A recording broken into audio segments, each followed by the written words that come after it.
Previously I mentioned about people contacting me about potential car deals, etc. This is one that came to me on a voice note through WhatsApp. Hello mate, just thought I'd send you a quick voice clip because I just thought of something that popped into my head. There's a guy around the corner for me, he's got a DC2 Integra. It's a fucking belter, Integra Type R. He has been the only owner of it since it came to UK for Japan, 2007. But it's been sold since 2017, failed an MOT. He had it up in jack stands, and one of the stands went right through the floor, mate, so it's in a bit of a sorry state. But I chapped the guy's door about a month ago and asked him if he'd be interested in selling it. But a lot of that damage is invisible, I couldn't see it from the outside. It's obviously quite a bit of work involved in it. So I've said no because I would never fucking clue where to start. And I'd probably end up spending 10 grand or something like that trying to fix the thing. So don't know if it's any of your cup of tea. I thought maybe it's something, you know, if you've got money sitting there. I know you've got the wedding coming up, but... Now luckily I don't have a wedding coming up, and that is a handshake that has just sealed the second car in the series. Now you will probably be able to tell that the message wasn't originally meant for me and it was passed down through a few links in the chain. A huge thanks to Ross for agreeing to let the car come to a new home. It wouldn't have been an Identity trade series without a rusty Honda Type R in it. Have you got a pedal? They'll pass an MOT. I'm no stranger to a rusty Honda, and I know I have my work cut out here, but for £1,750 there's money to be made from this car, even if it needs a reshell, restored using cut panels from another car, or even broken for parts, although that would be an extreme case.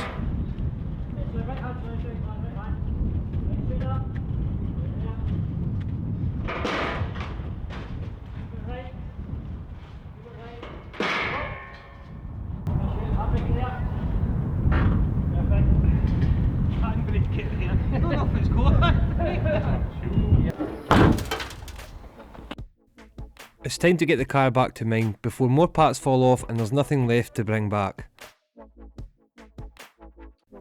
And a huge thank you to Obi-Dan Kenobi and his brother who run Greer's Gears Garages for picking up the car and bringing it back home for me. After unloading the car at mine the next day, I thought it would be a great start to try and get it running to end the episode.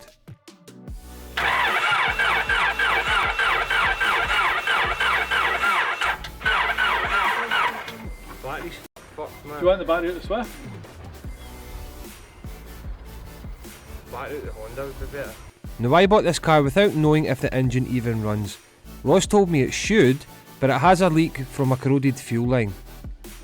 He also told me the last time he had it running, he switched it off because one of the pulleys had seized. He assumed it's a power steering pulley, so the belt was seized on the pulley, so we don't really want to be running that and putting any stress on the timing belt, etc. So we're just going to cut them off before we attempt to start it.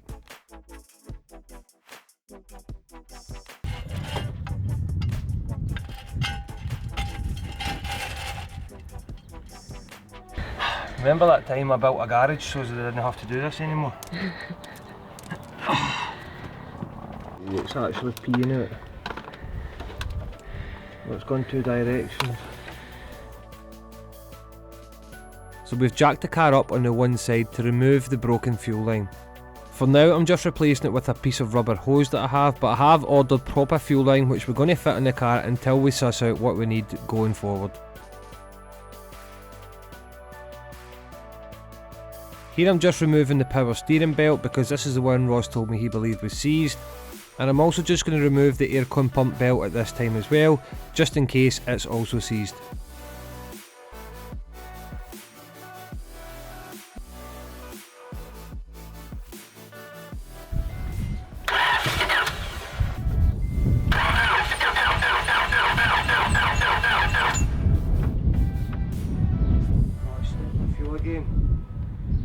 Oh, I can smell it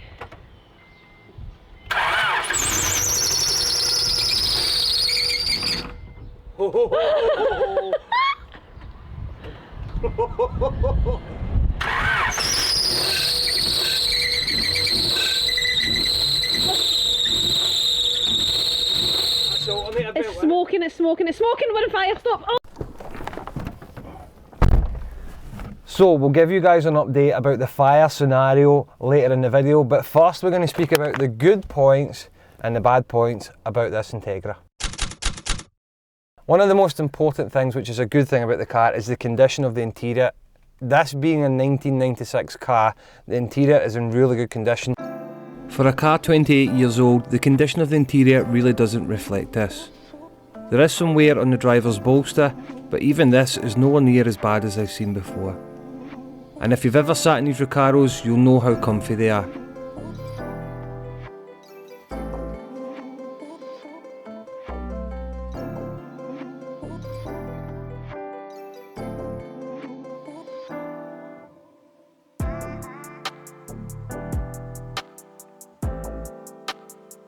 Even the original floor mats are in great condition, as are the door cards and all the switches.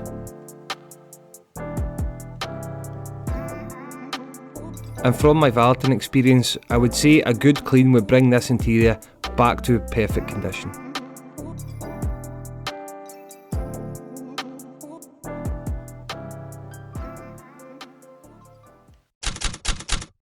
Another good thing about the car is the previous owner's history.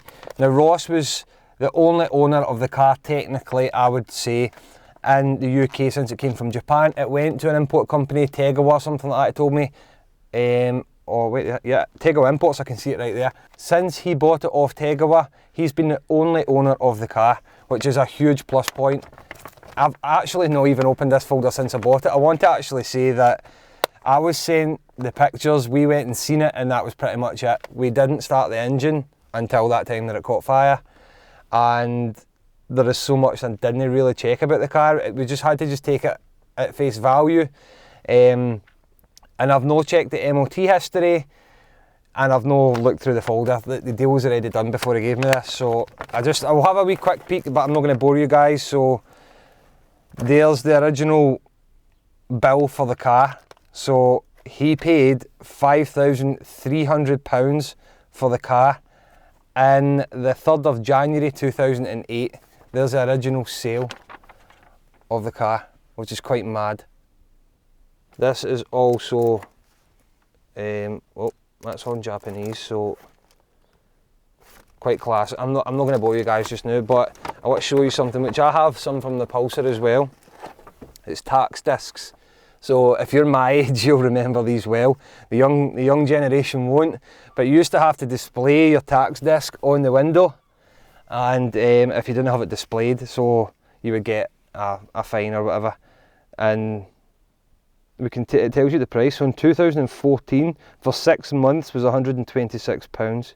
People actually sell these on eBay now, by the way, for quite a bit of money. So, and these are actually mint condition. Mint in the box. Never been opened. So we'll put this back. So it's just another great point in the car, having all this history. What's good point number 3? We're actually struggling here. What is another good point in buying a car? And buying a car? Or no, buying this car. Is that it? Is there only 2 good points? I can't think of anything else. Oh no. There's 2 good points in buying a car, and one of them is tax discs. Is it time for the bad? Yeah. Which is actually better doing it that way, because it's going to take us so long to get through the bad that it was just quicker doing the good points first. Oh, here we go. So, it's now time, I think, to focus on the bad. We're going to be here, well, a long time really, but we're going to start from the back. I'm going to work my way forward, and we're going to end by showing the fire damage and trying to start the engine again. Fingers crossed. So we're going to have to start from the back, so we're starting from the boot. I don't know what to say. We're just going to get into the rust, are we? We're just going to talk about rust. Let's just talk about rust, because obviously this is just needs a cleaning. Well, we've got tail lights, but it doesn't matter because the rust is the problem in it. Right, so all good in there? Is it possible, is it safe for me to come over? I think so. Safe. You ready for this? I'm going to do the honours. have a heat shield. I've never actually been too far into this, to be honest. But I know it's coming, because I have had an Integra before. It said it was a DC5. But, I mean, this is what I mean with interior. Everything's like, that's like brand new. Unless that's been homemade. I don't know. Let's, oh, I can see daylight already. No. Oh my god, this is rusted in, isn't it?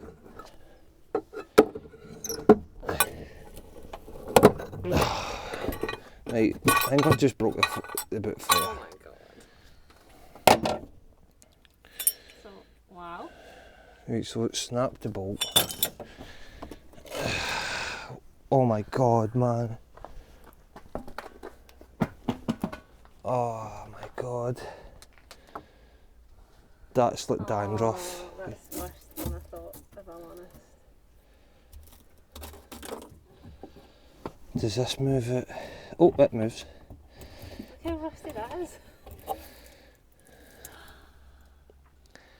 Look, there's a hole there.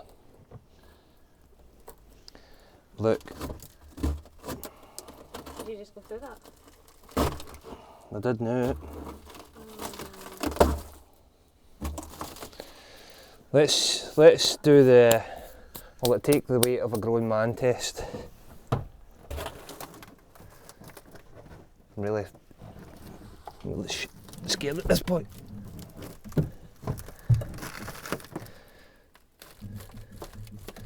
The answer's yes. That's a pass in my books. Oh my god, man. You're an idiot! I didn't think it was that bad.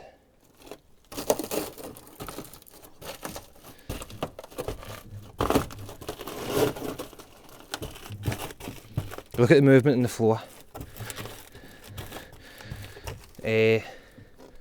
Right, so we need to fiberglass that bit. I can't believe you just Look, that's actually, look. at this point, It looks like fabric. the paint's actually holding the car together. That is literally, paint is stronger than the metal right now. Right, so that's the back. Right, so... I thought you were going to say, right, so that's the bad point, so see you later. No, that's just the back.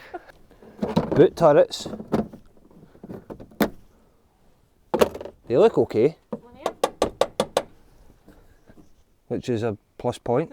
We need to find out how much of the boot is... I mean, if that's solid inside outside, we could put one big section here, one big section there, but that's got contours in it.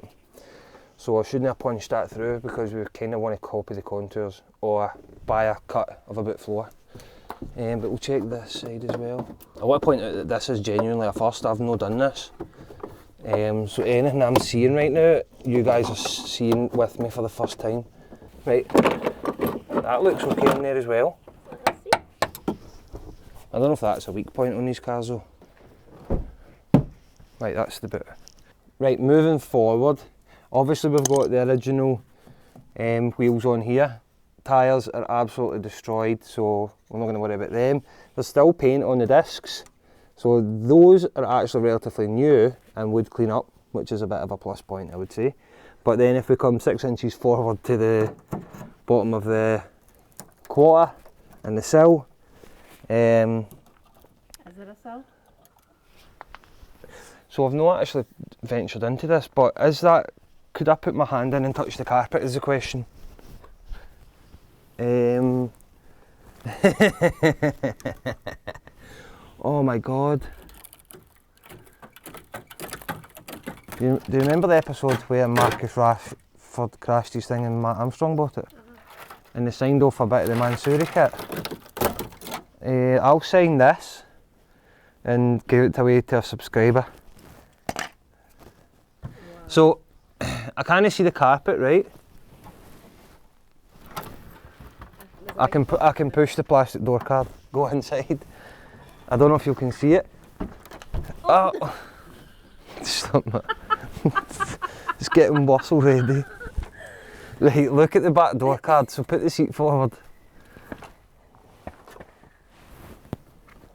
Right, go. Is that, am I pushing the door card? Yeah. Right, so, Hi, you're here. right, so I'm going to give you the view then. If you put the camera up in here, so there, that's the door card there. Oh, wow.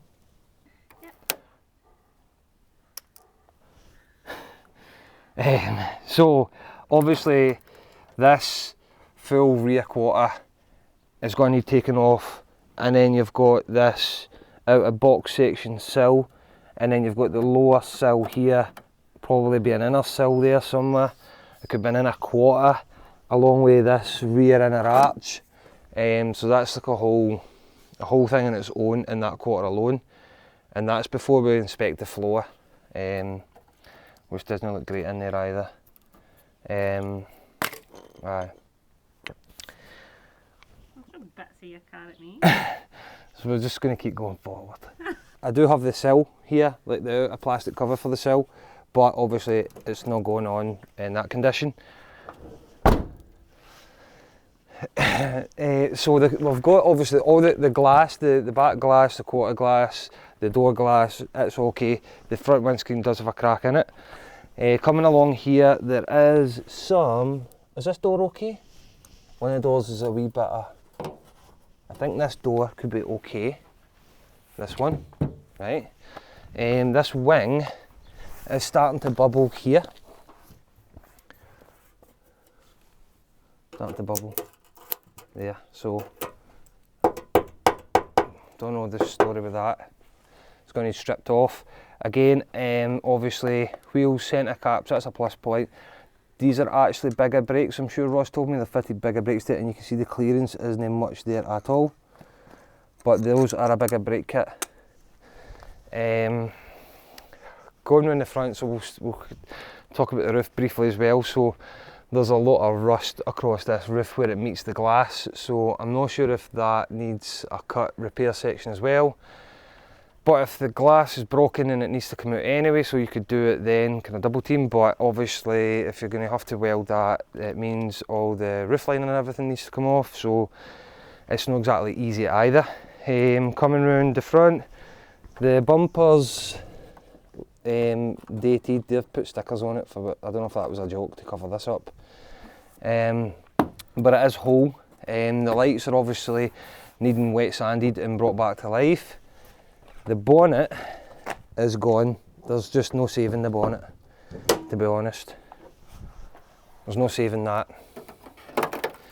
So that's a replacement job on that. We'll get in there at the end. And then we'll go round this side. We have a blistering wing again here. And we have a blistered door here, so that's probably gone as well. I don't know what it's like if I remove this plastic cover. We're going to get to that in the future, obviously, with a series. There's a whole series on this, but I have jacked the car off of this sill jacking point in here. That's where I've been jacking it off. Wait there. Right, I've not been jacking it off, I just want to make that clear. That's where I've been jacking it up on this sill jacking point here, so it has actually got strength to hold the car. You can see under there where I've had to put brake line, brake pipe, fuel pipe on to replace the other one to get it running, which we're going to pay more attention to at the end of the video as well. The back quarter here is starting to blister and swell as well there. Yeah, so it's gone as well. And you can see here, it's not as bad as the other side, but it's pretty much on its way out, so you're going to have to do that as a pair. And there's blistering on the arch, and yeah, that's pretty much, that's just on the surface of this. That's what you can see. If you were to put it on a ramp and start dismantling it, we're not going to put it on a ramp, because if I put this on the ramp, it's going to kill the ramp off for a wee while. So we're going to do everything laying here out the back garden. Which is kind of how I started in cars anyway, so I want to show progress, not having all the equipment all the time. just want to show it as a normal person that if you guys would be tackling this yourself. So there's going to be extensive stripping on this to see exactly the depth coming soon in the next episode, but I want to show you all the good points and the bad points first. Where do we start? Now, we heard the engine in the last episode. It did fire and then caught fire, and we managed to avoid disaster. Obviously there was fuel there and fuel vapour because the pipe burst and we had to change the pipe. So any sort of heat doesn't need to be flame, heat will ignite fuel. So basically I was told by Ross that the power steering belt and stuff was slipping, and it actually was the alternator belt was the one that was stuck, alternator seized, which the burning rubber was throwing the smoke, and we managed to shut it off quick enough, and I've cut that belt off. So hopefully we can get it running for more than 10 seconds in this episode, so we're going to do it at the end. It is holding coolant, it is holding oil, only just the sump's a bit tatty, but everything's whole in here. The B18C engine in there, Michelle. The B18C engine is one that's sought after, especially for people doing kind of VTEC projects and stuff like that. This is a good lump to put in a classic Mini, but we've already got a B16 in that one. But things can change. But let's just talk a minute. This front slam panel is gone. That's no savable, I don't believe. We need to replace the bonnet, obviously. I don't know if the bulkhead is just a bit rough and it's no rotten. There's a wee bit of corrosion to be aware of round about this brake booster.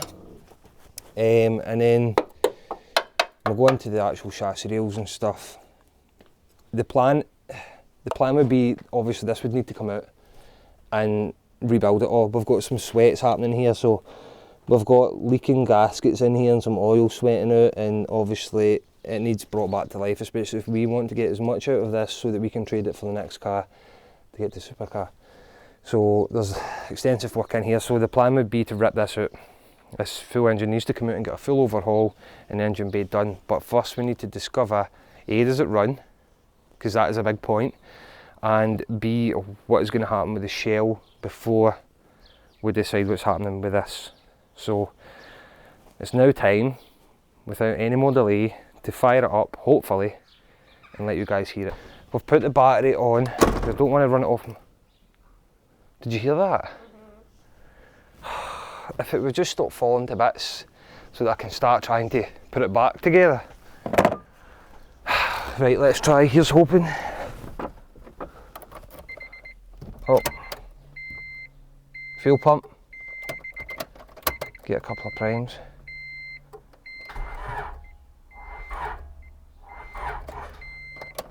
Right, so I don't know if that battery's dead. So attempt number 1, fail.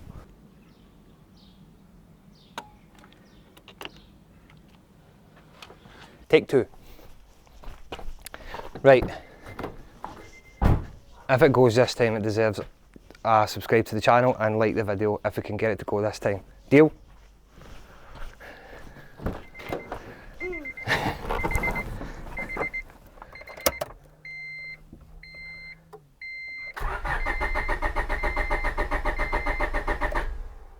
Wait, that doesn't count.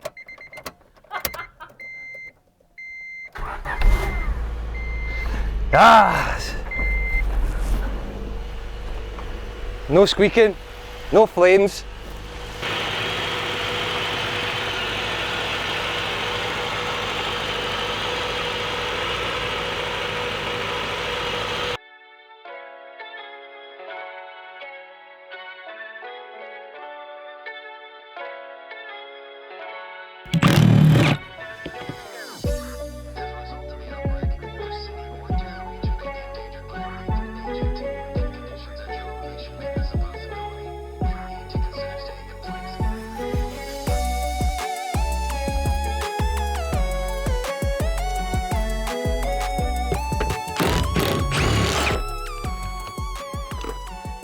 Right,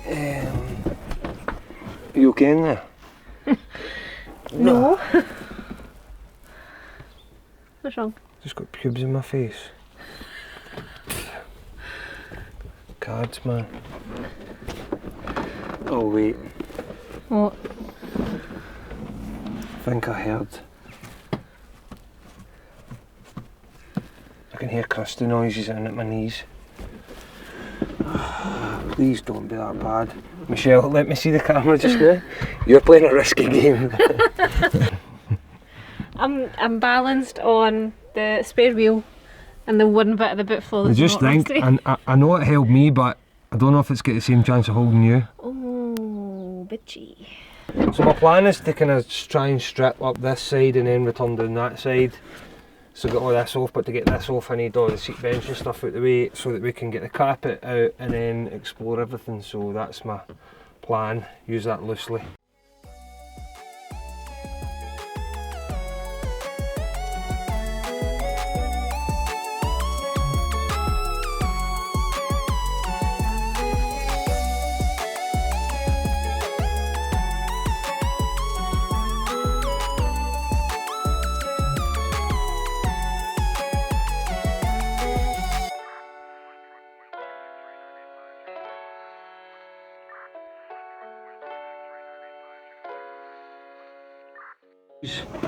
Somebody's been in at this before because these are new. Look, that's not the right clip. So someone's already been in here. So this is another bit that I'm quite terrified of, because in my Integra, we've still got, in my DC5, I've still got the bumper to remove, but in behind the bumper, so this kind of back panel here was terrible, and I'm expecting the same, to be honest. That must be 2 skins, because that looks okay, which I'm really surprised. I'm quite surprised by that, but it's not showing its full potential yet. Oh, there. Got it, I've got it. Thanks to the wee guy on YouTube. You look like Dr. Eggman right now. Do you? Am I fat? No, with your torch in your head. Alright. I'm no fat. Well, you called me fat, so. Thanks for the emotional support. Are you taking this stuff out or what? No. I have one job. Certainly. Uh-oh. I've seen something running there. What do you mean you saw something running? I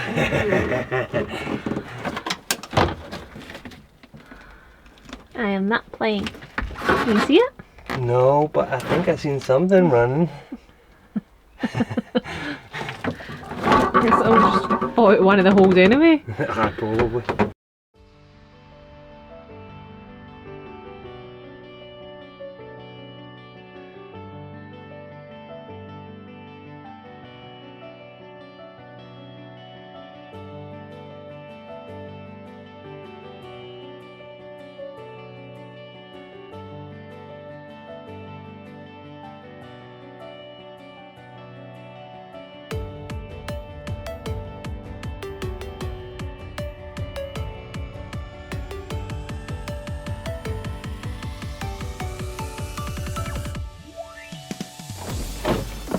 Right, now before we go, I want to point out that there's orange, and I can already see it next. I've taken that cover off.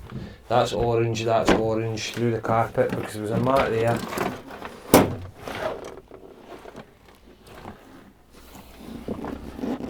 Nah.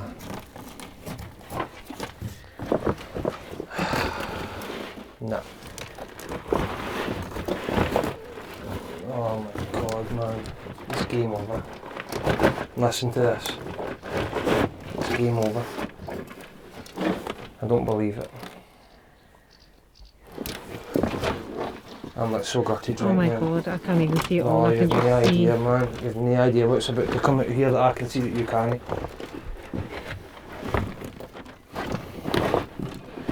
It's a goner. Which we kind of had a feeling, but... And this is just... this half of the carpet. Oh my goodness. Right, but wait. No, it's not. It's an old pound coin. I'm still... So, at least we're getting some of our money back here. But I was hoping for some Japanese coins. Which might be why, if there's no Japanese coins in here, it might be the reason why it rusted. Because every Japanese import car I have had has all had money under the carpet, unless it's in the passenger side, but it's a sign of good luck in Japan apparently. They put some coins or some money under the... Now you ready to see this? Can you see it from there? I can see the ground for here. Look.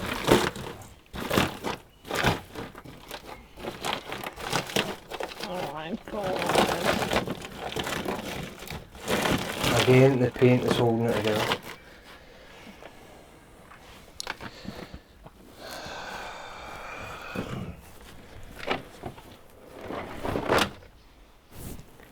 I don't have words right now.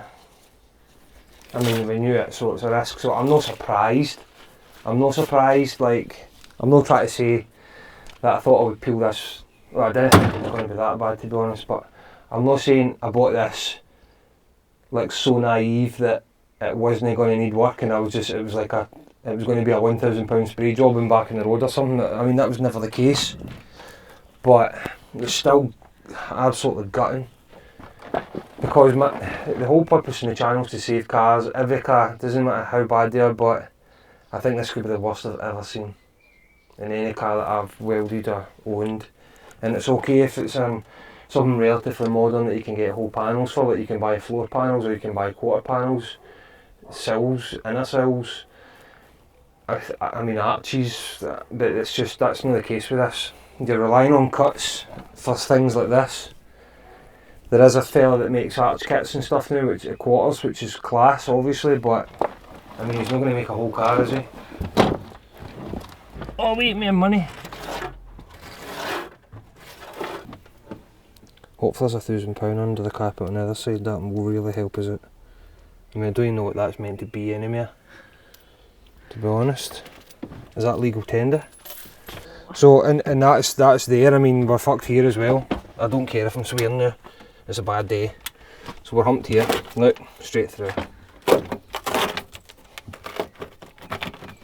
That there's going to go in here as well. It's probably the seam sealer that's holding that together. And that's gone deep over there. So, I mean I was expecting welding, but for fuck's sake, man. Could just be a reshell at this point. I don't actually have words for how bad it is. I don't have words either. There's always that tiny glimmer of hope that I was thinking, well maybe the floor's not that bad. But I didn't want to go kicking holes in it from the guy's driveway and then leave him wait and say I'm not buying it and kick holes all over it, so it's a sticky situation, isn't it? You'd have still bought it. Oh really? Don't know. It's just heartbreaking. I mean, I've got a soft spot for all Hondas, especially Integras, because I always wanted another DC5, but I feel like you don't even have to do the rest of the unveil, that you should just say, and on that bombshell. no, the whole carpet's coming out in this episode. Are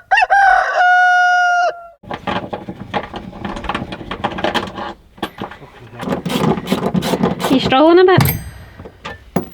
I'm using hand tools today. Why? My Milwaukee 3/8 gun and my battery action, I don't have it. Either it's no here or I don't know, but I don't have it, so I'm having to do everything by hand. I might be doing it at the other workshop because I've only got one set of tools between two workshops, so I'm constantly losing stuff and having to take it back and forth. So, we're needing some new tools then? Aye, if Milwaukee wanted to sponsor me, that would be great. People of YouTube, make it happen. Power tools happen. Milwaukee, get this man some tools. Well, get me some tools, I might be able to get the content out quicker. Twisting this behind. Only just press the fast forward button then for the viewers. Fast forward. And also, one of my hands don't work properly, so it takes longer. Power tools help me out.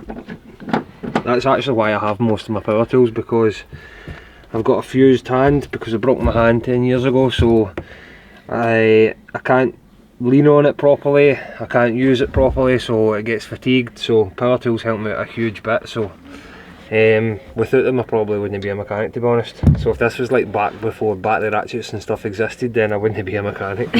I just wouldn't have, my hand doesn't have the endurance in it. Right, can take this one out anyway. That's the sob story over.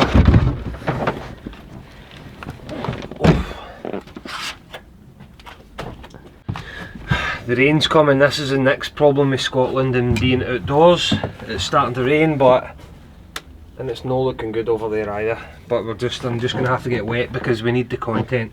The viewers need to know. Just to show you the clouds that we're talking about. Nice. Everybody's desperate for the outcome of this, so the rain can't stop us. Do you know what can though? The midges. Oh, the midges. Fucking hell. The flare bolt needs to come out. That's the bolt for the flare. No, the flare, if you're Scottish. I was just getting... I'm so confused. That's for a flare. So not the floor. That is a flare holder. That is a flare, if you're Scottish. Flare as in like road flare?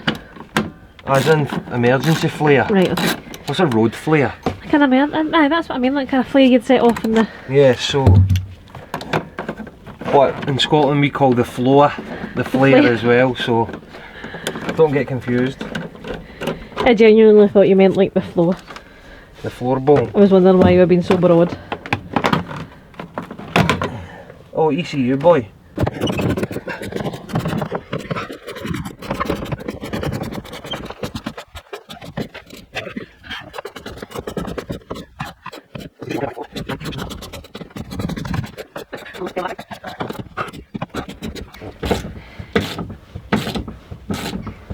Are you close? That's what she said. Well, like that's what he said. Oh no. No, that's what she said. No.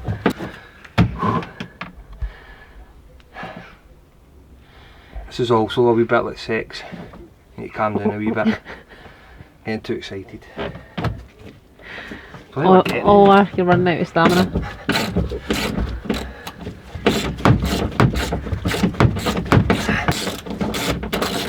Fucking hell, man.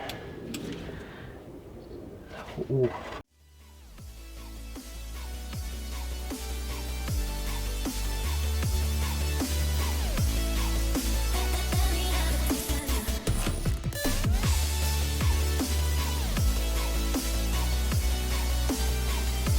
Where else is it? I'm on this side. Can I get that there? Yep. Pet that dog. You're gonna see that. Milwaukee, Milwaukee, Milwaukee, Milwaukee, Milwaukee, Milwaukee. I'm getting eaten alive right now. Is the midges out? The midges. Do you think viewers who are not from Scotland will know what midges are? Don't know. Does Milwaukee do a midget killer gun? I'm still hoping to find money. Every imported car we've had, apparently a good luck thing the Japanese do where they put a few coins under the carpet for good luck. So if there's, and we've lifted the driver's side and we've not found any there, so if there's no coins, we know the reason why it's rotten to pieces, because the Japanese didn't put the coins in. There's no good juju. No good juju.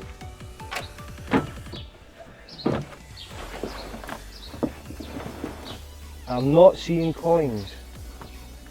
I think I put rust under the carpet though.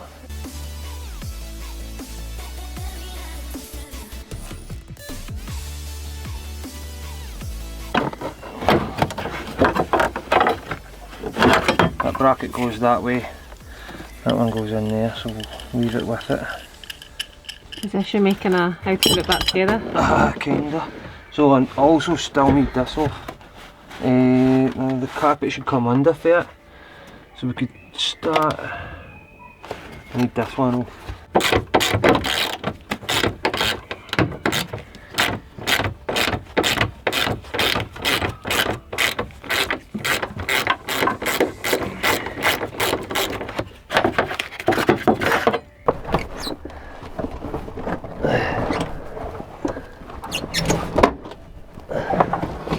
Yes!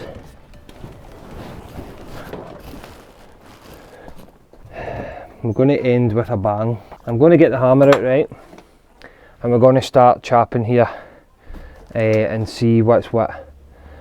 And then at the end, we're going to try and decide what the future should be for this. We'll give you guys a one view look over, and you guys can decide whether it's bad, no bad, savable, fix the shell, reshell, break for parts, and we'll start a wee poll I think, but we're going to give you guys all the evidence to go on.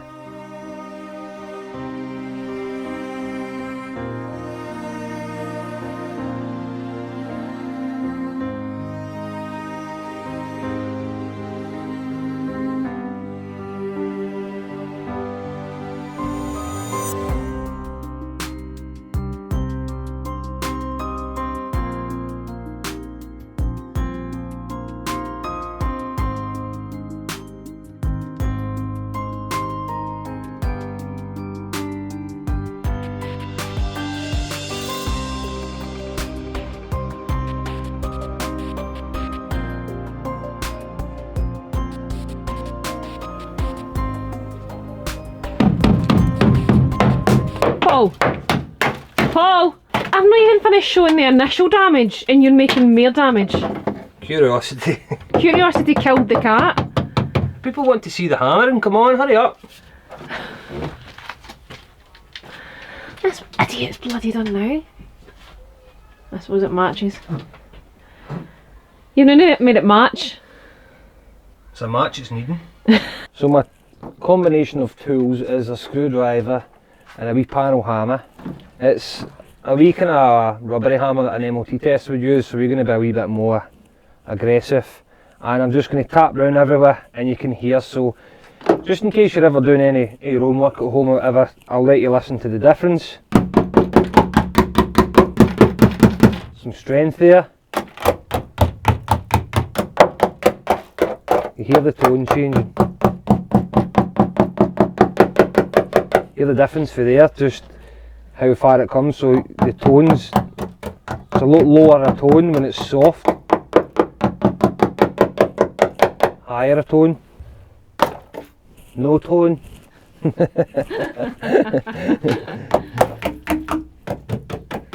That sealer that's pretty much holding that together. Oh man, it's just it's fucked. So hear the difference.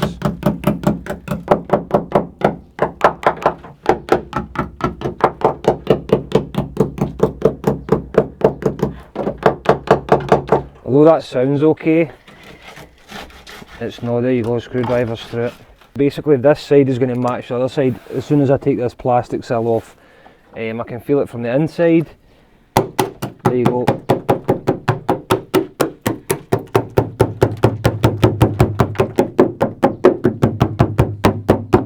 It's already separated there, look. I can feel the edge for the inside. This side isn't quite as bad yet as that side, but that is going to go there. That's gone. Right. Stab it with the screwdriver. That's a bit better. There's a way. Hear the difference, can't you?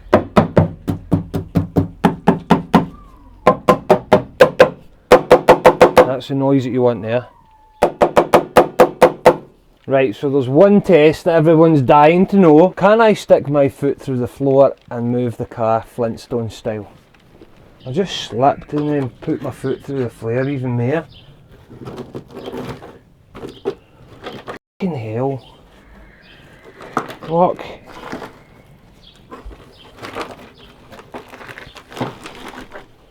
Wow. This will be easier now.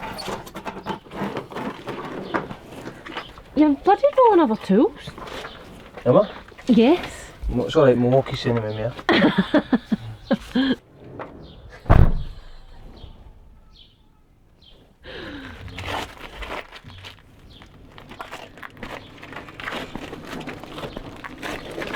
So if you're 17 or 18 and you're trying to sneak out to your girlfriend's house without your parents hearing, you can use this option.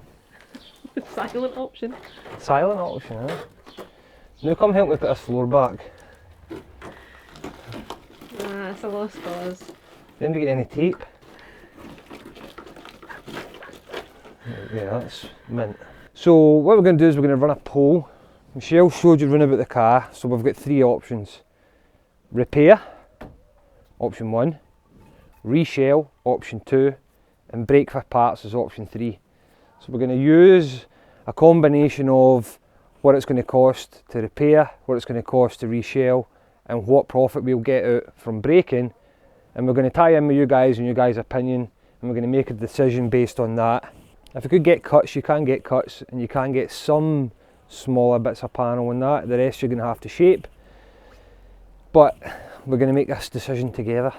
But in the meantime, if you like the video, subscribe to the channel. It really helps boost us a lot, and it helps spread the Integra out to further afield. So, I've decided it's time for the engine to be removed. Regardless of the outcome of the shell, the engine also needs some work to bring it up to new condition.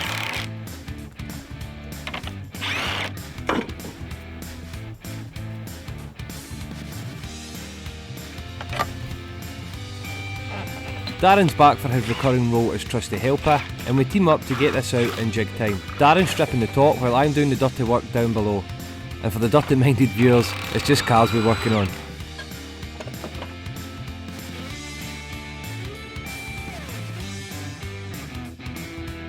Basically, to remove the engine, we need to remove everything that connects between the engine and the car.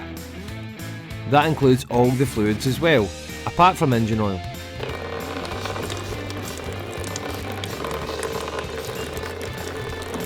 After removing the airbox and the coolant, Darren's removing the throttle cable, and now the battery. Then he can disconnect the brake booster vacuum, and then any electrical wires that are holding the engine to the chassis. Next it's time to remove the coolant pipes now that the coolant's been drained. And I'm down below removing the lower arms to allow the drive shafts to come out. Isn't it, Dan? All she does is moan. Walking in a classic car here. I'm actually enjoying this. Are you enjoying this, Dan? What did you say I was enjoying it? Can't believe you. What? Rained on with us. You're above the car. Aye, that's what it's jumping for. No. Oh, is it coming for the bonnet? But is this better or worse than the work we did this morning? Oh, this is better. This is better, mate. An old shitty car that you're trying to save, rather than a moaning customer. No disrespect to customers, but... Aye, we'll make you edit that out. It's like that Head and Shoulders advert. I didn't know you had dandruff. Car's got a bit of dandruff. Also, there is other shampoos out there. Dan's loving it. Look at the power in Milwaukee. See the difference having the power tools to the last episode. And this is... What age is this car now? Is it 96? What's that mean? 24 plus 4, 28 years old. Quick math. It's a 28-year-old Rust, and watch the Milwaukee go. And then you just, sometimes you have to work it back. And back it.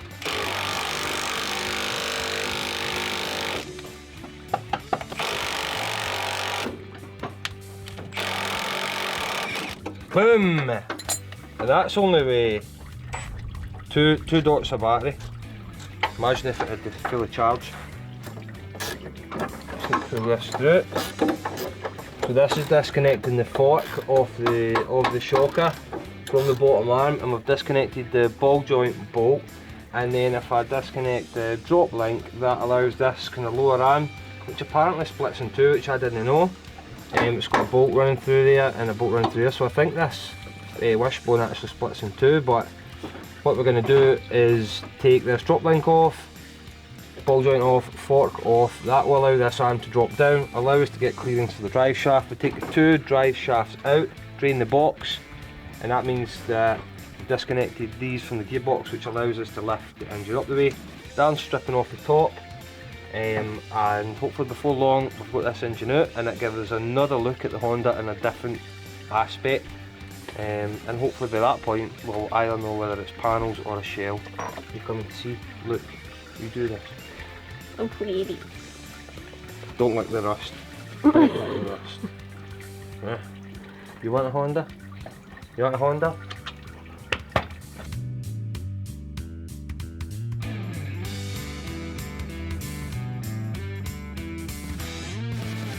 Back to the top, and Darren's removing the power steering hose, and then we check the aircon is empty before removing the system, as the gas is extremely harmful to us and the environment. Empty. I'm also sure if caught, the penalty for releasing the gas into the atmosphere could be around £10,000.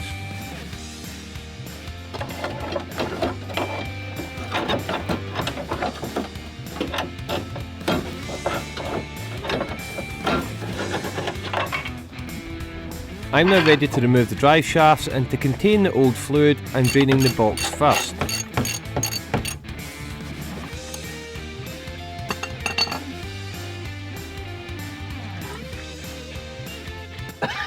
I bet more than that in the gearbox. The problem? Look at the CV joint. That's not supposed to be doing that.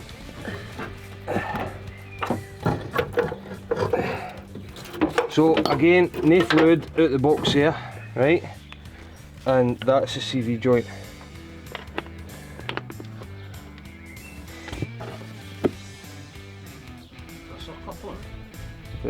Aye.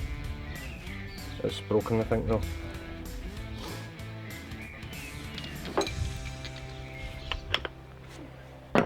These are things that you wouldn't have known that was going to do that. Unless you'll take the shaft out. Unless you take the shaft out, so.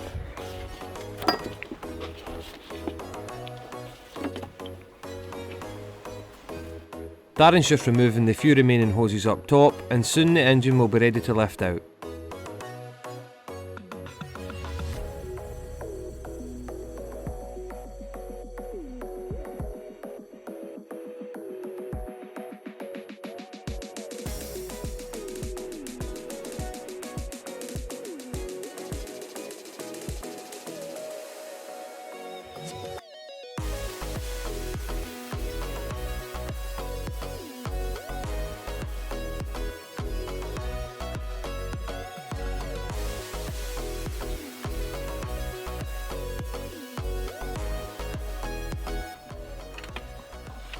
I'm taking the two bolts off that are holding the centre shaft, so I can get this drive shaft out, and then just disconnect anything else. Disconnect anything else that's just attached really, and tired now.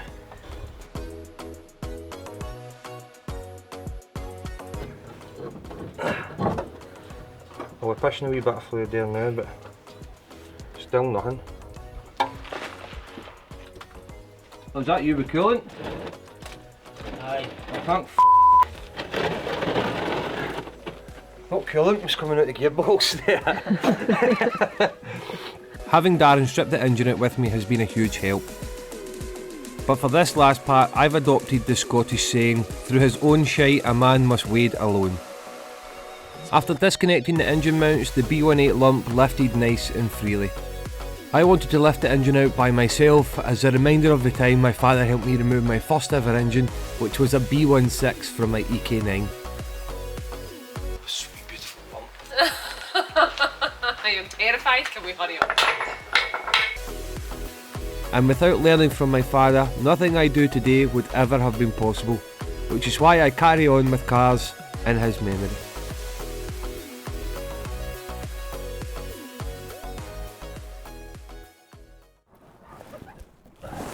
Now that we've removed the engine, we have a huge space in here, but we still have all the secondary components to remove so that we can get a full look at the full front end of this Integra. The strip down continues. To have a full understanding of the situation, we need to uncover all this car's demons, so everything must come off.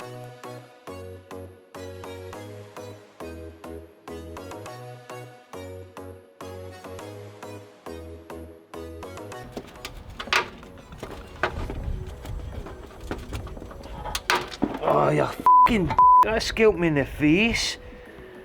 Ah! It's not even off. We missed Oh, me right in there. Have I got a wee mark? No. No? Alright. Let's just spin a bit. No. I think these slide forward. Not good. Not good at all. Before I can actually remove the wing, first the bumper needs to come off so as I can access all the fittings. Then it's just a case of removing all the 10mm bolts that secure the wing, and the wing's ready to come off. Then I just need to repeat the process for the opposite side. Once that's done, there's then 3 connectors that need to come off for the headlights, and then 3 10mm bolts which secure the light to the frame, and then it can come off as well.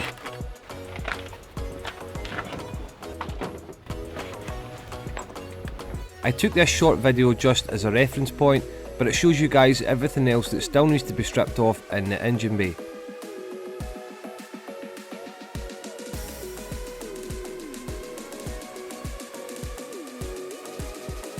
So I'm now just going around removing anything that is still attached to the bulkhead. Most of the fittings, luckily enough, were just 10mm bolts, so it made the job a lot easier.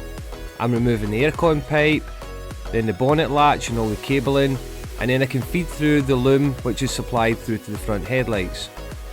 It's a little bit of a tedious job, but I just need to quickly remove everything that touches the engine bay so we can get a better idea of what's happening in there.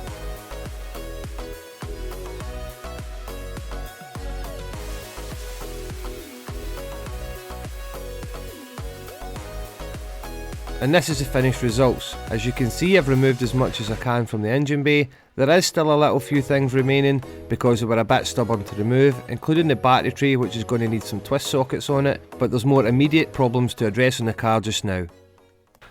So it's I mean it's been bad news for the beginning, but I'm now at the point where you can see there the exhaust is off.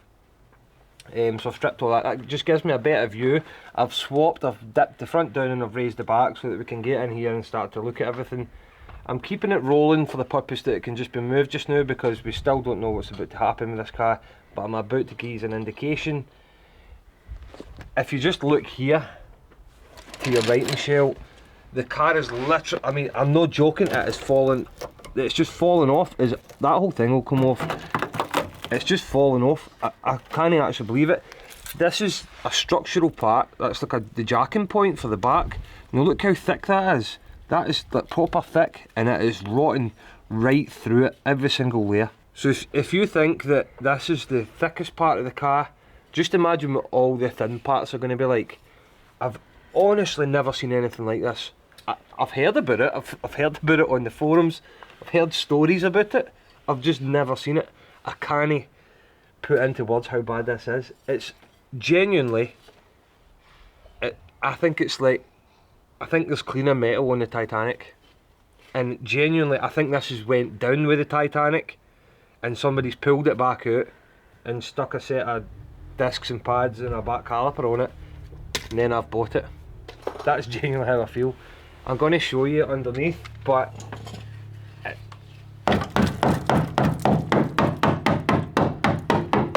back arches are alright.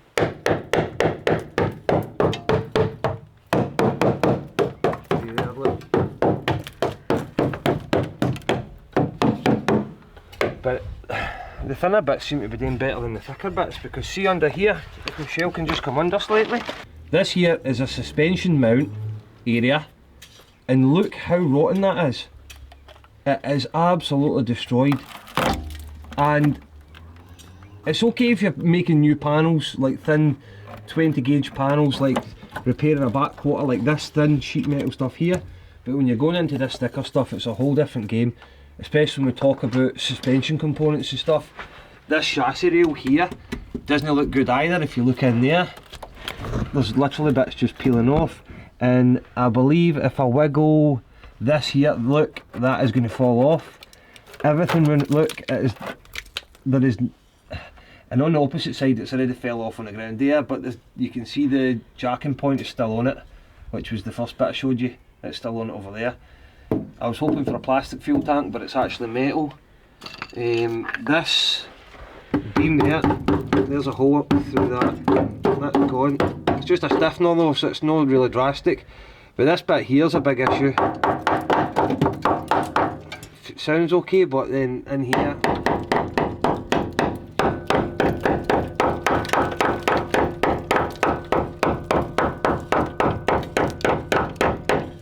You can tell you're never going to. That's just.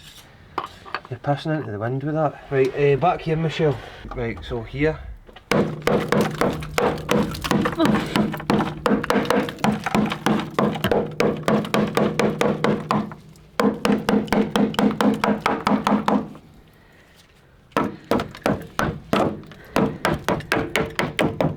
know that bit's bad anyway, but.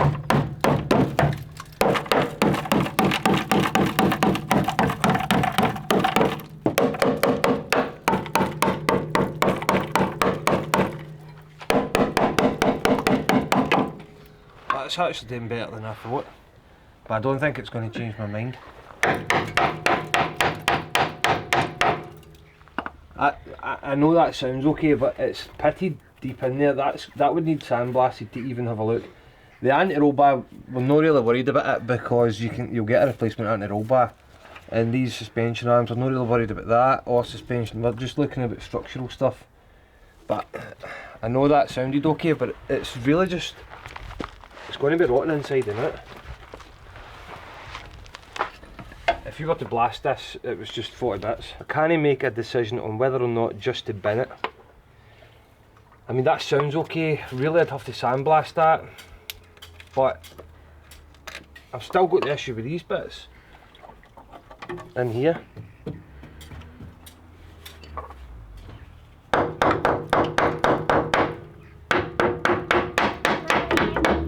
That's actually solid, and I'm giving that a good hit.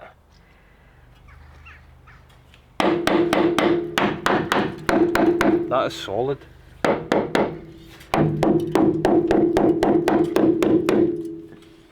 Oh man! Every time I say I'm not going to fix, I'm going to bin it, then I think no, I'm fixing it. It's this. I mean, what do I do with this? I think that's going to go. Right, so that's gone.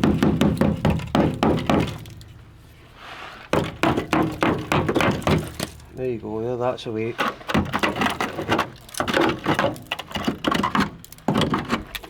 And that's mounting a suspension component, so how are you going to get it? Because that's gone. I can't make that. That's quite thick.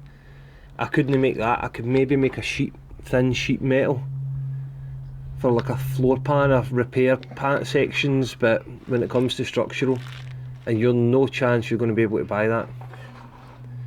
And then there's the problem with how does it actually go back on, because there's so much rust that I don't know how it actually.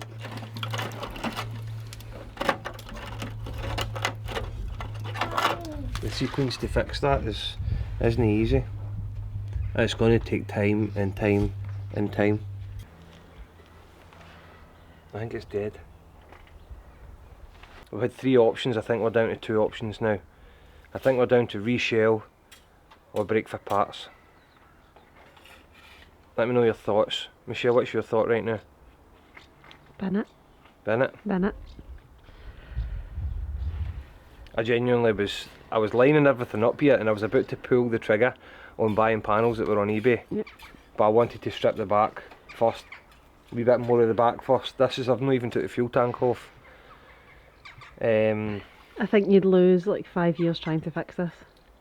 You're going to lose me. I think you're going to end up at the point where you've replaced 80% of the car. By the time you do this, I mean, you're talking a full floor pan, all the structural parts, the boot pan, the arches, like the quarters. There's bits in the inner ring that have we showed that? The inner rings, there's holes in the inner rings. If the front end needs done, it's no viable. I think that options are gone now, which I'm absolutely devastated, to be honest. But let's now think of the 2 options that remain. We break it for parts, and if we sell everything, so engine and box as a whole, and then you've got the exhaust, you've got the seats, there's still good parts. I mean, there's the front lights, there's the back lights, there's the brakes, there's the brake booster, there's the spoiler, there's the backwater glass, there's the boot with the glass. That door's actually good. The other one's a wee bit blistered, but you might get a couple of $100 for that. The wings under the worst, you might get $50 for them. The carpet, the headliner, the dash, the clocks, the steering wheel. I mean, I think we could maybe get 5.5 to 6. I'm actually choking on rust right now, because when it was underneath it was falling in my mouth. I think we could get about 5.5 to 6,000 pounds if we bust it for parts. So, new plan. I've just come up with this plan. We're going to take the Super Turbo out of the unit, right, behind us. We're going to bust everything off of this, and we're going to store it in there. And we're going to scrap this shell or sell this shell. And then, if a rolling shell comes up, or a spare shell comes up, I'll fit all the parts onto it, and we'll keep going. If that doesn't happen in the immediate future, we'll give it a couple of weeks to get a shell. If we can't get a shell, we'll sell off all the parts. So this is where we plead and say, if anyone has a rolling shell, drop us a comment. It has to be hold on. I don't want welding. I know what the going rate is for a shell, so I'm not going to just throw money at it. If it's still got to make financial sense, we're still trading here. So if we buy this and bust it for parts and we make 5.5, and it's actually been a no bad trade deal. But it's just not what we wanted to do. But this is just whatever it takes that we're doing.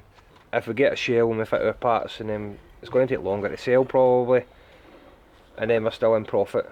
But it's got to be the right shell for the right money. I'm not desperate for a shell, and I'm not going to pay 6-7 grand for a shell, and then the price of this on top of that, and then I don't get my money back out it. I'm not doing that. I would rather just bust it. So that's the plan. We're going to strip every single nut and bolt off this. We're going to get rid of the shell, and we're going to store all the parts where the Super Turbo is. The Super Turbo is going to come down to the unit, which means we can start working on it again. And we'll put a pin on the Integra for now. So it's either going to be a reshell or a sale, or we take the B18 and we fit it in the Mini, which is the last. We'll see about that, because if I use the clocks and everything off of that, and the loom and everything, it would save me doing a lot of electrical work on that. That would be a quicker conversion, I think. Don't quote me on that. But if I use the speedo, like the dials and the clocks and everything off that, it's easier for me to fit than to make new ones for that. So we could drop the B18 in the Mini and sell the B16. Let us know if you want to see that. I don't know how we're going to spin this. Right, so we've made a decision on that. We're now down to two choices. This shell is not being saved. Agreed? Everyone agreed now? It's past it. I'm sorry, but I think I might die before this would see the road again. So I'm not willing to take that gamble. We're going to bust everything off it. We're going to store it, get rid of this shell, and that'll leave a space for another car, because there's always a few cars on the go. Basically, we've still got some parts to remove, so we've showed you quite a lot, like removing the engine and stuff, but there's still interior parts and other parts that need removed. Basically, there is wildlife starting to live in here now. Because the hole in the floor, cats are starting to come up, and they are sleeping in the car overnight and on the seat and stuff. You can see there. I fucking hate cats. Stinking me b****s. So it's time now. We're just stripping this out and we're going to bin it. And there is calm down. There is reason and method to the madness, okay? So we're going to show you everything that's still to come out. We're going to strip it all down and we're going to scrap this shell, and then I'll explain later in the video the reason why we're doing this. So stick around, because is it positive, Michelle? It's a good reason anyway, so it's just going to lead to the next thing. It just needs done now. It's taking space, it's getting wildlife. That's not what the car's supposed to be doing, so time to get it off. We've still got the steering wheel to remove, we've got door cards to remove, we've got seat belts to remove, we've got some seals to remove, we've got the clocks, the dash, everything, as much loom as possible which is behind here. We've got the pedals to remove, seat belts to remove. We can take the spoiler, the boot, the back lights, the wheels are coming off, the brakes are coming off, the headliner's coming off, all that good stuff. So we're going to show you guys everything involved in that, and then we'll get to the reason why in a short moment. First things first, I'm removing the steering wheel cover and all the stalks and clusters to make it easier to remove the dash.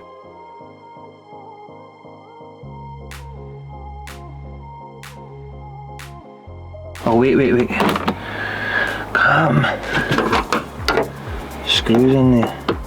I'm going to have to be a bit more patient and take my time removing everything, as all these parts are now worth money and will need to be sold to get the highest amount back for the car.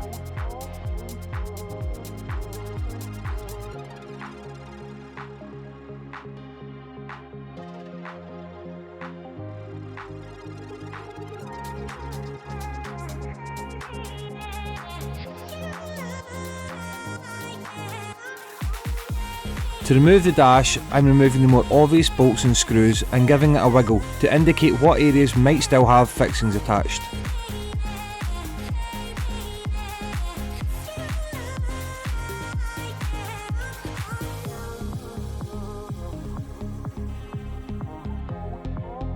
As you can see, some are hidden behind covers and even the clock on the dash.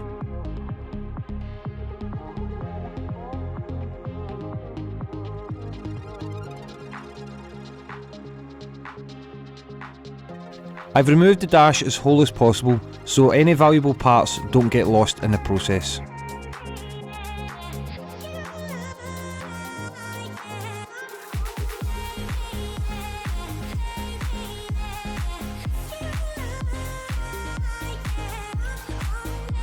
I'm removing the heater matrix and the blower motor as we need these out to access the wiring loom, which will become one of the most important reasons why we're breaking the car, which we will reveal later. Or have you worked it out already? Right, so bit of a wrestle there, but we have removed the dash and all the climate control, so the heater matrix and the aircon and all that kind of stuff. So it's gave me a lot more access into the loom, which was kind of running under it, and then into this fuse box here and everything that's left on the steering column. When we get rid of this, basically we are leaving nothing on the shell. Everything's coming off, every single nut and bolt. I want to take everything off. It's just scrapping as little as possible, really. So I'm just going to keep working. I think next, because I need to remove the door cards to remove this loom and the ECU to take the whole loom out, and I think I need to remove the battery tray as well, which has got a seized bolt, so I'm going to need to twist sockets onto them. So I'm going to leave the door cards to kind of last, and I'm going to take all of the trim and the seat belts and all that stuff, the back lights and everything off, leaving in the glass just as that last to come off so that everything's kind of still staying dry-ish. So that's the plan. We're just going to keep working through it and just remove everything, and by the end of this video there should be an absolute bare shell. Next, I'm removing the rest of the interior. First I remove the sun visors. Then I need to remove the seat belts and the back quarter trims to allow the headliner to drop down.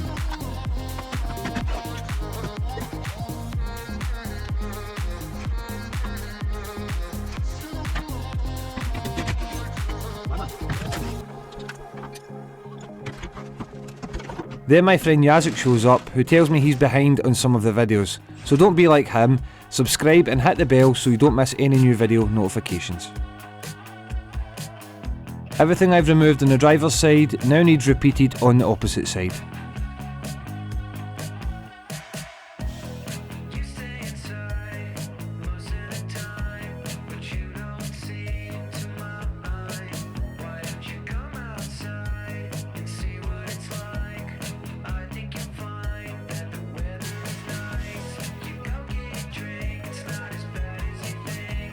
With the trims off, I can carefully unclip the headliner and lower it down onto my fat bald head as I remove the two clips on the sun visor, which I didn't think I needed to come off at first.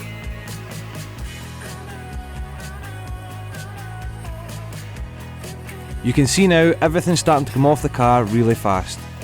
And I'm taking videos as I go along so I remember what each part is for when it comes to selling everything. While we're inside, it's easy to detach everything for the fuel tank as well, which will need to be done before we can remove it.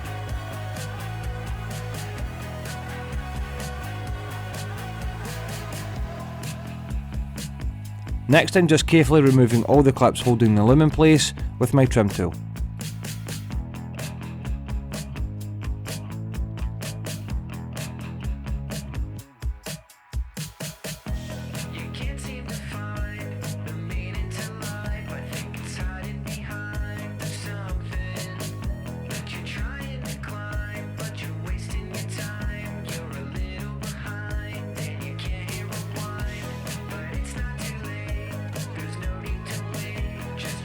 I'm then able to split the loom at the connector and start following it to each end of the car, removing the last of it.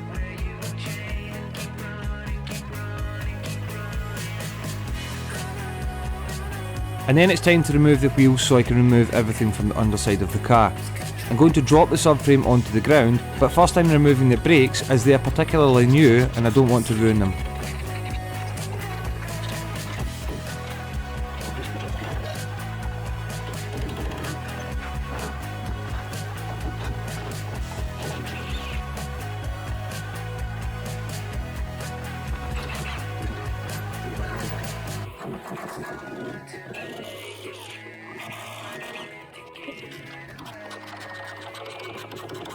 There's literally still pieces falling off and landing on me.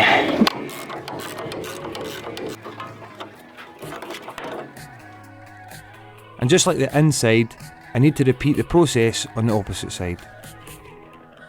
Then it's time to remove all the suspension and the subframe bolts to allow it to drop down as one whole unit.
We're in a rhythm now, so it's time to just attack the rear of the car at the same time.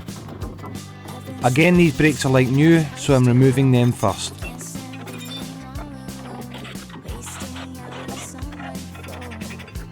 Then I can remove the rear anti-roll bar. The back of the car is going to be a little bit different. I can't drop it down as one whole subframe. It's got independent rear suspension arms as opposed to a beam axle that the FN2 stupidly has. So it makes stripping the rear a little more challenging, especially with all the rust you guys know is back there.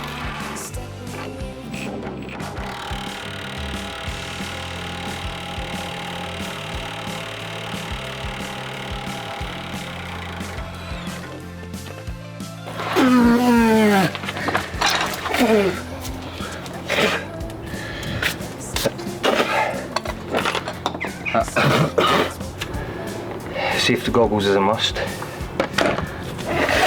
Did that with my eyes shut there.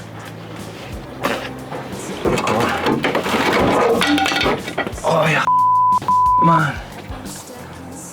Oh.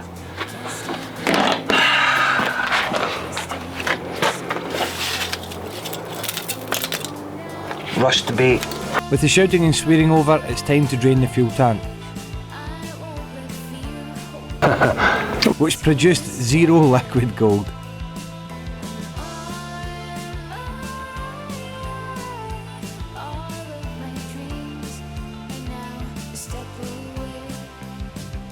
Then with the fuel tank straps removed and the tank dropped down, there was only the large panels remaining.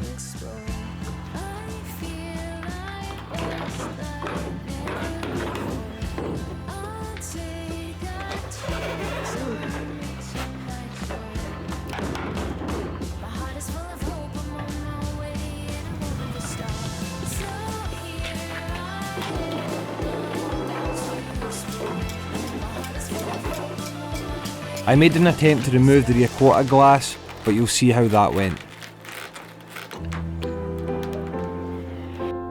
And that's finally it for the Integra. A first for me and something I said I would never do: break a car.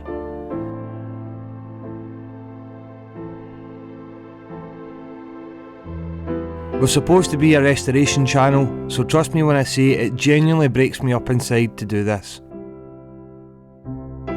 But even though it's over, the car, like all others, has brought great memories, and I'll keep them forever thanks to the channel.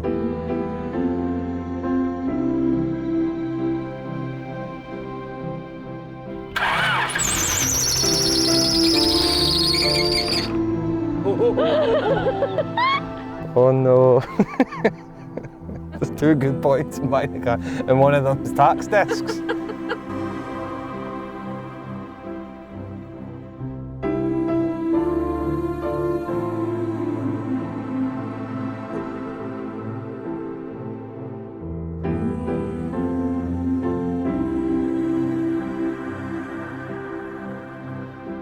From getting to meet Ross and learning his story with the car, to creating my own memories with those closest to me, and I hope it's brought you guys at home some joy as well.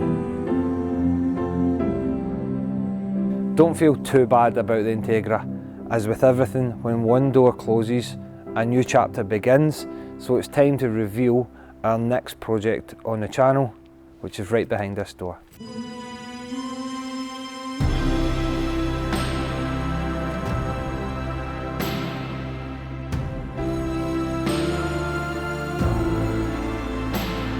This is a 1996 Honda Integra DC2 Type R.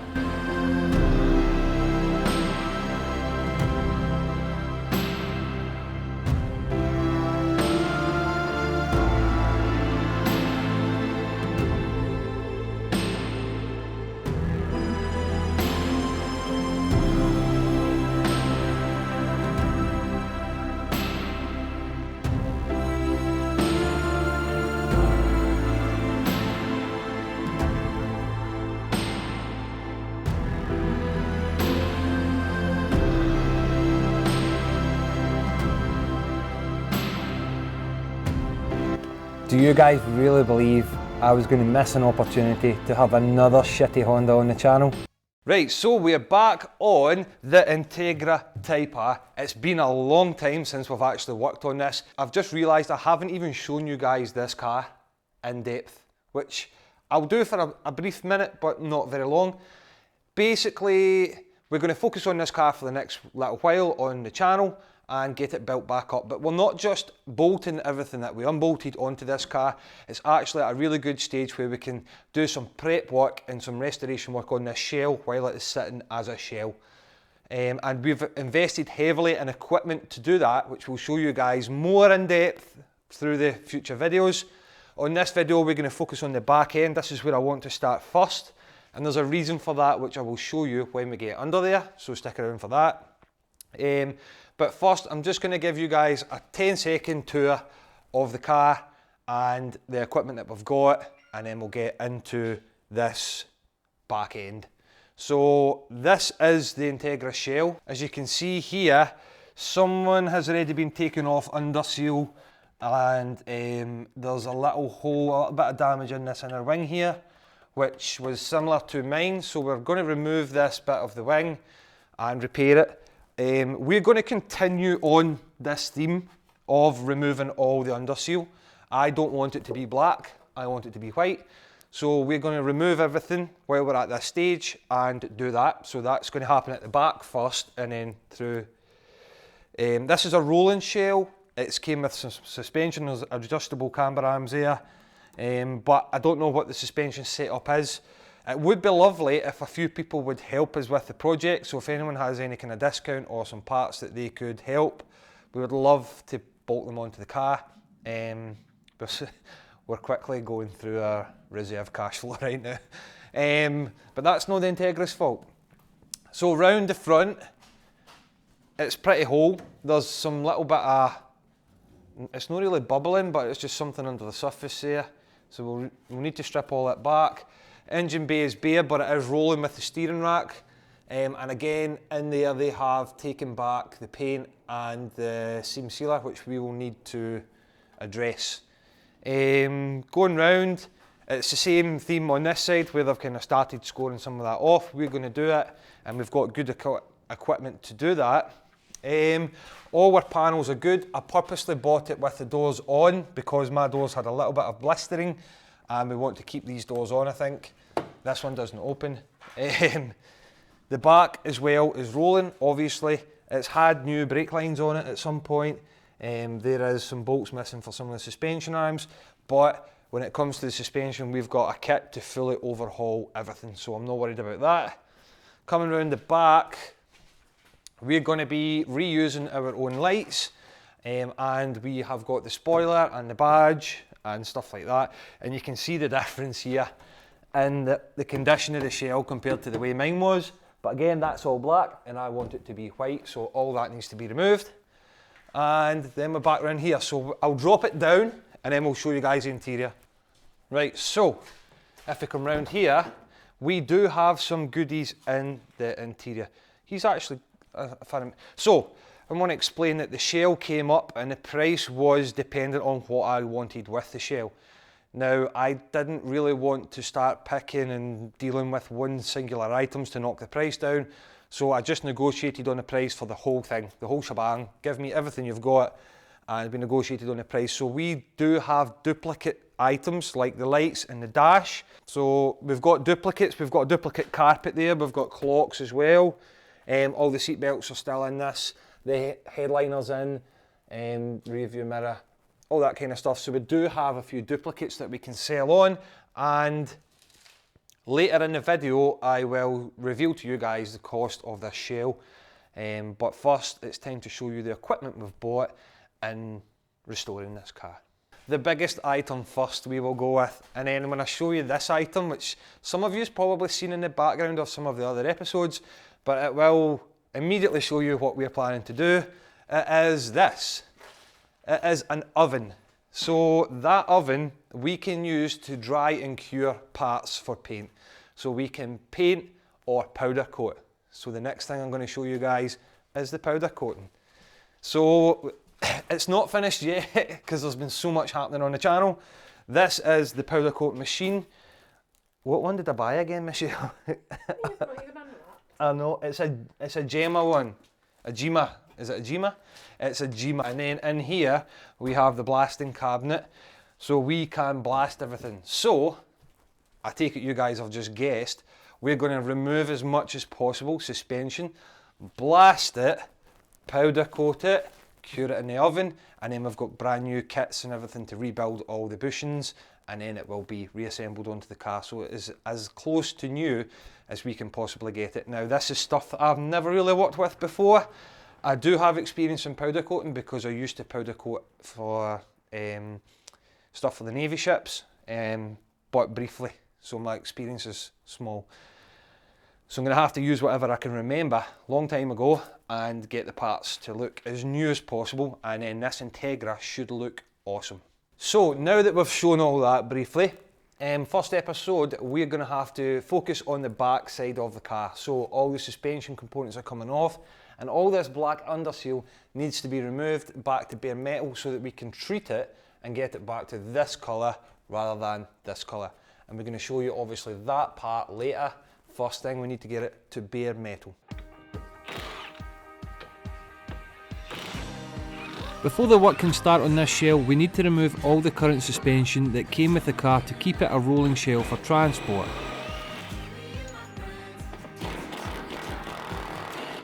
Most of it is only temporarily fitted, so not every fitting is on the car, which makes it easier to remove. There's 2 bolts for the trailing arms, 2 nuts inside for the shocker, and 1 in place for the upper arm. I'm using my trolley to catch the full corner by lifting the ramp up.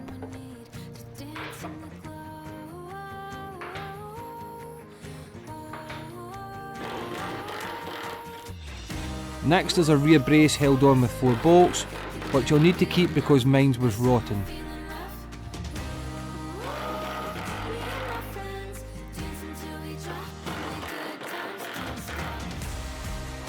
After that I can remove the fuel tank straps, which are also in better condition than my other set.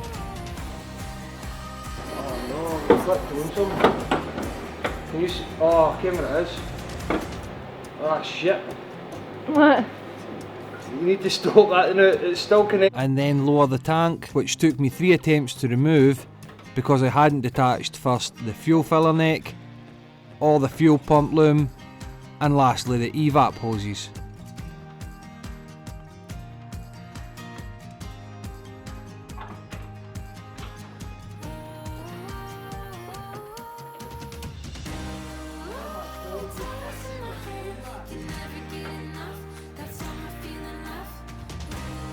Fourth time lucky and the tank is finally off.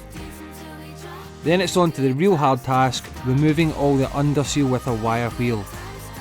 This is when you wish you had a spit you could mount the car to and work at eye level.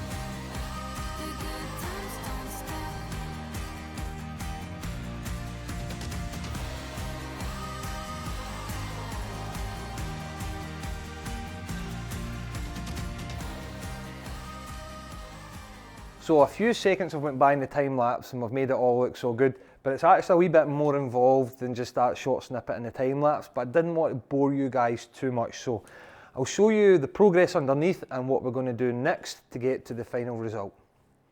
So if Michelle comes under here, I've spent a lot of time wire wheeling all this off, and you can see here it's going back to bare metal. I think this bit here is a little bit of kind of primer still on. So I've got a different wheel which I'm going to use to try and remove it.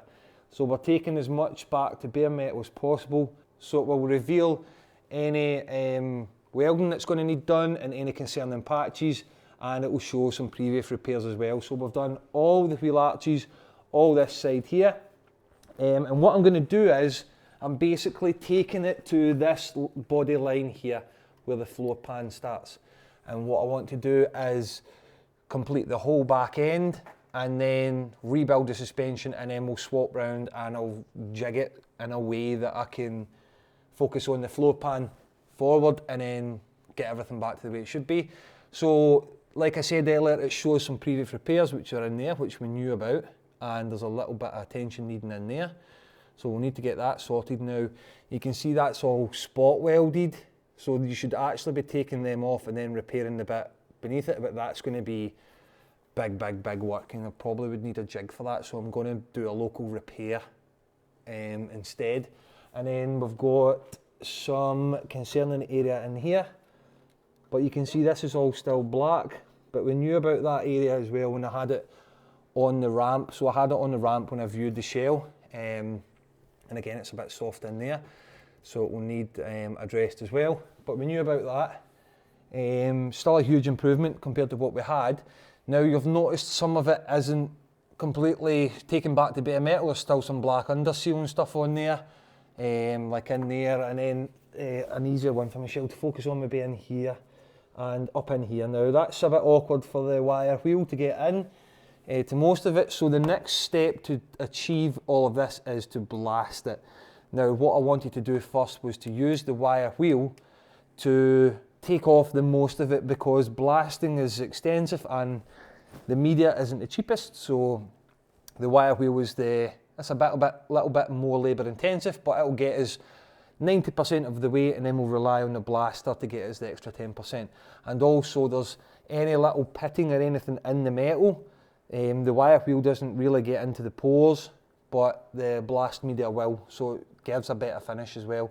Then we can rust inhibit all of the underside and then start laying on our new under seal, which should be the colour the car's supposed to be, white. So that's what we're going to try and achieve, but there's a lot of work still to happen. So next we're going to take you over here to the pot blaster. So we're going to put the blast media down in here, we're going to get air pressure in here. I did have to make a little modification, that's not the right adapter for my airline, but it does hold pressure, so I'm going to go ahead with it. And then we can blast. This pile here, to give you an indication, is everything that has came off of the underside using the wire wheel, and I've swept up. Now when we blast, we should actually try our best to catch the media, because we might be able to use it more than once. We might be able to recycle the media and get two cycles out of it. So I've never done this, and I know we've got the cabinet there. The cabinet's going to be used for suspension work and stuff, and this is going to be used for in here. Now, it's not the biggest, it's not the baddest, but we're just using it for local blasting and small car projects. We're not doing it commercially, so I'm hoping that this will be good enough to do the project Integra. So let's get a blaster set up and see how we go. First task is to fill the pot blaster, and then we can test it straight on the car.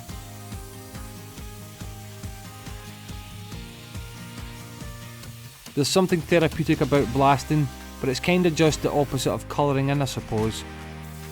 One thing I'll need to do for future is adapt the gun, because it's torture on the hands holding the trigger.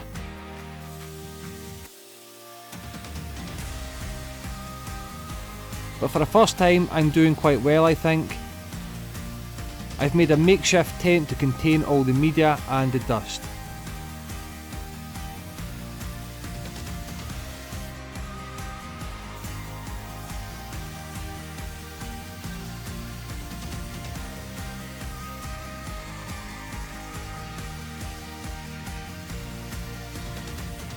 So, just to give you guys a wee insight, still playing about with some settings, still getting used to it. I've tried to create a little tent here so that I'm collecting all of the media so that we can sieve it and get another shot, recycle it. I need to extend the tent because if you look at the ground, I've kind of missed a little bit. But the reason why I've spilled some here is because I've been blasting in this area here. So it's not 100% finished yet in this area, but you can see the difference between a blasted finish compared to a wire wheel finish. So that's obviously to a certain grit, but this is just, it's just fine media I think I've bought. I've got mesh garnet, glass, and I think that's silicon carbide. I think that's why I'm using it first. So I'm quite happy with that finish. There's a little bit of primer and stuff to come off in there, but it takes all that primer off relatively easy. So I will scoot it around the whole car once we're done. So I'm just playing with the settings, but if you think that is bad and you think that's not good enough, I'll show you what it looked like on the other side before we started blasting, and that was about 3 minutes worth of blasting there. I'm not sure about my settings. I think I'm running about 30.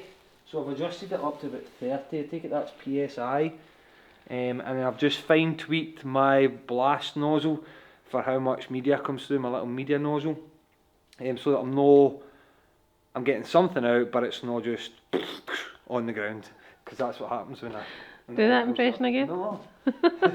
Go on. So, right here. So if you leave the valve open too much for media, you just get a bucket full of media that comes straight back out. So that's the media I've gathered from a good 10 minutes worth of blasting, so I'm getting enough but not too much. But there's still, I need to learn the settings, but that's how it looked before. So there's a clear difference there, I don't care what anyone says. Also the hood that comes with the blaster, completely useless, just falls off your head and steams up. So I reverted to an old friend of mine, full face mask, but it protects you to here, and then I had my hood up and I was getting blasted on my baldy bits. It was all getting blasted and I could feel it, so I'm going to have to put a hat on. But apart from that, I'm quite excited because I've bought something that's actually helping right now, and we can get this full backside back to bare metal.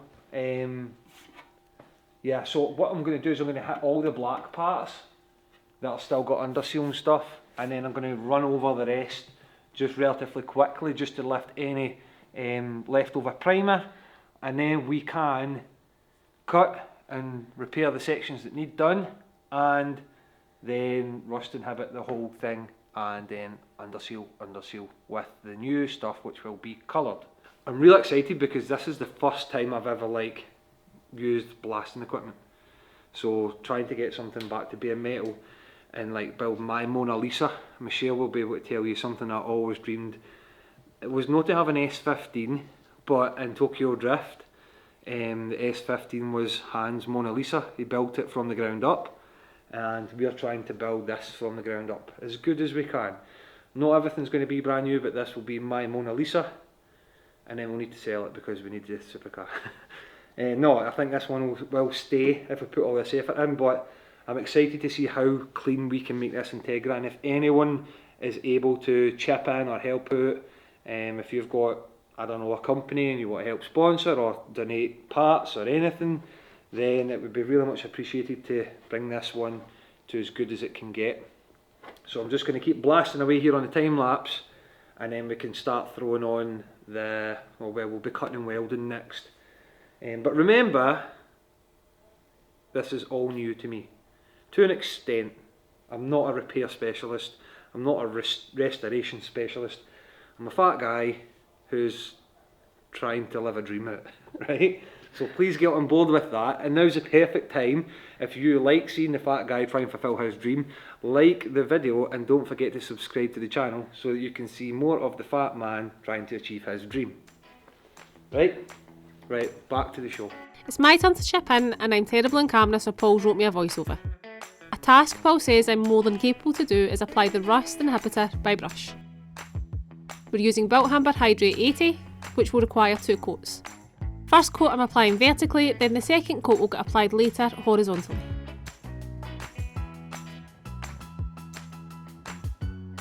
With me chipping in, it frees Paul up to start making parts up for welding. And also, he's the best and I'll read anything he wrote and put in front of me. Wait, what?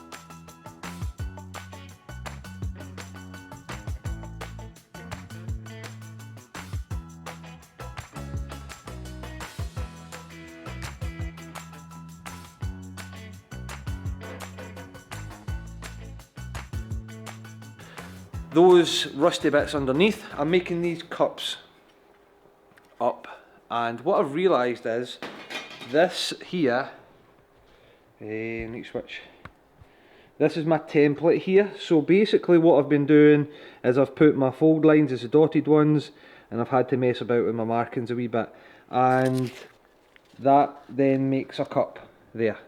That makes the cup, and this is how I've made it, and I've had to put a little cut in it in order to relieve the tension so that it bends to the will, and then I've ground down the weld. So you guys can let me know, how do you think that is? Is that a little bit better than what I normally do? I do hope I'm getting better at all this kind of stuff, I really do. So, but I've just realised that if I take my template here and reverse it the opposite way, one-handed, it's got a cup for the other side, and it's pretty much identical what needs to be done on either side. I'm a bit like this because my arm's out, maybe if I do that. So it's a bit identical what needs to be done on either side, so we're welding this in. I did kind of make a bit of a boo-boo on the first side where I've chopped this out along with it. It all kind of came out, and that's actually a bigger, thicker bit of reinforcement, so I need to weld it back in. I'm going to blast it in the cabinet first because I can do that now. And then we're going to weld that back on, and then I'm going to put, which kind of, this is like a skin that goes over it. So to show you, that goes in there somehow, whatever way possible, on the car. So kind of, there should be holes in that, and I need to replicate that curve, it must go that way. And I need to replicate this hole in here, which we'll do once I get that welded on. So basically what we're doing is just, I'm wanting to do all the welding on the car, and then we can start the seam sealer. Now I've had Michelle in doing all the painting, well, not painting, she's been doing the sealing, so it went back to bare metal, and then we put that Built Hamber stuff on, so this is it all cured now. And then Michelle's actually going to be seam sealing everything for me while I'm doing the welding, which is Paul the genius has pushed the wrong button in the camera and put it in slow motion again, same as the Arran road trip, and messed up all the footage and sound. So he's managed to speed some footage up in editing, and we'll continue with commentary. He's using his template to make a second box section for the passenger side of the car that needs welding.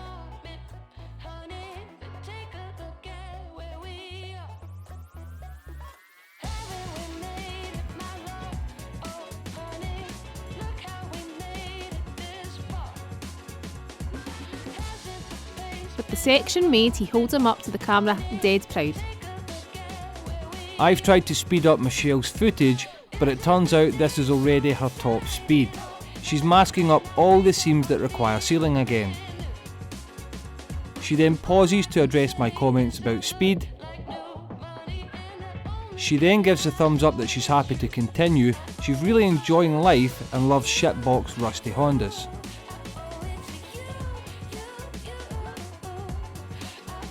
I've masked up the back arch before Paul comes in like a man possessed to start cutting the rusty sections out and weld in fresh metal.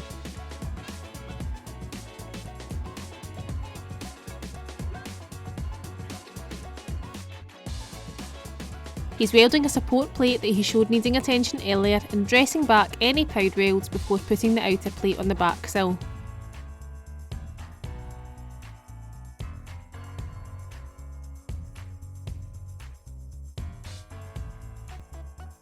He's sealing any new metal with weld-through primer before tacking them on.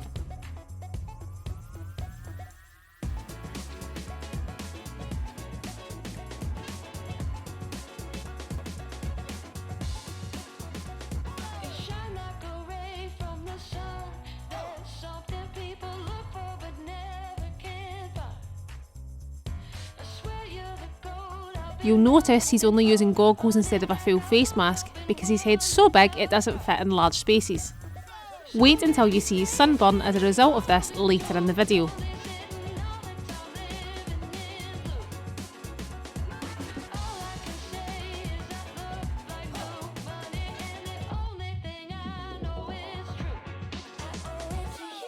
Michelle's now able to start seam sealing, and I've bought her a battery powered gun to aid in the process. While she's doing this, it must be close to lunchtime because an argument has broken out about sandwiches, and I click the button accidentally again, which restores the footage. The time, I'm not good with the camera. You're terrible and you shout at me all the time. You need to speak up because that's louder. It's not just like a jam and cheese sandwich, it's jam and cheese sandwich but it's like big thick crusty bread like a tiger loaf. You moan at me all the time for that head torch. So tiger loaf with butter, jam and cheese, not a sandwich. 2 bits of bread. No, it's not with a filling as a sandwich. I don't make a sandwich. You do. Do you get 2 bits of bread? No. Is there a filling? Oh, so you make it on one slice? You have a slice of tiger loaf, butter, jam, cheese. So you don't put the other piece No, of you don't bread put the on other top piece. so that it doesn't look creepy? That's what you're saying. The kids do have cheese and jam sandwiches like in a normal sandwich, but I like it my way. Have you ever tried it? I tasted it once. And was it okay? Not for me. It was fine. Hurry up with your Anyway. spreading. Anyway, while Michelle's doing that, I'm stripping off all of the suspension components so that we can blast them, but the blaster's not really up to the task because it doesn't have a high enough CFM, so I might need to order in another blaster. Otherwise we could be here for a year trying to blast all this crap. Sold on approval. I think you need it in your compressor. Michelle, this sealant isn't sold on approval anyway. Shut it. You can do it, I'll go home. I can now finish stripping all the suspension from the original DC2. I've got both back corners and the full front including subframe to strip for blasting. Right, so you've just seen a bit of hard graft going in, and this is the whole pile of suspension components that has been stripped off the car. So this was off the original DC2 that we got, and it's ready to be blasted. So all of this suspension arm will all be blasted and then powder coated and into our oven, and all new bushings will be changed for hard race bushes we have. But we have a problem in the blasting department, which we will go over right now and explain. You'll do a transition. No, that's not how you do it. That's not how you do a transition. You peel the page back. So if I do this corner or this corner, do this corner. Peel the page back, and now we're in this blasting. Is this our blasting room? People have engine rooms. This used to be the office, if early subscribers remember. So I've had a test of blasting in the blaster, and you can see it's coming up pretty not too bad. There's some pitted bits that need some extra work obviously. but the problem I'm having is the compressor isn't feeding enough. Now it did pretty well with blasting the underside of the car, and that's because there's two different systems. You've got a pressure pot and you've got positive pressure. So the pressure pot, basically the media sits in the bottom and it's the air that is forcing it out through the blasting gun and through the hose. This one works in positive pressure and it feeds a vacuum across, so it blows compressed air across, which creates a vacuum and soaks up your blasting media and then blasts. So you get stronger blasting through the pot style than you do in the cabinet. So you're losing a bit of that effect in here, and the problem is it then requires more air to be fed to it. Now I think my compressor is a 14 CFM, and when I bought this, I'm sure he did recommend, it doesn't actually say there, but I'm sure he recommended an 18 CFM, which basically means my compressor can't keep up with the demand of the blaster. So the air that we need to force this through to create vacuum is greater than what my compressor can generate. So you're getting a minute's worth of blasting, 4 minutes waiting till the pressure builds back up, then a minute of blasting, and it's taking forever. And it's also, it's just leaving it a bit shy in terms of finish that we desire. So basically, we need a bigger compressor, which I am going to order tonight. So blasting and powder coating is going to probably come as one whole episode. So for now, we need to leave it, and I'll show you what's been happening on the car with Michelle. Oh, Michelle, you're going to show us? No. Let's you show us. It's not good. It needs some touch-ups, but you explain what you've been doing. Right, so you guys saw me masking up the car. So I've done some seam sealer if Paul brings you in. I'm not going too close. It's definitely not perfect, and Paul will have to touch up a few bits because he does like perfection. But it was my first try, and I think I did all right. But we're going to wait until we have done. Michelle's crying because I pointed out a shit bit on the car. You gave it a go, it's cool. Why are you getting upset? Right, Michelle, why are you crying? Because so many guys that are watching just now haven't subscribed to the channel. Nothing to do with the fact that you shouted at me for this not being good enough. I didn't. I said you missed a bit. You've went off in one. There's been a small delay because of all the progress that's been happening for this episode. We originally were going to build wheel cribs for this car. Now, before I mention that and fill you in with that, I just want to say there's been a lot of progress with the channel, a lot of new subscribers and a lot of new viewers, so we really appreciate it. Thanks very much. And if you haven't already done so, please consider subscribing. It's completely free of charge. Like the video, it helps grow the channel, and we would love to put more back into the channel and start repaying you guys in some way, so that would be great.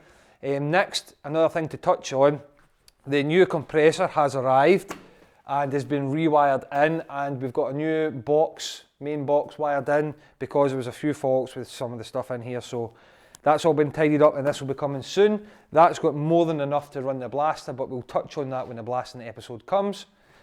I've made a mistake though, it doesn't have quick connectors like the SGS one does, and I need to plumb in a system that will come round here with a regulator, with a water trap and stuff, but that will come in a future episode. But going back to the wheel cribs, basically if you don't know what a wheel crib is, it's like Jenga. You can build wheel cribs, and when you can either jack your car up, or like mine, since I've got a small ramp, I could lower the car down onto the wheel cribs. So you'd have Jenga in each corner, and that would let me keep the car about this height, but the ramp would be down, and that would give me full access to the floor pan, and I could clean all the underseal off the floor pan, but there was a change in direction. And then another mistake I made, which I'll get to in a second, one of you guys actually seen a post I put in one of the Honda pages and watched the video, and then contacted me to say that you, or he, Robert, had a spit, or a rotisserie, or whatever, a jig. So, and the thing I want to do first in this episode is mount this spit to the Honda, and then that means I'll be able to rotate it and work it head height. And I actually need this for another car that we have coming later in the year. Now, second mistake I made, this is like 40 mil, I measured it wrong, and for the way I want to fabricate this, you'll know I'm a novice in a minute, I need it to overlap slightly for an idea I've got, and I've bought 60 by 60 and it's huge. So Michelle comes over here, I bought 60 by 60 box section, and when you see it next to the 50 by 50, it's a bit dramatic, and that's 40 by 40, so even that's a bit overkill. We should have got 45 if you can get it, I'm not sure.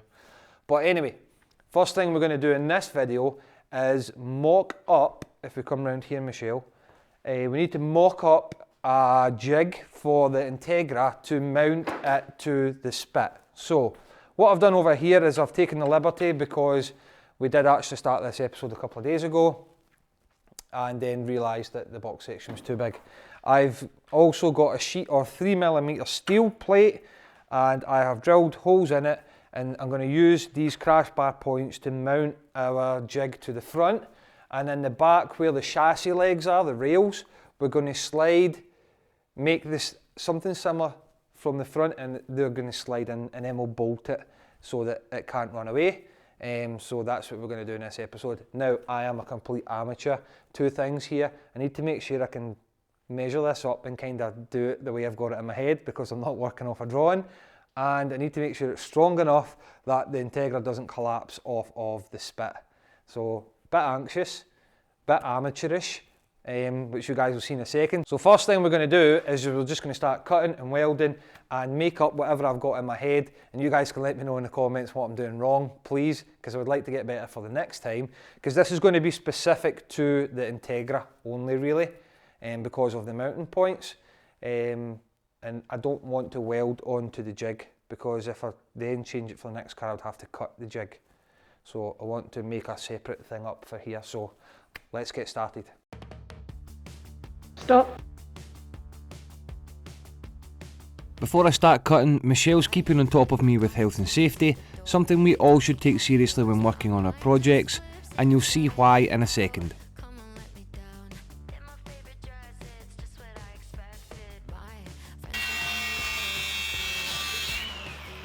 Oh! A spark bumped through my trainer there.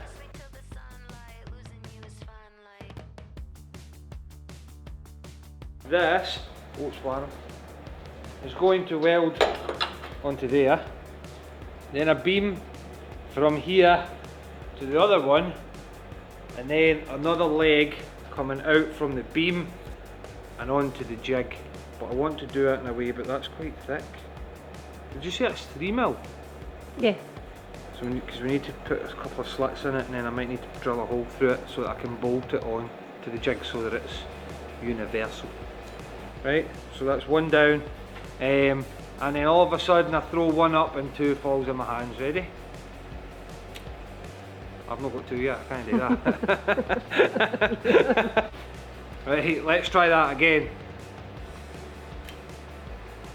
So I've got two box sections now. Weldy, weldy, weldy, weldy. So let's get to the welder, because we need to tack these on first and weld them up before we do the next part.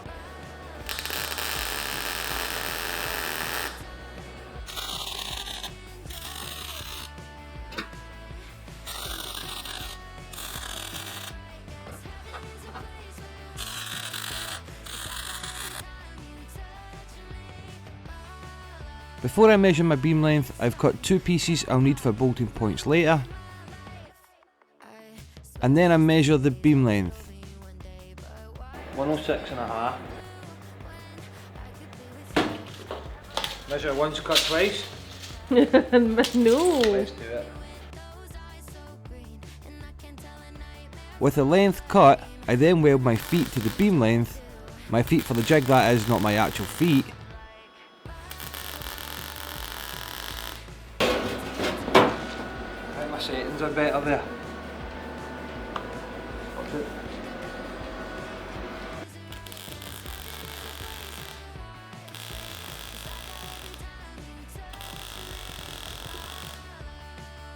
While that's cooling, I've made some cuts for the back of the car and bolt the front onto the car. One mistake I've made is not saying the dad joke of "that's not going anywhere" after bolting it all together, which may have been the bad luck I'm about to face later.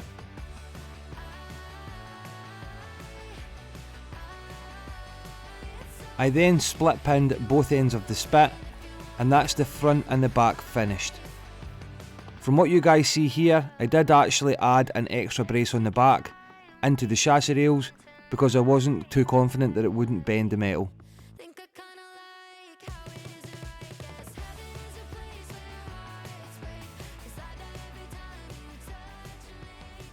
I want to talk about something which I tried to incorporate, you guys might be fabricators and engineers, was just the centre line of the car. So I tried to incorporate the centre point, the axis, the swinging point, through the centre. So it's not to the one side, and when we let this go, it's just going to want to roll by itself. We're trying to keep balance. Now another point is there's wheels on this, and I don't have a beam connecting from one end to the other, so it might want to roll out. So to combat that, I wanted a bolt-on system. So we've bolted it on through the crash bar at the front, so we've made our own kind of crash bar. We've bolted it on through here. My welding is really going to be put to the test here. I don't even know if that is structurally safe or strong. I've just made this up from the top of my head. The reason why I done it a clamp style like this with a bolt is because I didn't want to weld onto this bar, and then if I want to change it for another car, I have to cut and shut every time I want to use the jig. So I've done it this way. I've not seen anything to suggest that I've done it right or wrong. I've just purely plucked it from the top of my head. So this is on at the front, and if I take you around to the back, it's the same but a slightly different system. So round at the back here, it's a little bit less complicated. I don't have plates. Really what I wanted to do was slide into the chassis rail, but 50 by 50 doesn't fit in because there is a little dip in the floor pan which stops it. 40 box section slips in. But like I said, if I slip long pieces of box section into the chassis rail here, then my floor is uneven and the spit will want to separate and roll off. I really wanted to bolt, and if I fire something long in there, I've got no access to bolt. So what I've done is I've made up my jig for the back here, and I've bolted it through the bottom. Now I'm going to be putting a lot of stress on this box section here, which I'm not really confident about. I'm a little bit worried, especially if we turn this straight upside down. When the weight goes on, it will be fine because it will be resting on this. But after that, when we start turning, I'm a little bit concerned, to be honest. But again, it's off the top of my head. It's adjusted, it's on. I don't know what else to say. This is the first time I've ever done anything like this. I've kind of seen it done almost a few times, but I've never done it. And I don't know if this is going to be good enough, but this is my first time. I just want to show you guys everything I do with this. So I've lowered it, and it's holding its own weight so far. Have a look quick before it falls. Just for proof of the levitating car. It's creaking. It's creaking. It won't. See, my floor is poorly installed because we all tried to do it drunk, so it's kind of uphill. So this wants to roll this way, I think, which is why Michelle's put 2 blocks there. I'll cut this. I'll jam a piece in each side just to give it some extra support so that it's not going to collapse. Shouldn't have stuck my fingers in there. And then we're going to start stripping the suspension and start rotating. So I'm going to have a change of clothes because look, look at my trousers. Look what happened. How did that happen? These are some of my best clothes. I don't shop for clothes. I buy tools and invest in the channel. So if you haven't already done so at this point, like the video and subscribe to the channel. Anything and any growth will be put back into the channel, and hopefully one day we can start supporting you guys back. Right, let's get all this off and start rotating the spit.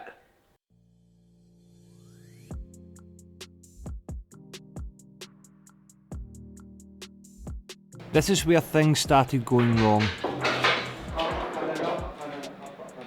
I've never really mounted a spit before, but I have worked on a car that's been on one.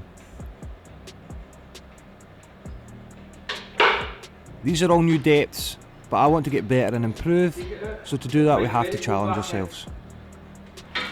To be safe, I've left the ramp in as a safety net in case it goes horribly wrong, but then I've spotted an issue that Michelle wasn't quite able to grasp. That's going to go there, look.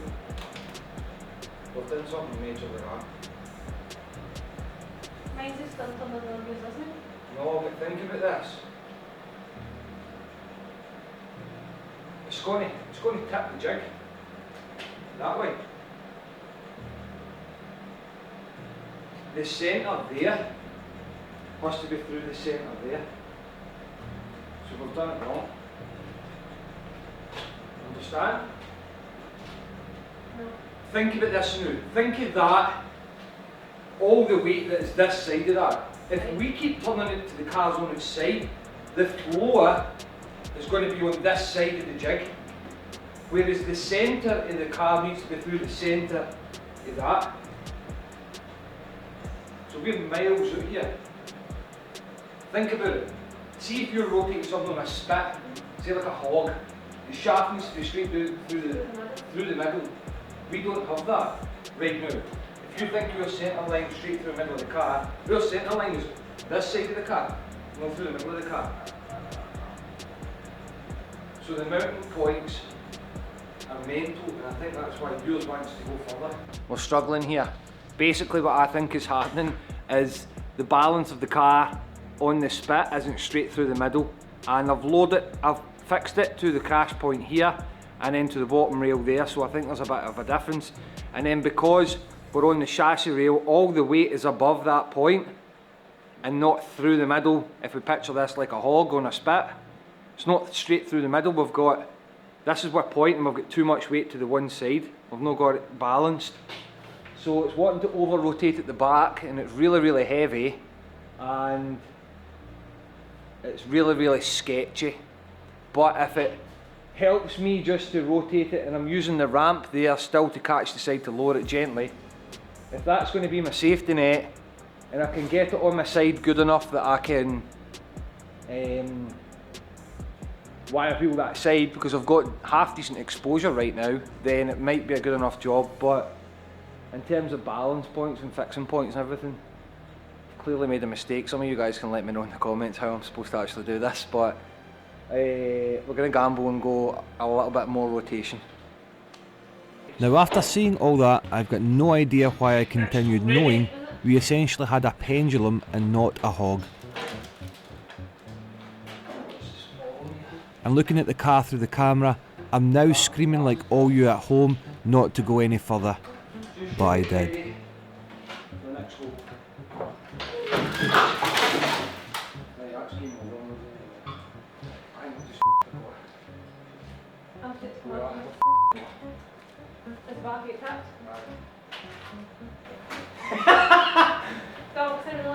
So they are, don't.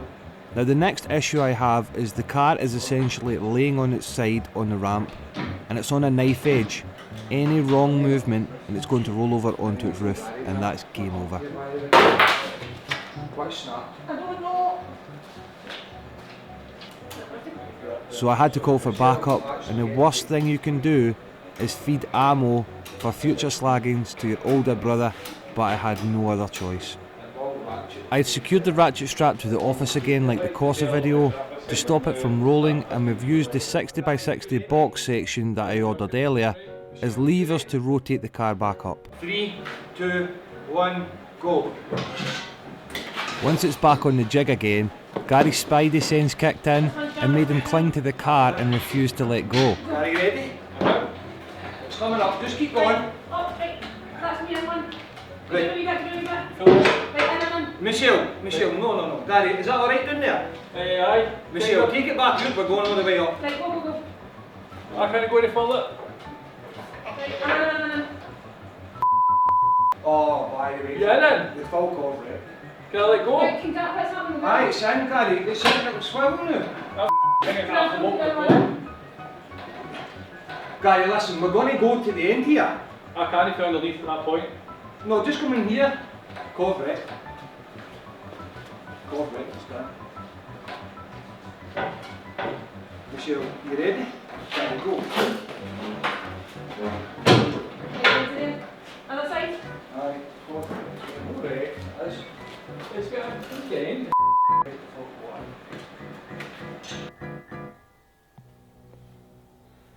I don't actually even know what to say right now. I've wrecked the car. I've f***ed the whole quarter.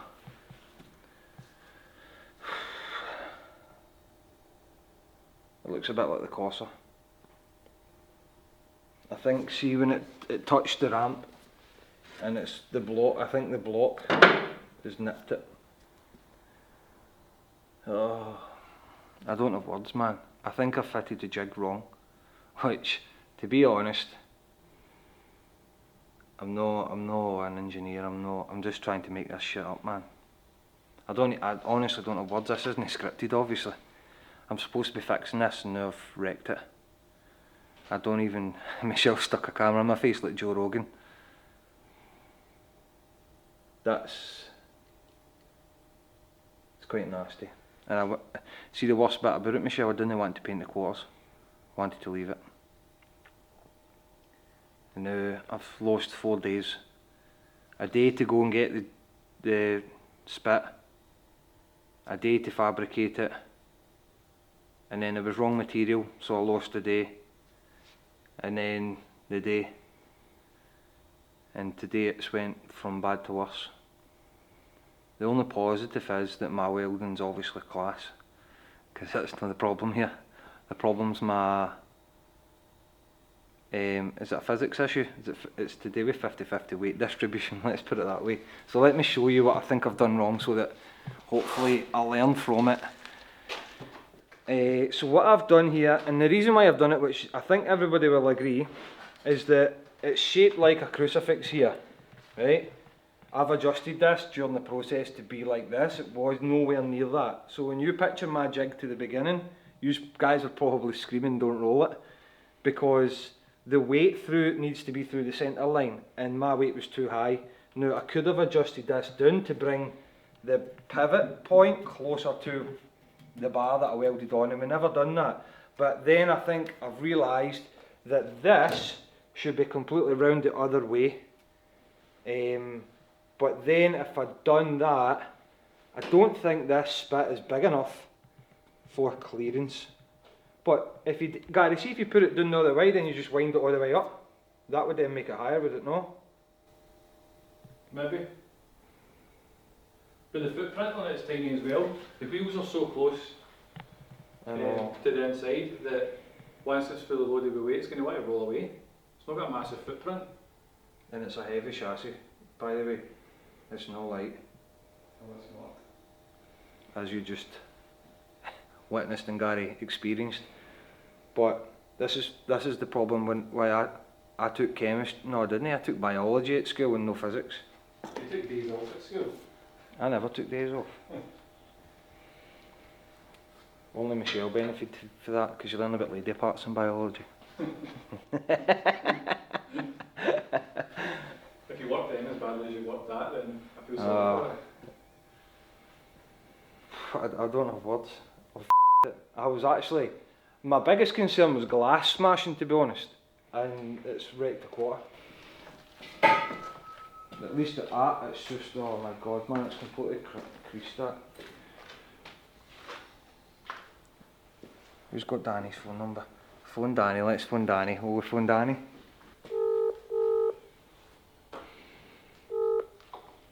Hello. Danny, mate, What are you laughing at? it's no good news, mate. And it rolled ever nearly onto its roof and it's f***ed a quarter, mate. Look. Aye, I can see it, mate, I can see it. Look under there. Mate, is that oh my god. It's just a wee crimple in it, but I wasn't want to paint it. Oh, I'm gonna have to. Aye, you repaint it now? Mate, it's, I don't know if you can see from that angle, it's worse than the Corsa now. Aye, it's pushed in a wee bit. Is that fixable, mate? Hey, Aye, you could aye. put that, hang and pull that out. There's nothing in it at all. You better do, man, you can really see there, it's your camera all broke? Aye mate, it's the back one smashed. Don't shut the door. Don't do that! Oh mate, it nearly fell again just shutting the door. Think I should glue pull that? No. You're on your thoughts. You're on your thoughts. You might have two sides today because I'm going to try and turn it over again. Aye, but they don't work as if it's meant to be there. It's symmetrical. Take two. The same direction. So after all the drama, I've flipped the spit mounts 180 degrees and it's time to try again. Don't think Michelle's quite up for it though. Go Gary, go. That shows the way to go. Go. Go Gary. Michelle's done it, man. Aye, but the two of them need to be. I thought Michelle, you you were looking okay? I thought you were just going to send it to the second one straight after that. Right, Gary, go. Michelle, pin out. Right. Next one. That's the point I like for the rate changes, so it wants to go to south. Keep going, Gary. Keep going. Keep going. Keep going, Gary. Keep going, Gary. Let it down, Gary. Let it turn? Aye. Just want to go to sell again, innit? Aye. Right, my pin's in, Michelle's your pin in. Yes. Everybody let go. Let go. Should we go get a wee done to make sure it's safe? No, like that. Don't do We're that. leaving it in it or something. What? With a leave it in it for a safe. It's the same thing, we've done it! Woohoo! Let's go on another pin. No! We're going to try and achieve what was supposed to happen in last episode.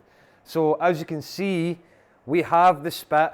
Just out of anxiety, I've got some tyres underneath it, and we have a strap here just in case there's any accidents. That's loose. I kind of have full trust in the jig now. Physics wasn't my friend in the last episode and 50-50 weight distribution, but also I set up the jig wrong. Completely my fault, so I take full responsibility, but it's relatable content from a relatable channel. Now, no messing today, let's just get in. So you guys have seen the prep in this area back to bare metal. What I originally wanted to do was make the wheel cribs so that I could get in the underside, which is hard because of the ramp to get into the sill. So now that we've got it on the spit, I can get a mask on, get my earphones in, and we can just get all this back to bare metal. So we're looking to achieve all of this all around here and the underside here, and we'll leave the engine bay for itself because there's going to be two different finishes there. So this will also need some attention. That's not, I think they've tried to prise that open there to try and show the spot welds. That should be flattened down. So we've got some attention on this inner ring structure here that we need to do, and the whole reason why I tipped it upside down was for this hole here. So we've got that, and I think there's maybe a tiny one on the other side as well, symmetrical. That's the whole reason I wanted the floor upside down. But so let's just get doing it. Let's strip. We'll put the belt hamper on, and then in this episode we're going to epoxy prime, and then we'll talk about finishes that again I've maybe made another mistake about, but we'll get there. So let's just start stripping everything off.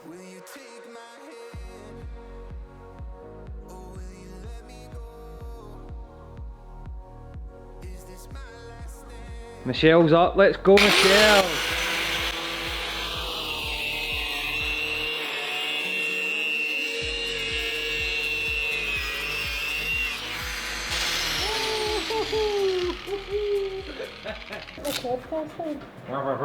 Kenny? Put my podcast on. Your podcast on? What podcast? Better not be Auto Alex. Murder. Murder? Yeah. Oh no, murder podcast with a grinder in her hand. No good mix. But Listen. Abducted while baking at home. abducted by baking at home. The murder of 20-year-old The murder of 20-year-old Sierra Joachim. Sierra something. While buffing an Integra DC2 Type R. Let's go, let's double team, let's get through this as quick as possible. I've lost a few days on the car, as we've seen in the last episode, with all the shenanigans, so it's really good to have Michelle just chipping in any way possible. She'll not be the quickest, she'll not be the best, but if she's taking a bit off and then I can come up behind and tidy, she's at least taking the bulk off for me, and we can get this pushed over the line. Still aiming for the deadline for the Cars and Coffee meet in a few weeks, so We just need to keep pushing, let's go. Once we've wire wheeled the floor pan, I'm using the blaster to clean any little pitted areas that might have surface rust.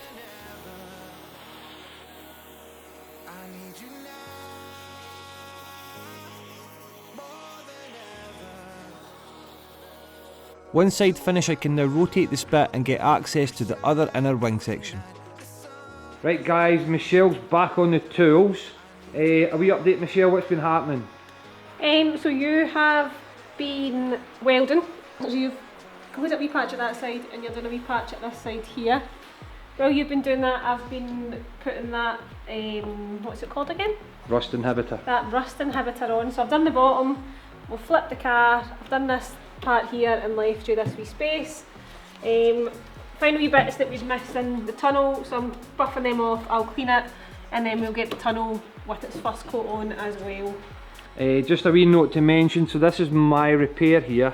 Try and get it to focus.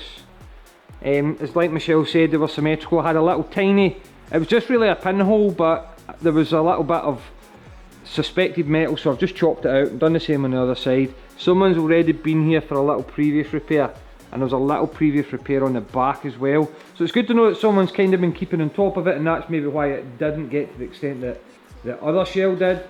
I've got some continuation to do in these strut towers to strip back to bare metal, and I've decided we're just going to take everything back to bare metal, so I will strip everything out there while Michelle's working here, and that means we can prime the whole thing and then I'll do like a gloss finish on the inside.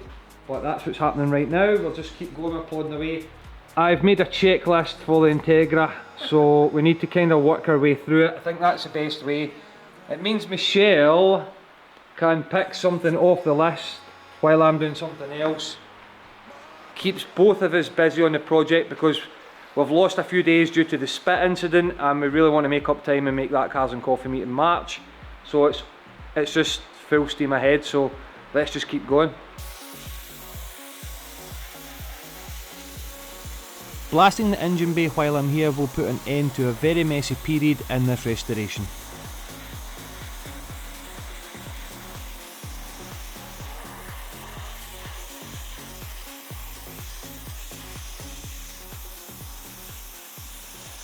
I don't know where we're at right now because I don't want to record just wire wheeling for 40 minutes. That's not an episode.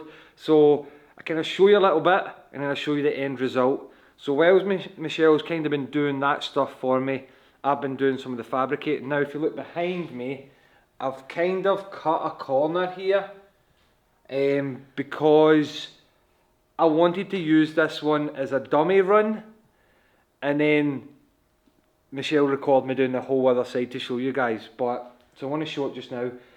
The inner wing was ruined, so I have taken the inner wing off, and then the panel that actually goes underneath it, car away past, is this one here, and it was rotten as well. So the two of them have to be welded together, and they're spot welded on.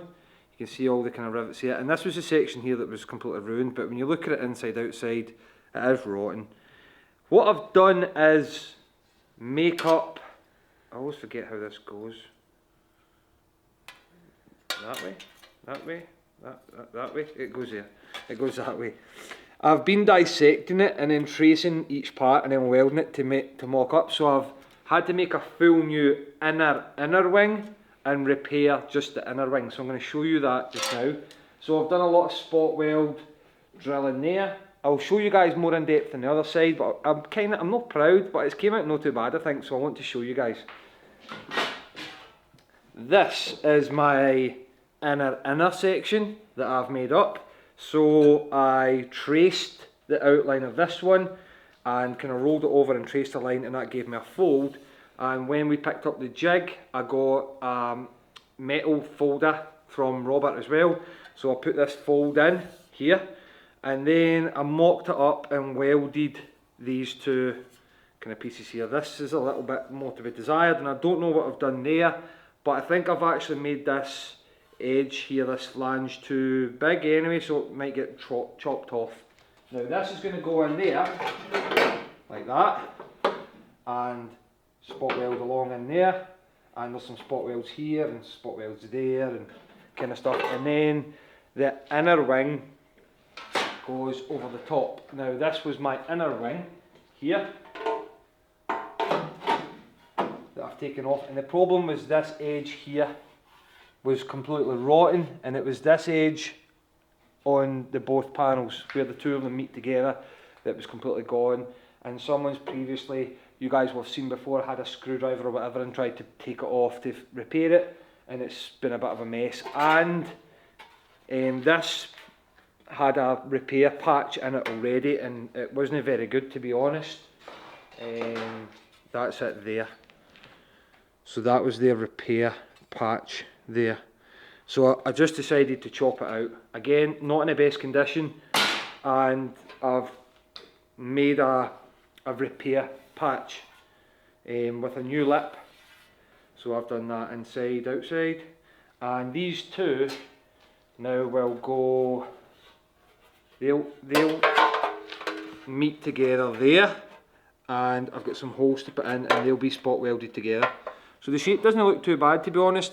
A little bit of tweaking to happen, obviously, but that'll go there, that'll go there, and these will be welded together.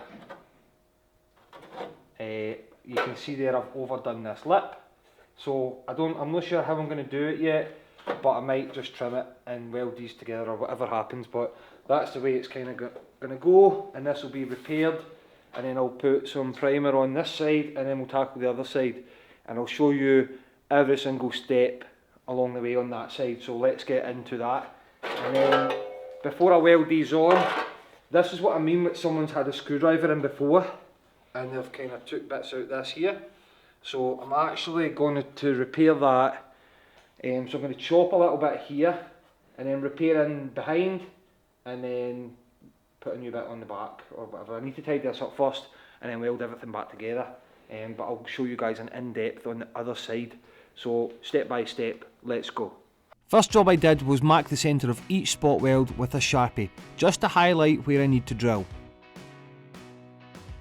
Next I use a small drill bit to make guides for the spot weld cutter similar to a centre punch. I'm using a small cutter bit from Amazon which cuts around the centre of the spot weld, leaving the panel below untouched.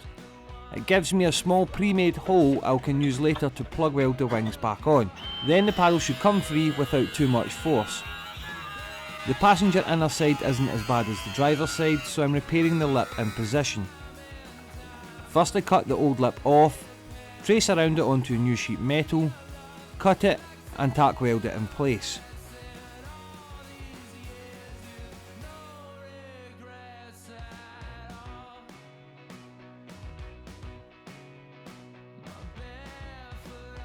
Once I'm happy I can stitch it all up and then dress it back with a flap disc.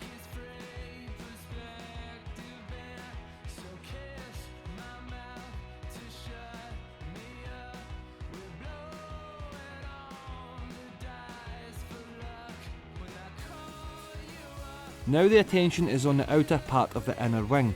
I've used an old air filter box to make a template piece I weld on to repair the panel. I use clamps during the whole process to keep the panel in original shape as possible.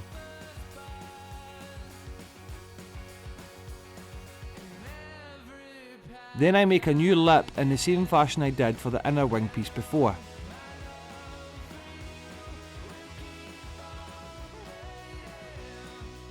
I've repaired the small section in the inner wheel arch and gave everything a coat of weld through primer to protect it.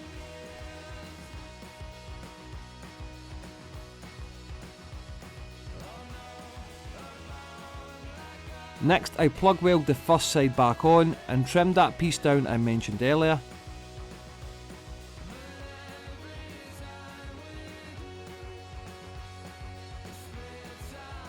Lastly I finished the passenger side, again using the clamps to hold everything in its original place.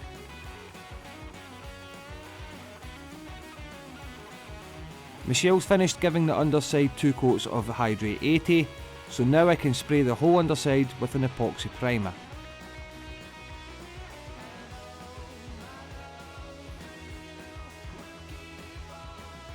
Right, so the epoxy primer is now on the shelf. It's the following day. I've just left it overnight because it was a late finish last night. So next is going to be seam sealer and then the stone chip on top of that. And just first though, give you a little look at the epoxy primer.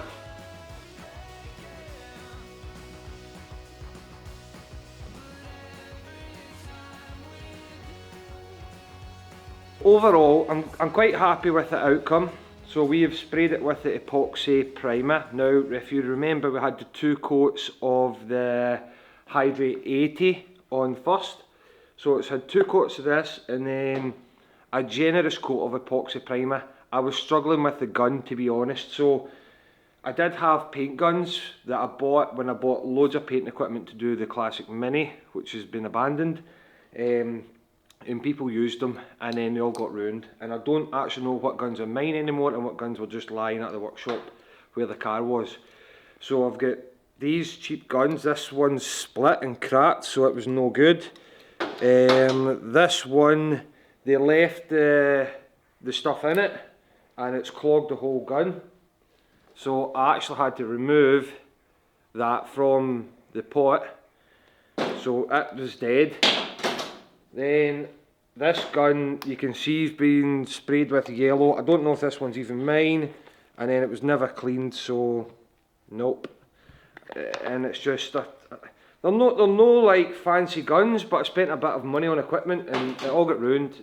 So I don't even want to talk about it, to be honest, but I managed to piece together one gun which isn't the right tip for my airline, and I don't have a way to alter it. I have to order fittings because I'm running Euro fittings on my airline, so it kept popping out. I did have the regulator and the moisture catcher on it, and I was struggling with adjustment on the gun. I was trying to adjust my fan pattern. That's not one fan, by the way, that's one there and then one there. It makes it look like one big one.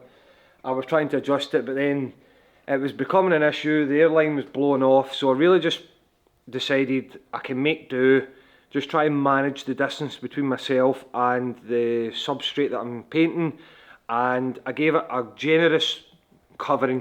I really maybe should have done a kind of light coat and then built another coat on top, but one, I've underbought on the paint. I only had 1 litre, and then the hardener and the thinner, so that made up about 1.3 litre in total. So I was kinda had to watch what I was doing with the paint that I had, but also it's had the 2 coats underneath and a good generous coat of epoxy primer, and then it's going to get 2 coats or 3 coats of stone chip because I've got plenty of that. So I'm quite happy with the coverage. There is a couple of bits that are just a wee bit light that was caused by myself. That was more to do with spraying technique than actual anything else. But most of the car has got a very generous covering and it's going to do its job, so I'm quite chuffed with that. Next we're going to turn to this Raptor. I was advised not to use Raptor. I was advised to use just the Stone Guard, was it the U-Pol stuff, because Raptor's a lot harder. It might not have the flexibility if there's any twisting in the chassis. But it's a bed liner paint, but if you paint it on the bed liner, the bed liner's still technically part of the chassis and it's going to have movement, so I'm not sure. But I had already bought this, and so I'm just going to use it because funds are tight, because I need to rebuild the whole engine. So we're going to use a Raptor, and I don't want the car to be black, so I've got some championship white paint that I'm going to use to tint this Raptor. And this one's a lot easier because this comes with a gun, so I can actually make it up. So I'll just show you guys briefly. It comes with a gun, although that's not the fitting we need either. No, but it comes with a gun and a little cup, some hardener and 4 bottles, and basically all we do is add the hardener to the bottle. Thought that was frozen. Add the hardener to the bottle, tint it with about 10% or whatever it's asking, give it a good shake and then spray direct through this gun. So, but I'm also going to struggle with the fitting. I don't have a female Euro.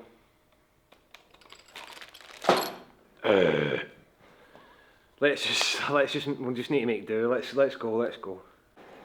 Michelle's back doing her favourite task, seam sealing. No masking tape this time, Michelle. You got brave. I got lazy. You got lazy. Such a big surface. It's not that big. So we're just seam sealing. What we're doing is I'm pretty much laying the sealing on, and Michelle's coming behind me to brush so that we get through it quicker. We've got this side to do it, and then I'm going to rotate it and do the opposite side so that we're not down on our knees. And then we can get the stone chip. I've sorted the paint gun scenario, which I think will work. Michelle, you must be getting pretty good at this now. I've been not practicing, but I've been cheating. How are you cheating? I've been watching Chris and Mickey Slicks. How dare you! How dare you've been watching another YouTuber? If Chris Slicks can do it, then I can do it. Is this how Chris Slicks does it? No, Mickey makes him mask up. Does he? Uh-huh. Alright, well. Yeah, heard it there first. Michelle has betrayed the channel. So this will be the last you see of Michelle.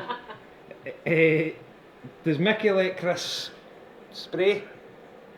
Oh, does he? I don't know. He lets him weld. I weld? No, you can't weld yet. Oh. You're supposed to get a shot and then you forgot. So I'll let you spray then, since Mickey lets Chris. It's Chris's channel. Who said Mickey's the boss? Mickey's the boss. He's Mickey the knows boss. what he's doing. So Michelle will be spraying later once she's finished the seam sealer. Seam sealer now finished, I can start mixing the Raptor. The small cup included in the kit is for measuring the hardener, and I'm tinting it with 10% Championship White, which is the original colour of the car. Give it a vigorous shake for a few minutes and then we can start applying it to the floor pan. I'm focusing on the tight areas first so I don't get any runs when spraying around the area. We won't get full coverage with this first coat, especially using white, so it's a thin even coat being applied.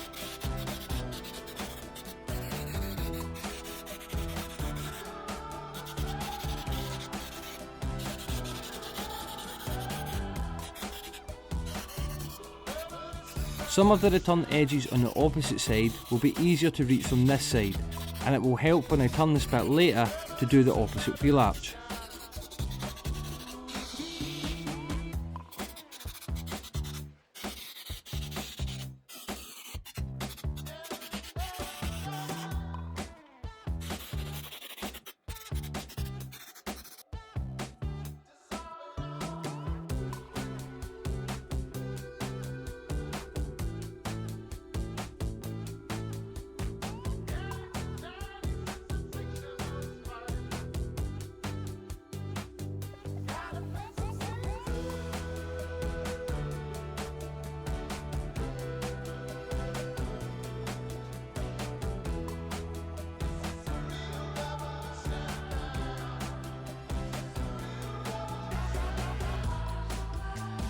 Now Michelle can start applying the second coat. In between. Yeah. Aye. You'll get a... Right, that's arcing. You never moved your body, you only moved your arm. You need to stay this way. Don't arc. Let go, then down, and then go again. 50% overlap.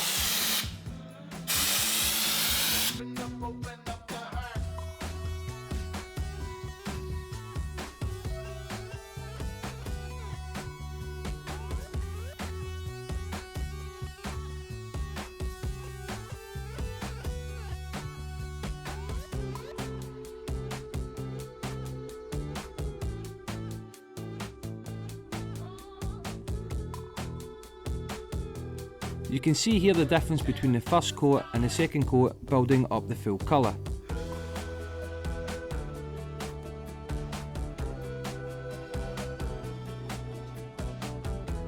A few cans later and I hope that's good enough that we can move on with the project.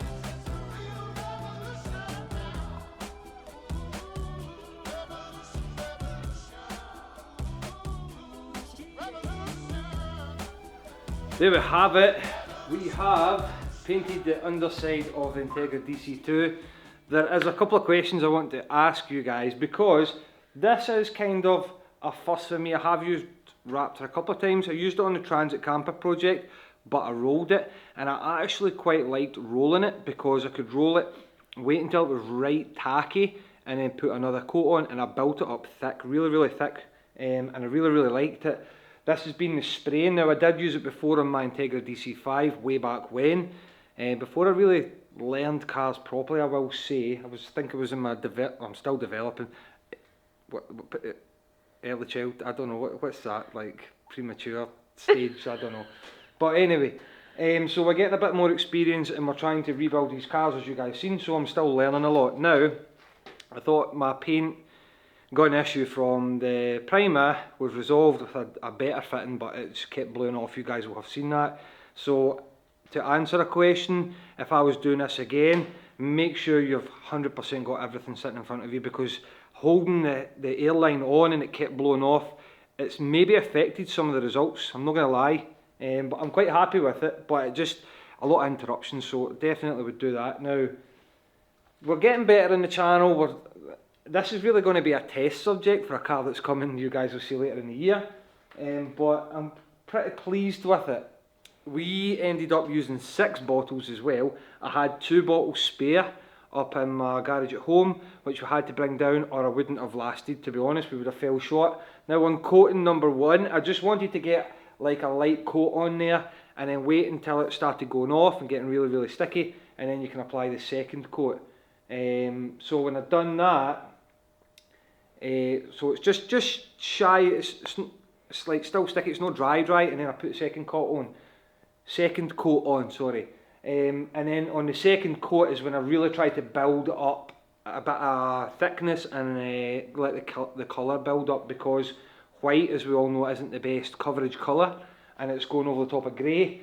So the first one you could still see a lot of grey flashing through it, and then on the second one I was really trying to build it up. I would have liked to go again and just, I would have put 10 coats on it, to be honest.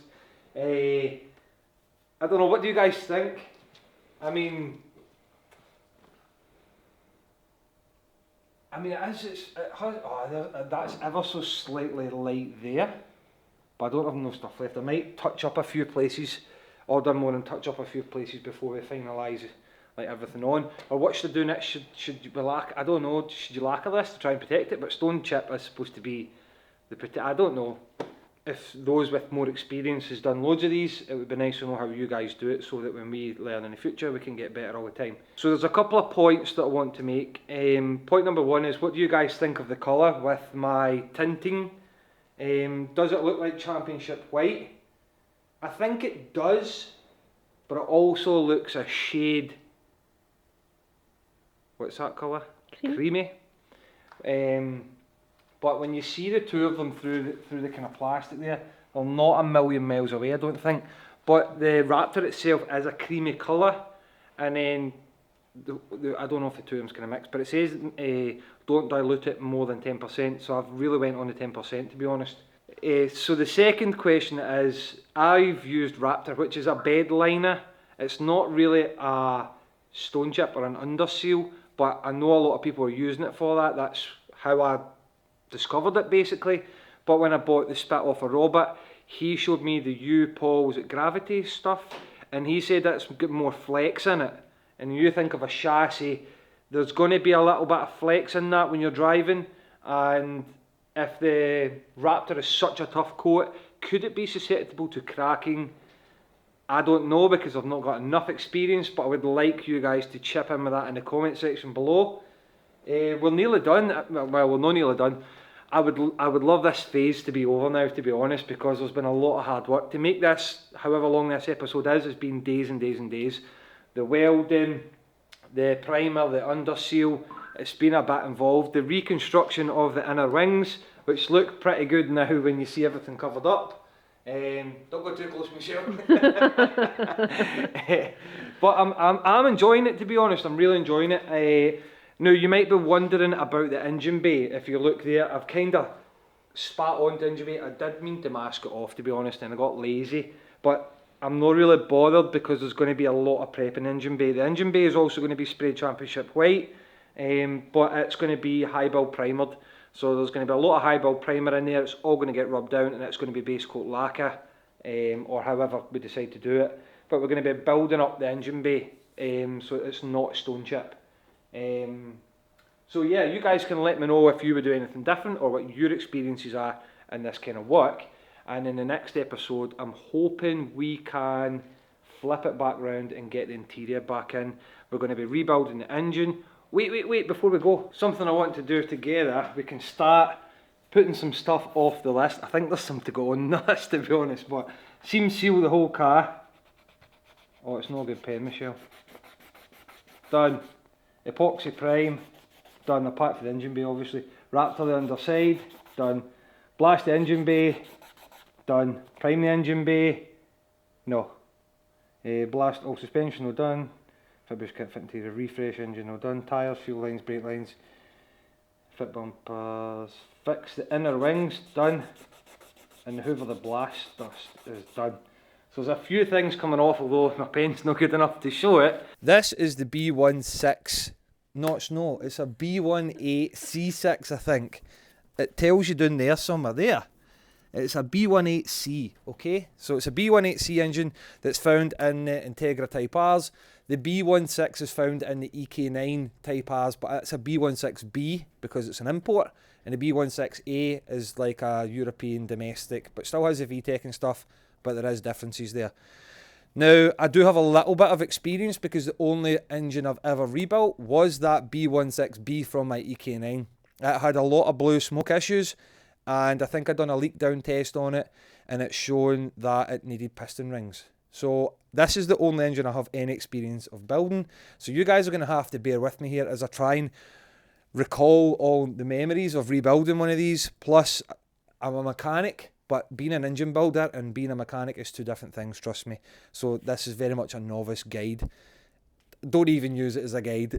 It's a novice experience. Now, Michelle will bring you around and she'll give you a look round about the engine, and we'll talk about what we're going to remove and how we're going to go about servicing this. So round here we need to strip all this exhaust manifold off. You can see it's all a bit rusty, so we're going to have to hope that comes off pretty clean. We've got a bracket here and a bracket there, which is for the power steering pump and stuff. The whole rocker cover needs to come off at the top, and then we need to take the cam covers off and the cams off, so that we can remove the cylinder head. We've got all the distributor round about this area, all needs to come off, and I've marked it so that I don't upset my distributor timing. The inlet manifold and the fuel rail and all that good stuff needs to come off as well. And round the back here is the alternator, which is actually seized. If Michelle can bring you in there, that's seized, so that's going to need either replaced or serviced if it can be. And then we've just got loads of engine looms and thermostat housings and all that good stuff, VTEC solenoid in there. Now what we're going to do, because we've went to such a great length on the Integra shell, it would be a bit pointless at this point not to put some attention into the engine. So we're stripping everything down. I should have done a compression test, something I've missed. So we're rolling the dice here, and it's probably a wee bit too late to get the actual oomph, unless we turn it by hand and put it on. I'm not sure, I might do that. But basically, it's done maybe 200,000 kilometres, I'm not 100% sure. And we don't have any history of it kind of being rebuilt. So it might not need rebuilt, but I think Ross said it was maybe a little bit smoky. So we don't know. So basically, head's coming off, we're going to reseat the valves, we're going to do the valve stem seals. There's going to be a new timing belt, water pump kit, everything on the car. We're going to hone the block, we're going to remove the pistons, we're going to do the piston rings, we're going to do the thrust bearings, we're going to do the big end bearings, so all the con rods and everything's coming out. So you guys will get to see all of that. We'll be turning it upside down on this engine stand, and we will be removing the sump, removing the cradle, removing the crankshaft. We'll get the crankshaft balanced. So there's a lot to go into this engine and no much time. And already I'm behind on week one. So let's just get a move on and get into stripping as much off this engine as I can, so that Michelle can take it to the machine shop while I am back shift this week. So let's just go. I've decided the best place to start is the top and work my way down. starting with the breather hoses and the fuel rail. To remove the fuel rail first, I have to disconnect the loom for the 4 injectors and then the 10mm bolts holding it in place. With the fuel rail now removed, I concentrate on removing the engine loom next. To do that, I have a support bracket on the inlet manifold to remove first, then I can follow the loom across the back of the engine, disconnecting it from knock sensors, temp sensors and the alternator.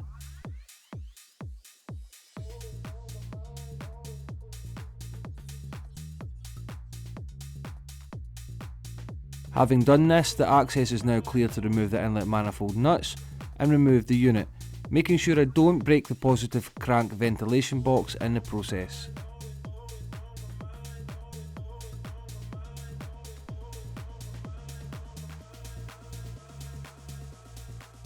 Then there's my head gasket there, fitted one of them upside down in the EK9 as well.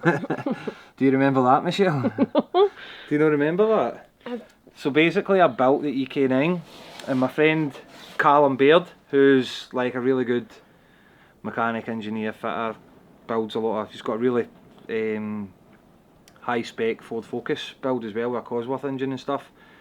So he really knows what he's doing, and I asked him to come and watch as I did the first start on the EK9, and when it did, oil was pouring out from the back of the engine, and I thought it was through this breather box here, the one that I've just broke the bit on. So that's why I thought, because I had broken that breather, so I thought oil was pouring from it. So I stripped everything off, the head came off, everything came back off, and then I checked it all, was happy with it, sorted the breather, rebuilt everything, started it again, and again oil started pouring out of the back of the block.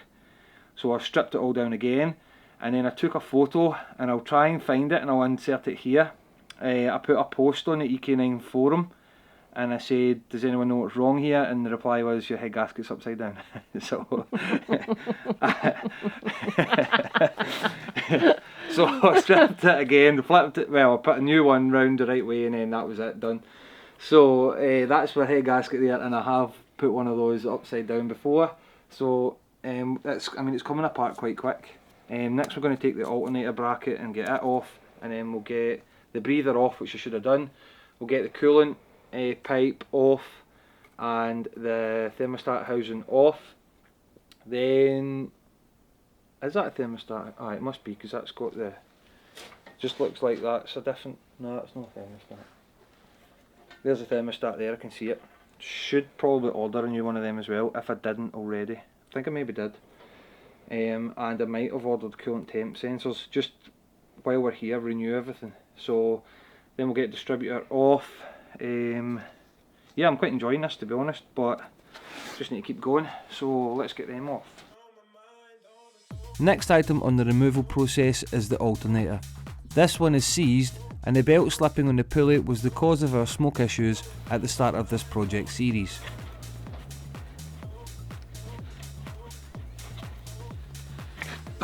Next, I'm draining the oil from the sump pan, as the sump will need removed later. It's a recently new oil filter on the car, which shows the previous owner has looked after the engine. Once that's out the way, I can remove the oil filter housing to allow the main coolant pipe to slip out. That'll be an eye. There you go, that helps me a wee bit of clearance. Lastly, I remove the remaining sensors or coolant pipes left on the back of the engine. And that's one side of the engine complete, with minimal upsets, but that's all about to change. 9 of the 10 exhaust bolts came off with no problem, but there's always that one. In there. It's not good news. Oh my god, it's just snapped. Oh.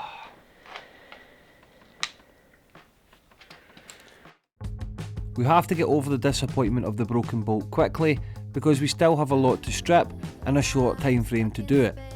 Next, we're focusing on the ignition system. So I just want to make sure I get it exactly lined up, because that is distributor time, and so I'm going to show you something if I crack this off. Now I've taken the others off, but your distributor will pivot like this, look. See there? So you are advancing and retarding your ignition timing by doing that. So because we believe that my ignition timing and everything was good, I want to put it back on that spot. I don't want to change it. So there's my distributor, so we'll make sure it goes back in and we don't disturb this. Because you can then put that distributor timing 180 out, which I know this because of what I'm about to say. So the reason why we're lining up those marks is because this is mechanical ignition timing. Now, as I've shown that you can advance and retard the timing, when I bought my EK9, myself and my friend Jordan drove 3.5 to 4 hours or 5 hours drive from here all the way up to Elgin, and when we were 20 minutes short of the destination, he sent me a text message saying that the car wouldn't start, and basically I said, well, I'm only 20 minutes away, I should just come and see it anyway. And him and all his friends was round about the car and no one could get it to start.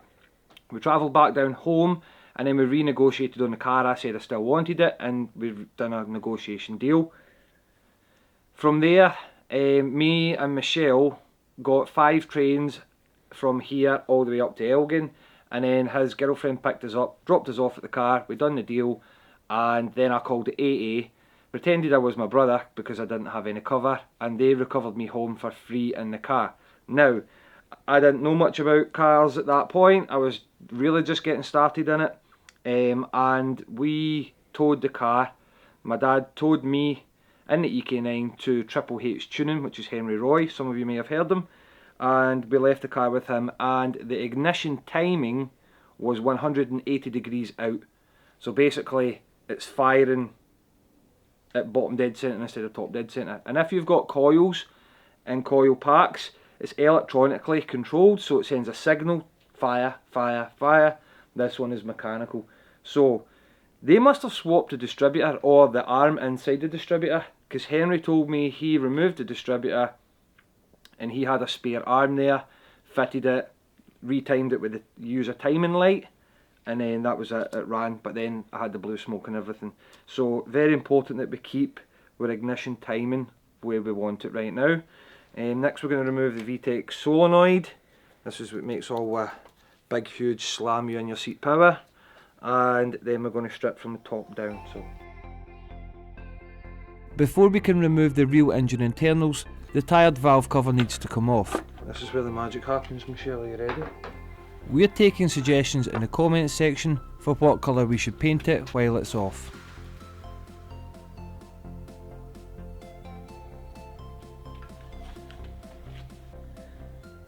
Right, so taking spark plug from cylinder 1, and if I look down in, I think I'm really close to top dead centre. That's pretty much touching the top of the piston. Now if I look in at the side here, Michelle, the cams say up and up, so they're close, and I'm sure if I remember right there's a notch that on each cam gear that needs to line up. And then I think this mark here on the timing casing has to line up with a mark on here. Now I've got, it's hard to see, but I've got 1 mark there and 3 marks there. So what I'm going to do is I'm going to give it a little jiggle until we can see everything lined up, and then I'm going to buzz this off. There's a little tiny mark in the crankshaft pulley and it lines up with this mark here. So that tells me that we are at top dead centre. Now,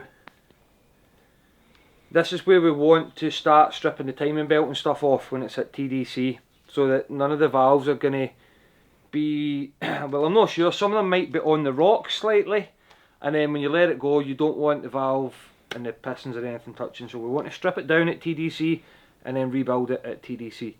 So the next job we have now is to buzz the crankshaft pulley off. Now, as I spoke earlier, you put pins through these rails. I don't have pins that are the right size. I tried to use Volkswagen pins, but I use drill bits. Now I done this the first time, and a 3/16 drill bit is the perfect size.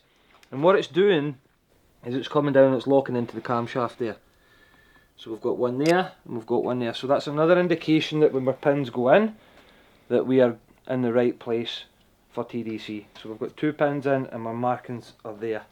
Now, something I want to talk to you guys about is, it's like progress really, because when I first stripped my EK9, one of the biggest issues I had was this crankshaft pulley. Now these are notorious for being difficult to come off. Now, when I was trying to remove the whole engine from the car, I was struggling to get clearance because of the crankshaft pulley was hitting against the inside of the chassis leg on the EK9. Never really happened on this one. I think I managed to manoeuvre it out, but I had less experience back then. Now, I had no way in getting this off, and I struggled for days. So what I did next was I bought a small 50 litre air compressor with an air impact gun, because that was what the garages had back then. No looking at any of the figures that it was capable of running at, and when I plugged it all together and charged up the air compressor, it wasn't powerful enough. So then, this is true, I didn't have a battery powered gun, and I think they were just starting to come in back then, so we're talking 15 years ago maybe. I then went to Clark and I bought this. A plug-in gun that plugs straight into 240, and it says it's got 450 Newton meter torque, right? But that's not really breakaway torque, which I now understand, which I didn't understand then. And I put the gun on, and I've kept this for all these years, and it still never took it off. And then after that, I discovered you're supposed to get a tool. Now this is a tool here that locks there. So I think you put a bar on this side, and then someone can get the 19 on that side, and you can work against. So, but I was only doing it by myself. So this bit here I rested up against the chassis leg, and then I managed to crack it off with a big massive breaker bar, which was my dad's breaker bar, which I actually still have in my toolbox. So these are all tools that I bought 12, 15 years ago, whenever it was, to rebuild my engine. So I'm going to show you if this will take it off, and if no, we've got another plan. Will it remove? And this is on a woodruff key, so we can blast it off. Right, reverse is that one. I'm going to need to, Michelle, can you stand it? Does it? Mm-hmm. It's been in there for 10 years. Right, place your bets. Will it buzz it off? I'm going to say no.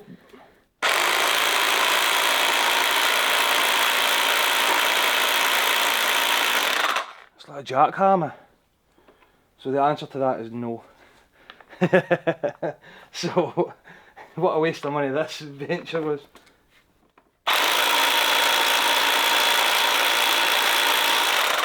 Now at the time that cost me about £100 I think, and it still didn't work.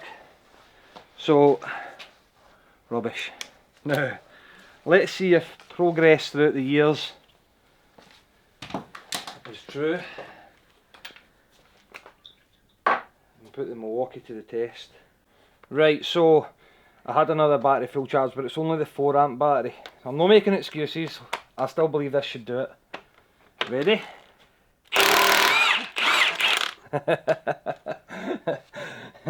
So that's progress. How easy was that? The big Milwaukee. So it just goes to show that you do get better over the years. So I'm not lying here, that took me 2 days to get that crankshaft pulley off, especially when I had to go and drive to get parts and everything.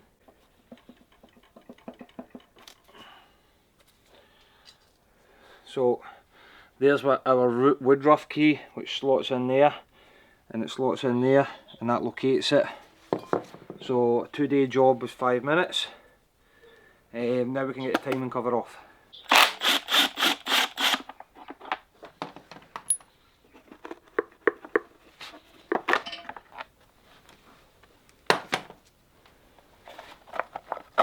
Oh man, look at that stuff on it.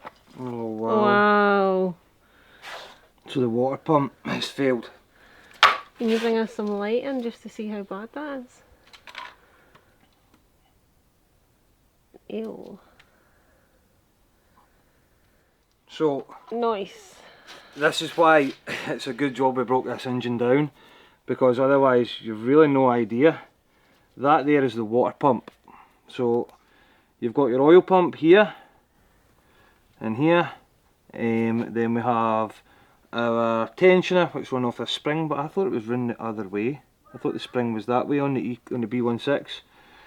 We've got a load of sealer in there. Has someone tried to seal it up? I mean, there's a lot of sealer lying about there.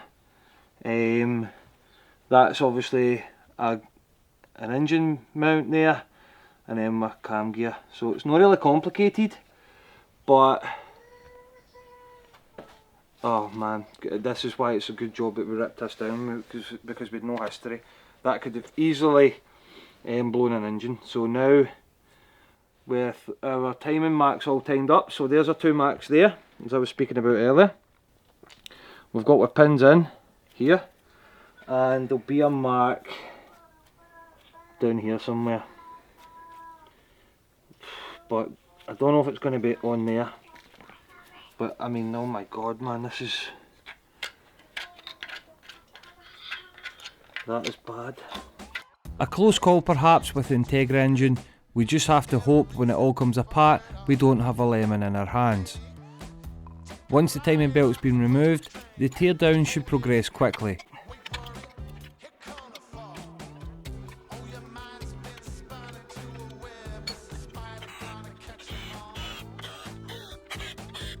I removed the cam cover plates, which I held on with a series of 10mm bolts, and I'm laying all the parts out in order on a clean surface to minimise contamination as much as possible. But all parts will go through a cleaning process before reassembly. Once the covers and caps are off, the camshafts are free to come off. So this is where the mad VTEC happens here. If you guys can, obviously I've turned it now, if you can see there, you've got different kind of profiles on the lobe. So basically this lobe sits a lot higher than this one, and it's going to use pressure, and it moves the cam so that it can, at a certain amount of revs, and it means that the bigger lobe is now making contact with the valves, getting some more air and some more fuel in there, which gives us the VTEC. You'll need your Weetabix for this next part, although other branded cereals are available. Cylinder head bolts always require a good bit more oomph to remove, as they're holding the engine together under stress and stopping the head from lifting off the block.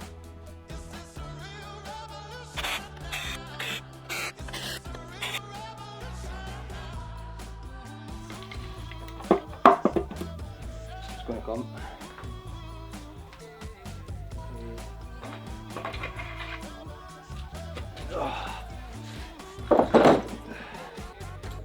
Woo! One block, 4 pistons. I tell you, they look pretty, not too bad in terms of the amount of miles this car's meant to have done. You can see obviously the fresh coolant that's been in it, and the water jackets there. Yeah. So there's sealer there. It's obviously the gasket's failed. The pump's still working, but it's obviously been leaking. I'm hoping that's only where it's from. And we'll be getting a new water pump anyway. If you look there, your gasket seals between each cylinder, so having that clean in there is a good sign that we're not burning anything between the two. That one there looks no as good, and that one's 50-50 kind of thing, but I don't believe the head gasket was away on this, and that will all be cleaned. But the good news is obviously we've not turned it to see these two, which I might do just now. We need to put the bolt back in and then we'll turn it. But we can see that I'm quite happy with the wear in the cylinder, and we're going to get this honed, so you can see a nice cross-hatch pattern in there. We're going to get it honed, and we might get the block tested for straightness and everything before we rebuild it all, just for peace of mind, because we want this to last for another 20 odd years. So if we come over to the head, these are our head bolts. Now, to be honest, these don't matter because they're stretch bolts. So the threads stretch slightly, so you can't, they're only single use, so we don't really need to worry about the order that they're coming out in. So we'll be putting genuine ones back in. Now I think, Michelle, when I done my EK9, I didn't use the standard head bolts. Probably couldn't find them because the parts and stuff wasn't as good, because internet wasn't as good. Now the internet's brilliant. I use studs, ARP head studs and bolts and nuts or whatever, and I don't know if I done it right, to be honest. I'm not going to lie. I did torque them to what it said in the manual with the thread lock on it, but I can never be sure. Now we're going to get a bit of oil here, that's why I put that down, but if we turn it upside down, that's going to be pushing everywhere. But this is our head gasket that I once fit upside down, so we're actually burning quite a lot of soot in there when you see that. So we might have been burning a little bit of something there. The valves kind of tell a story as well, and they're a little bit sooty. Could be from overfueling. We'll get a wee look at this gasket. So I want to understand how I managed to fit it upside down, Michelle.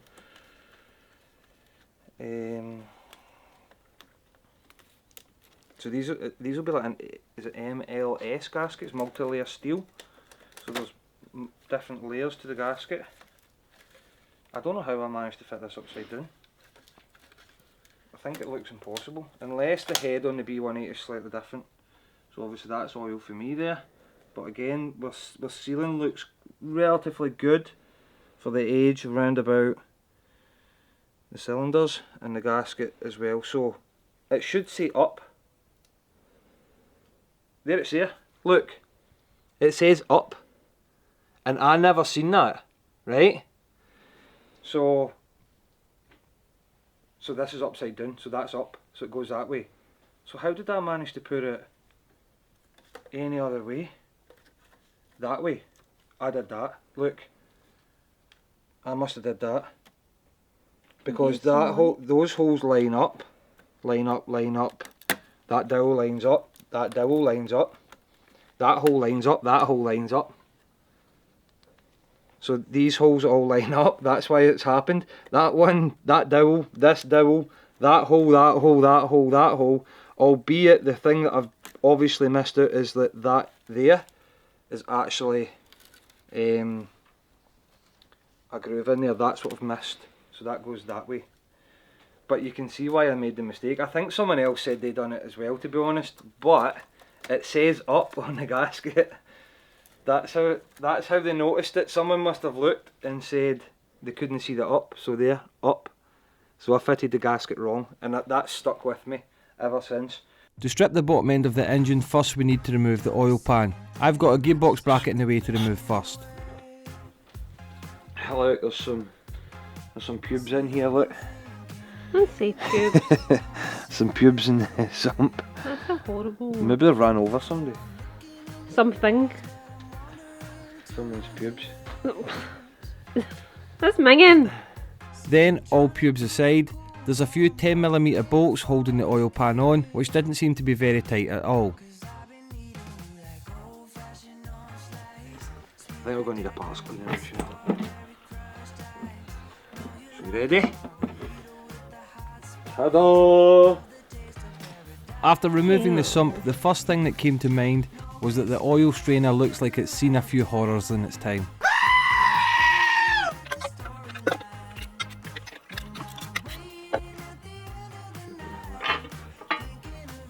Cover off. That's the cover, and then that's the cradle. So this is the cradle next. So what we've got now, Michelle, is these are our caps. You've got one there, you can see one there, and then we've got two in the middle there. This is your crankshaft here, so it's the part that spins.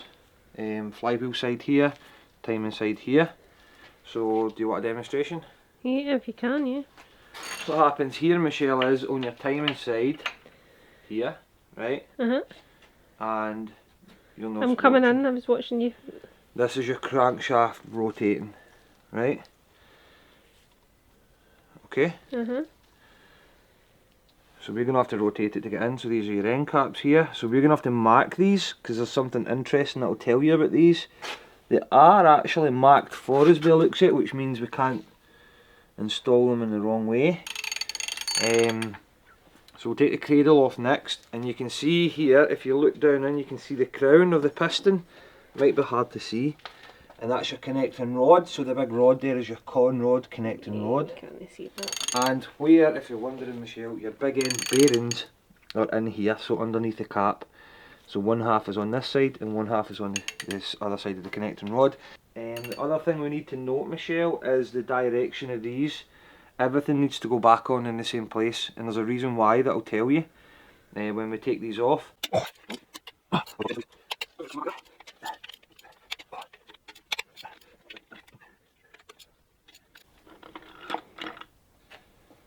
Oh, so they've got bearings in it. So look at the, see how they're just through? They've rubbed through the bearing slightly, see it? See the difference? Mm-hmm. So I think it is kind of, there's some wear on the bearings.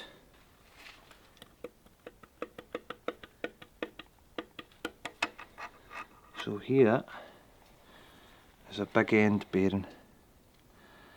And that's got a wee bit of a mark in it, scratch. But it's no worn excessively. I'm already getting mixed up, and this is the important thing. If I take it off this way, it can't go back on that way, and I'll explain shortly why.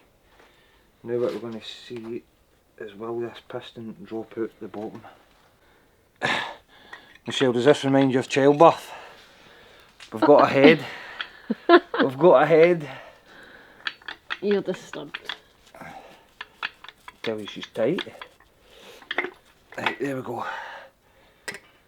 Out comes one child, one Honda love child, and I need to sit it this way, Michelle, so I don't confuse everything. But before I do, again, we've got another bearing here, and it's not too bad for the amount of miles. I don't believe it's been rebuilt, but you never know. We don't really have, I hope there's no history of it being rebuilt. If there is, then... So here you've got 3 piston rings. So these 2 here will be compression rings, and that's an oil scraper ring. Now again, I had no experience when doing that, so... And what I need to show you is, this cap needs to sit the same way, because these aren't cut the way you would think they are. Your con rod is actually broken. So if I show you here, Michelle, come closer. We've got the number 24 here, right? They don't cast the con rod and then cut it. It gets broken. So technically it is uneven. So this side can't be reversed. It wouldn't seat properly. You have to keep it the same way. So that's going to be very important when we build. Just for reference, this is your bearing. There. There's a wee bit of wear underneath that one. When your big end bearing goes and you hear that knocking noise, it's because of these. These wear away, and then there's no... the tolerance is so fine between here and the crankshaft, right? So it'll be like that one. No, sorry, it'll be these ones here, right? So they'll be a main bearings, I think. These will be a big end bearings, and they'll be a thrust ones, I think, right? I think that's what we're going for. Main, big end, and then thrust. Now, the tolerance is so fine between this bearing and rubbing on this part of your crankshaft here, that if it gets worn, there's gap and there's movement, and it starts knocking against the shaft, and that's when you hear the old Rodney, and you hear about a big end knock. That's what's happening. It's the bearing that's worn, and it's the bottom end's knocking. So you would need an engine rebuild.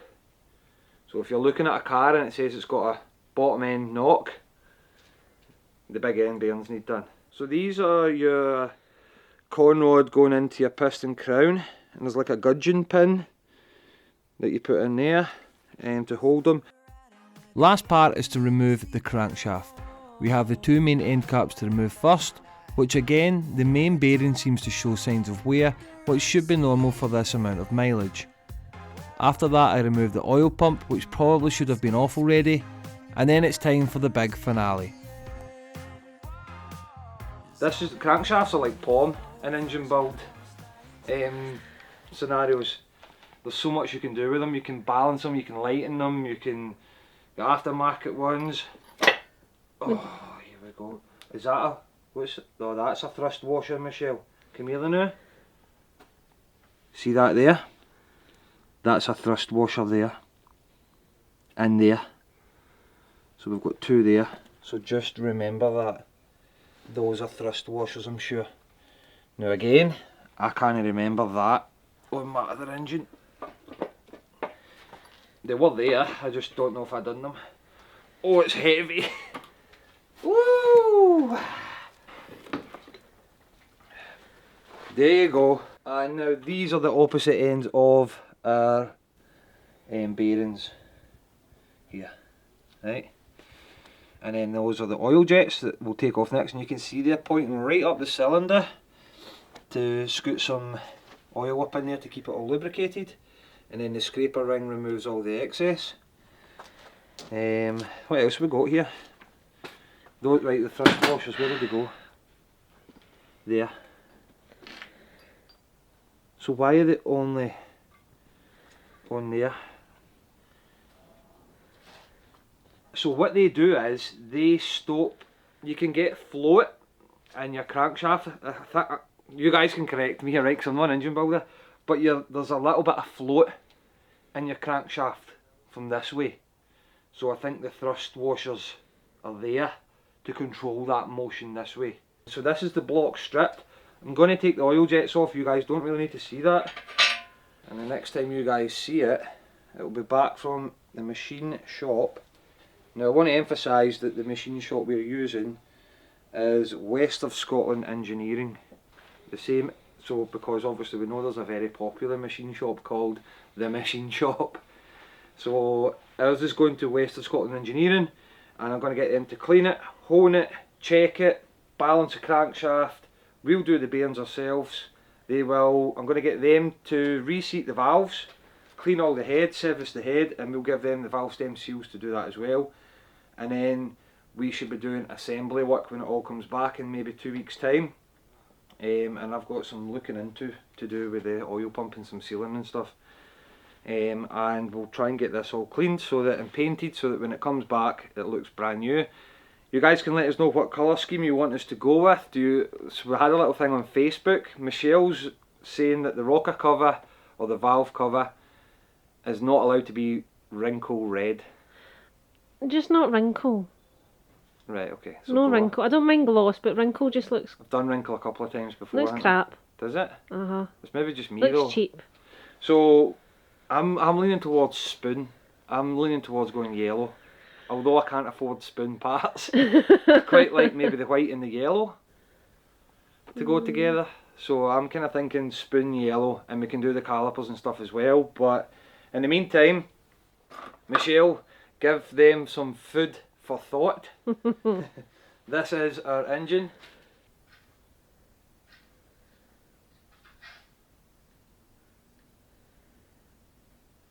This time it's time to rebuild it, but first we've got some cleaning to do before we can fit the parts back onto the engine block. The ultrasonic cleaner is a new toy for me and something I've wanted to look into for a while now.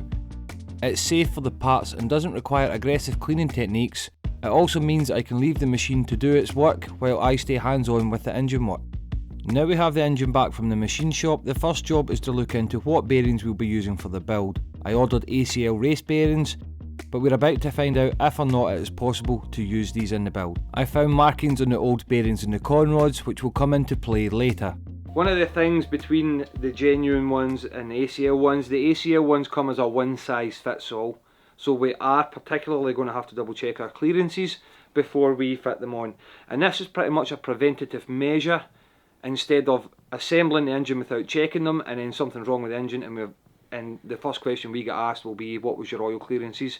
And we don't have the answer.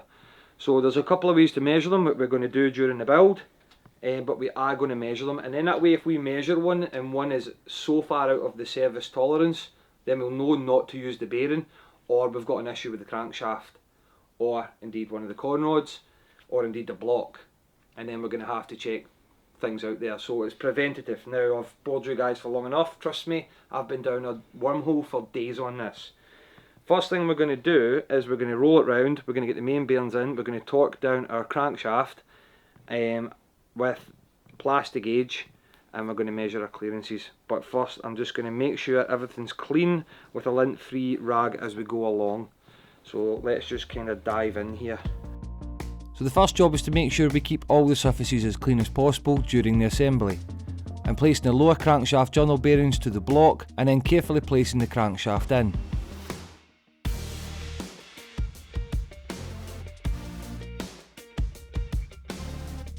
Then a small strip of plastic gauge can be laid onto the crank where the inside of the upper bearing will meet when the cap goes on. I'm already starting to get frustrated with this because I've kind of changed the process. So I've sat the crankshaft in, I've got my bearings, my main bearings in, as you guys have seen. Then I sat my crankshaft in, then I realised that I should oil them right now so that it's taking up the bottom clearance and my plastic gauge is going to take up the top clearance. So we should have oil on the bottom, set the crankshaft in, then put our cradle on and torque everything down, then remove it and check the plastic gauge, and if it's within tolerance then we just need to bolt it back on and we shouldn't need to take the crankshaft back out. So realising that's the way I should be doing it, I forgot to put the thrust washers in. So I'm going to lift this out, stick my thrust washers in here, grooves to the outside, and then we're going to sit it back in, torque it down, take it back off, and then check the plastic gauge. Okay?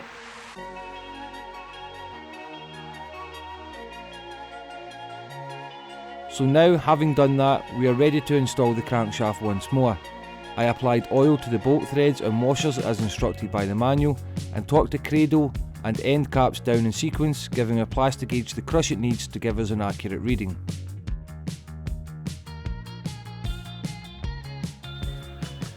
Right, so that's it torqued down. Now, the ones for the cradle, they go at a slightly less torque than the two end caps, and I believe that is because these are longer. They've got the extension on the caps there and in the cradle, which means they heat up more during engine running, and that would put a bit more stress on the bolts. So those go, there'll be a bit need for more expansion through heat, that would put too much stress. So those 6 go slightly lower. Now it's time to take them all back off, and hopefully we've done it right and our plasticine should be squished, and then we can measure it with our gauges. So we've stripped this back down and we're now checking our results of the plastic gauge with our gauge now.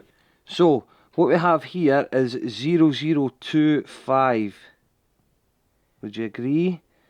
I think that's pretty much the same. I think that's wider than that green mark, and then if I go along them all, say that's 0025,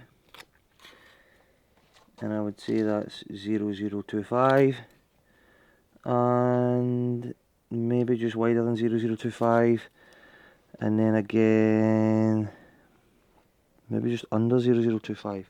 The problem that we have with that is the tolerances are this, and what that means is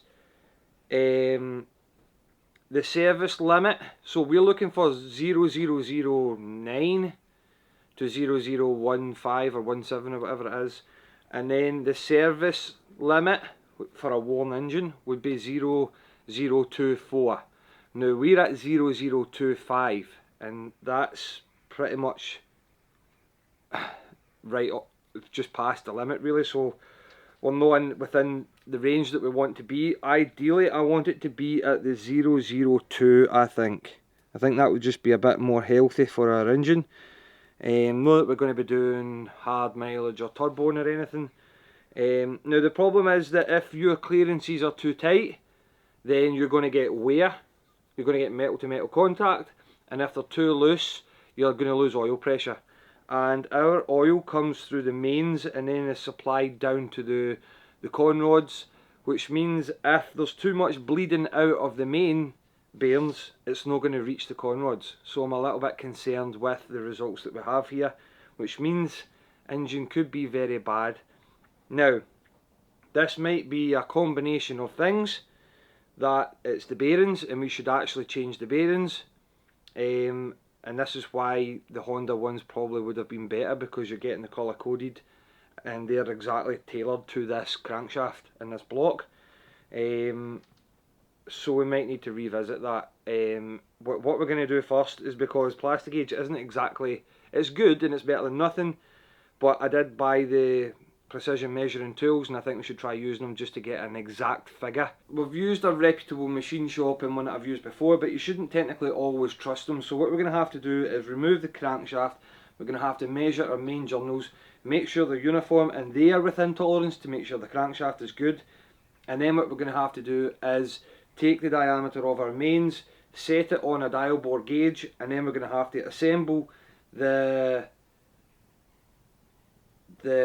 cradle and our caps with the bearings in it, and then measure using the dial bore gauge, and that will give us an exact figure, which will be a lot more accurate to see if we need to change something here. But we might need to change bearings, we might need to change crankshaft, there's something wrong, I believe. I think 003 or 0025 is just slightly on the loose side. I want to bring it in a little bit. To be honest, this is my first time taking dial gauge readings from a crank bore before. I've watched a few YouTube videos online first to make sure I do it correctly.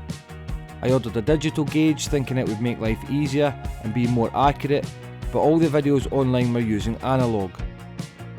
I want to improve my skill set all the time, so that extra research into measuring was fun for me, but it's important I get this stage right, as it's probably the most crucial part of the build.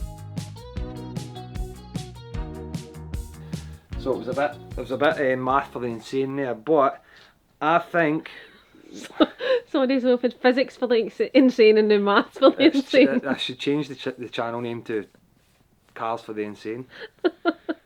Or Mechanics for the Insane. There's so many different things that happens in here. So I think we are right on the limit. What do you think, Michelle? I think the maths makes more sense now.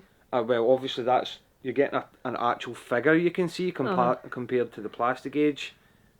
What's the tolerance? It was 24 the service max. Yes. So we're bang on. We're right on it, I think. Okay. I think we're right on it. You really want it to be a wee bit neater. Are we in for a penny, in for a pound here? I'm sure the viewers at home will be screaming, no in for a penny, in for a pound, after a lifetime of being in for a penny and in for a pound. We're going to gamble and go a little bit more rotation. More mechanics for the insane, right? I hope this helps someone to build an engine, because I'm down a wormhole. New development, I have found a code. So off of the user manual I've got, I don't care about my hair, Michelle. I've got a code on the block. The code reads CDBCC, so I've written that up there. And if we're reading it in this direction, that's cylinder 1, cylinder 2, cylinder 3, cylinder 4 and cylinder 5. It's a 4-cylinder, I'm talking about caps, right? So that's our cap order there. Now, I've found a chart. I did mix up my old bearings, but I kept them all at the side, okay? And then what I've done is I've found a chart. So you've got a letter and you've also got a number. So we have a number 3, a number 3, we've got a number 2, a number 3 and a number 2, okay? So you use the chart and you go to the letter on your block to the number on your crankshaft, and that gives you a code.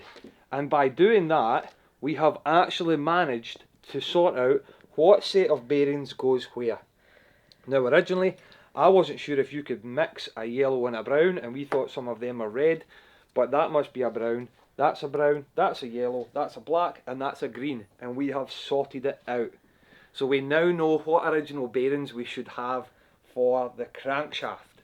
Now, just to spice things up a bit because we think we're on the limit or we're past the limit, I want to remove all of this, refit our bearings, and then go again and measure our clearances just to see what the difference is between the original bearings and the one. Play dramatic sad music. So, organised the old bearings, put them back in, used the plastic gauge, squished it down, and this is our results. And you can see there how big a squish that actually is, and we're at 0015. And again with this one here, probably close to 0015, but definitely better than the 2, which is within tolerance. That one there's maybe not got as good a squish, but it's still at a 2. That is the number 3 one that has a slightly different tolerance though to the rest. That one's at least at the 2, and the same with that one there. That one transferred a wee bit onto the other side, but you can see the outline there. If I take it for down here, that's at a 002 as well. Now, I'm not saying that the ACL bearings are bad, they're just not going to work on this project. But basically what it means is I can't run these bearings on this engine. Now you guys might think that, so I'm going to put this on the board right now, this is how fine this is. That if we have wait to make sure I do this right, 0015, now there's a 0 point there, that is acceptable. 0.0025 is not acceptable. And look how many decimal places we are, numbers after the decimal place. That's thou of an inch, and that's how fine it is. It's like the thickness of a hair material, but its oil clearance is the most important thing when building a rotating assembly, and I'm not taking the risk. I'm not taking the risk. I don't want to be pulling this engine apart. It's going to cost me a lot more money, so we've colour coded, and on the bottom bearings alone is about to cost me £170 on the bottom bearings alone.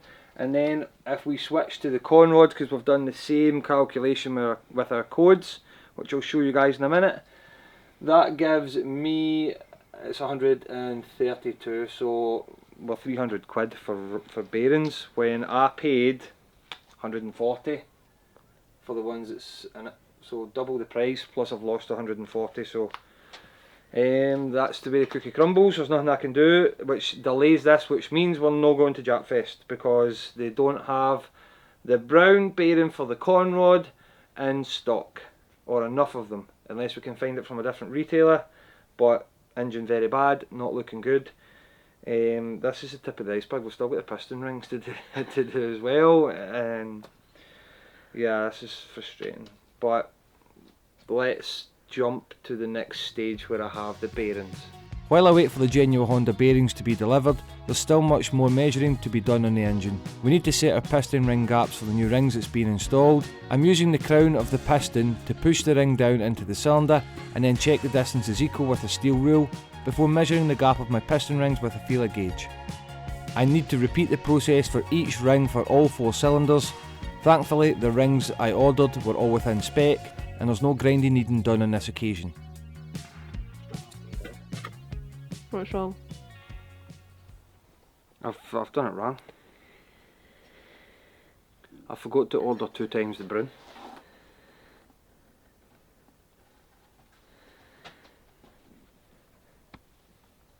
I've done it wrong. I'm trying really hard not to laugh because it's no funny. I just don't care anymore. How have you managed to miscalculate? I don't know. I've added brown up and brown low, and I've not done it times 2 each. Did I double check?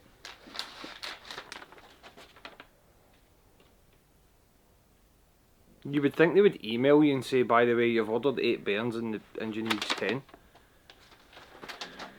Cut to a few days later when we get the next 2 bearings. Finally, all the main bearings are here and within spec.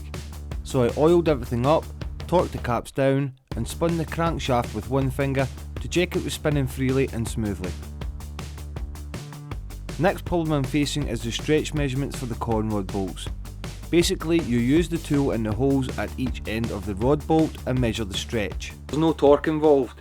you don't torque the bolts, you only stretch the bolts. Now that tool does not fit this. So I know this is wrong, but I'm just going to torque them down. Now this, I know it's wrong, calm down. The B18C1 gives me a torque spec, but the C5 doesn't. Now I don't know if I might be over torquing these, because what's the torque compared to the stretch? So this is what I'm saying, it becomes too much and it gets overwhelming, and this engine's never going to be built. So what I've done is, I've used my plastic gauge, and I have plastic gauged these conrod bearings because they have to be done in the same manner.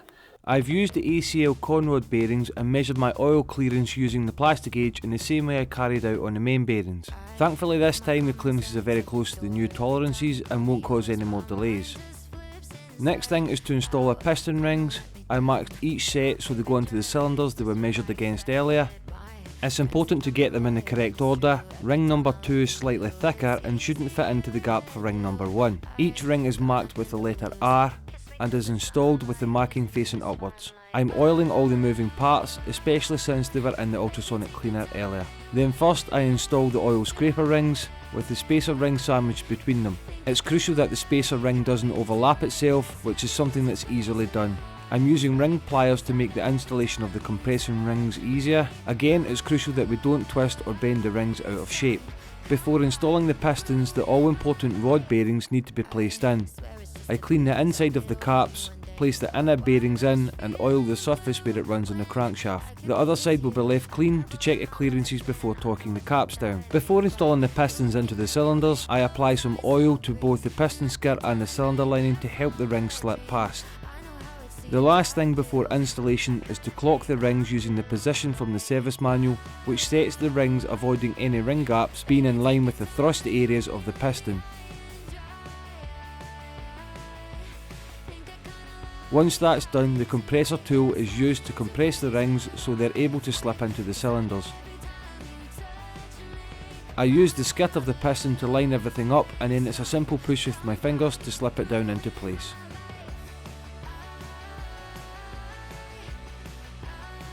So there we go. So now what I'm going to do, we're going to plastic gauge this in the same fashion as the other side, and we're going to torque our cap down. This one's done and I'm happy with it, so I've torqued it down. I'm then going to repeat the process across all of them, and then we can put the cradle back on properly and torque it all down back in sequence. Now I've kept the two end caps on in just to hold my crankshaft for me, but I'll redo it in the proper process once I've got my pistons locked in. It's just because I've tried to use the measuring tool and it's no worked out, but I have to improvise here and I have to take a bit of a gamble, and on my head may be it. So we're going to deal with this, and then we will catch you guys up when there's 4 pistons and a cradle back in. Hopefully with all the headaches behind me, the assembly will come together smoother now. I've ordered a load of new parts for the engine, and first up is the oil pump. A bead of Honda Bond is used to seal around the pump before installing onto the engine.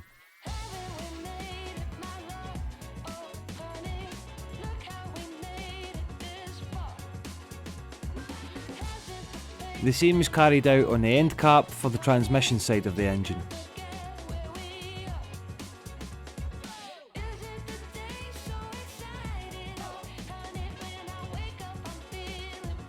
Now the baffle plate and the oil pickup tube can be installed back on and torqued up as well.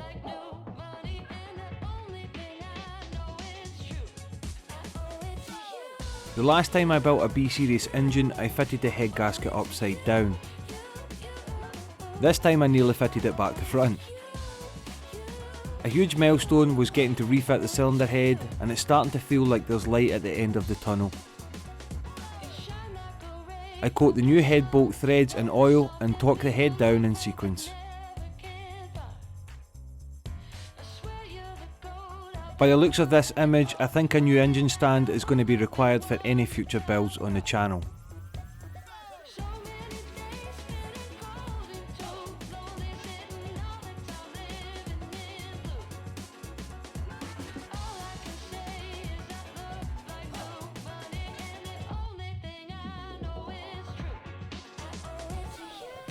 Right, so that you guys have seen, I've torqued down the cylinder head. Now I had a little issue here with my camshaft caps. I've placed my cams back in, I've cleaned up this cover. You guys will notice I've not actually removed the cam gears, which I should have done, to be honest, but I felt as if I was trying to crack them off on the pins and I was going to snap a pin. So I don't know if there's a tool that I need to lock the cams. Normally you could maybe get a spanner in to hold the cam shaft while you crack the bolt, but I've not been able to do it yet, so I'm going to time it back up, then try and get them off, because there's two camshaft seals here. Michelle, there's two camshaft seals in here that we have replacements for, and obviously want to do it at this level. So what I'm going to do is I'm going to try and torque all my cams back down, and then we'll readdress that in the future. Now, something happened at the machine shop when I originally taken the head off. This wee dowel pin fell out, and I made a point of putting it back in, and then I should have stored it. Technically it's my fault. We've gave the cylinder head to the machine shop. When they probably had it upside down to do the valves and stuff, the dowels fell out, and I no longer have a dowel. So what I've actually had to do is rob the dowel from the B18 and the Mini. We either swap it back later in life, or we'll just put the new one into the B16. It's just a dowel pin to locate this, which actually has two dowel pins anyway, but I'm not sure if it does some sort of oil control job, so we need it in. But we do have the two dowel pins here and then a centre one in the middle, so I want it in basically. What I'm going to do now is I'm going to put some oil around all our lobes and round our wee kind of journals here for our camshaft, and then we're going to torque these down, and that will be this bit done. Then it'll just be a matter of water pump, set the timing and all that stuff. So we're actually getting somewhere slowly but surely. If these wee incidents didn't happen, I would be a lot further right now, so I'm just going to start doing that. Again, similar to the bottom end of the engine, I oil any rotating parts for the top end. You might be wondering about the valves, etc. All this work was carried out by the machine shop, and the head was pressure tested as well. The four outer caps have a small bed of sealant needing as well, and with everything in place it can all then be torqued down.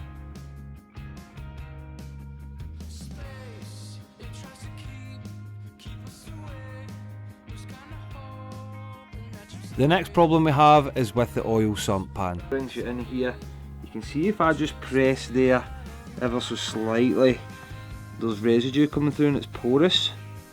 There's a tiny pinhole in that sump. So a replacement sump was ordered, which created a whole new problem.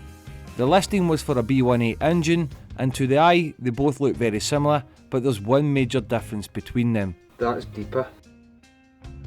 And sure, as I thought, the sump pan doesn't fit, so one will need to be ordered from Japan. In the meantime, the water pump can now be fitted, and then the crankshaft oil seal for the oil pump can be tapped into place. Next, the new timing belt tensioner can go on, followed by the timing belt itself. While installing, it's important that the crankshaft doesn't move out of place. There's no way to lock it like I've locked the camshafts. I fit the belt ensuring the slack of the belt stays on the same side as the tensioner.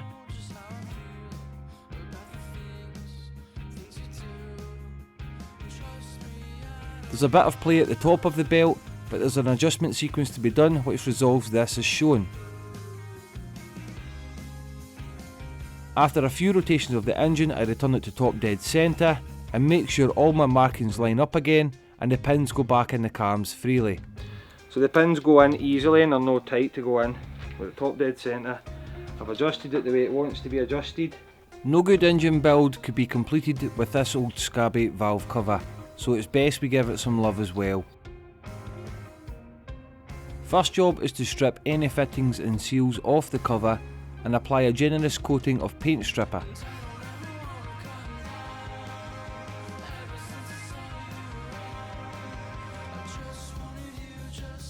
I cover it in cling film and leave it to do its work for a few hours.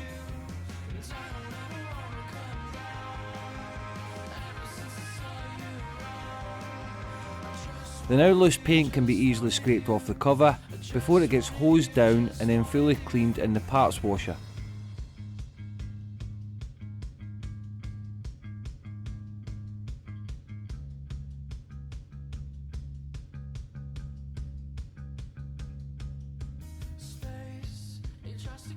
The cover was then sanded down and wiped before paint. I'm keeping the colour secret until the end of the video, as there was a small debate on the socials as to what colour the valve cover should be.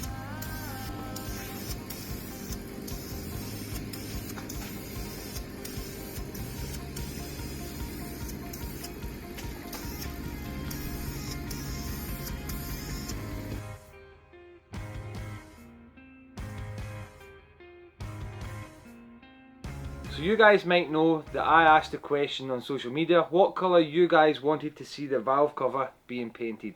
I myself wanted to do spoon yellow, and there's a reason why I wanted that type of finish, which I'll explain in 1 minute. But you guys in the comments all opted for the traditional wrinkle red. You basically said if it was good enough for a Ferrari, it's good enough for my Honda. So, it is wrinkle red. Now, but there is a couple of problems with it.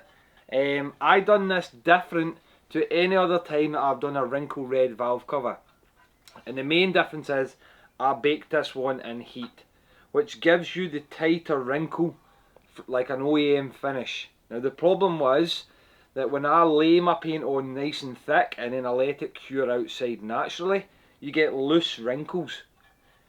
But when you put it in the oven, it goes a lot tighter. If Michelle comes in here, the wrinkles are really tight.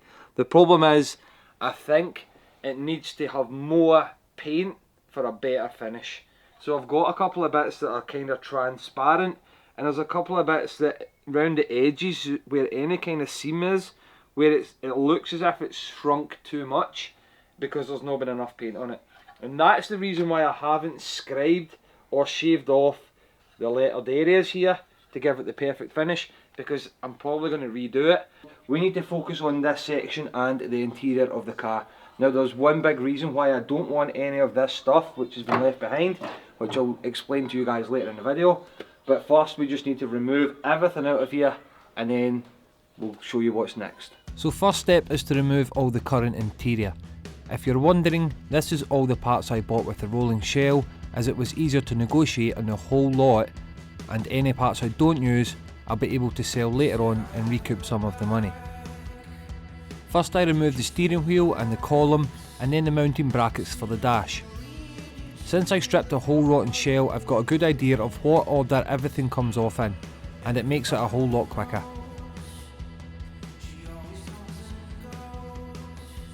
Then I can start disconnecting the air boxes for the interior heaters.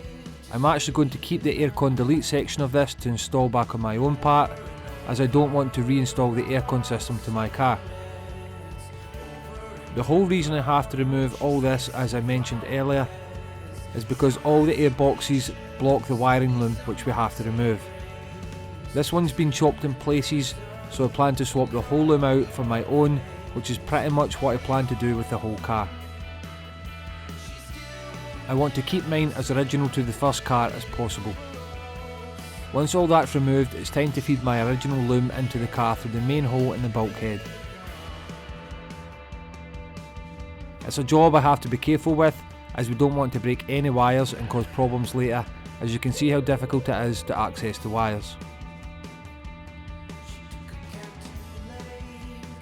With that in place, I can refit my own heater boxes with the aircon delete section from earlier. It's important I locate the pipes for the heater matrix properly through the bulkhead of the engine bay and connect my wire for the hot and cold control system.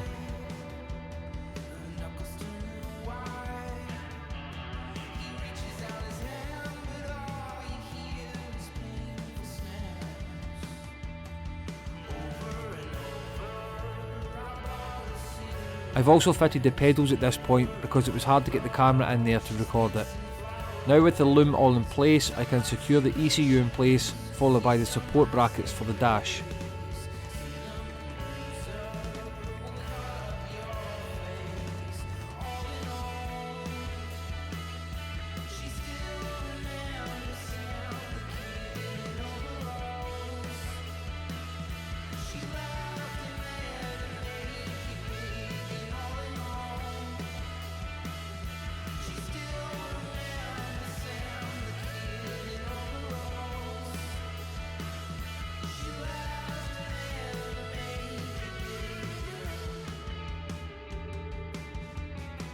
Next, the carpet can be fitted. I'm using the carpet that came with a shell as it's in better condition compared to the other carpet that had stains from the rust on the driver's side floor. And it's given a hoover to bring it all back up nice.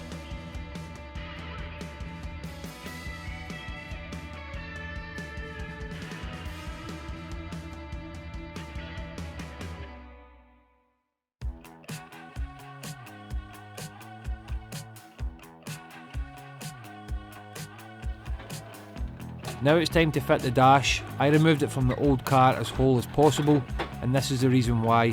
Oh, that went a bit easier than I thought. Just need to remember now where the bolts go. Your trims need to go first. Don't think so. Right, so I've got this many bolts. I need to find a place for them all. Getting to fit it as a whole unit saves a lot of time and a lot of mistakes from happening. The dash is actually straightforward to fit. There's caps at each end where it's bolted into the brackets I installed earlier, and a couple underneath where the brackets meet each other.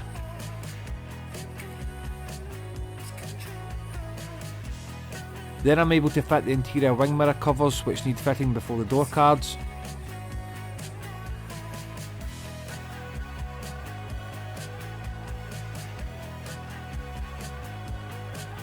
The speakers can then be reinstalled, and you'll notice the Dynamat soundproofing that's behind the door cards. A nice little upgrade from the previous owner, which we'll be keeping on the car.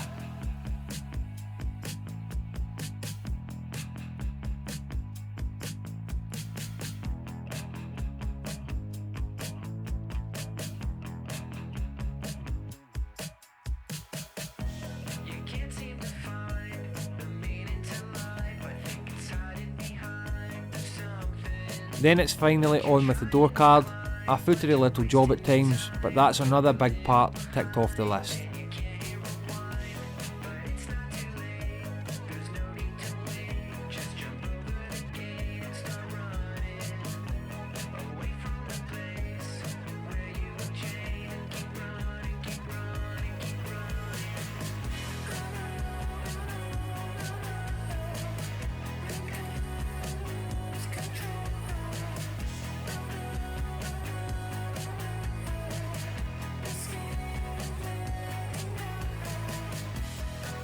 Before building the rear interior panels, there's some loom to fit first, including the aerial that routes down the full length of the car interior and back into the dashboard.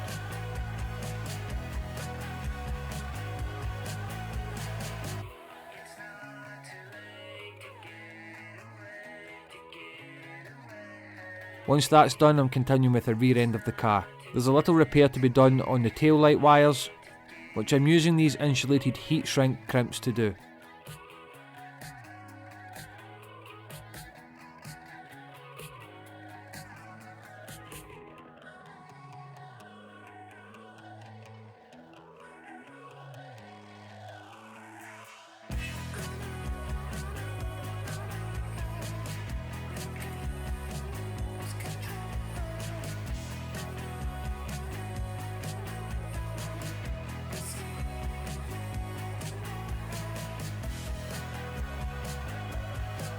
And with both rear lights fitted, it's starting to come together quickly, and I'm glad I went through all the effort when you see how good this looks painted.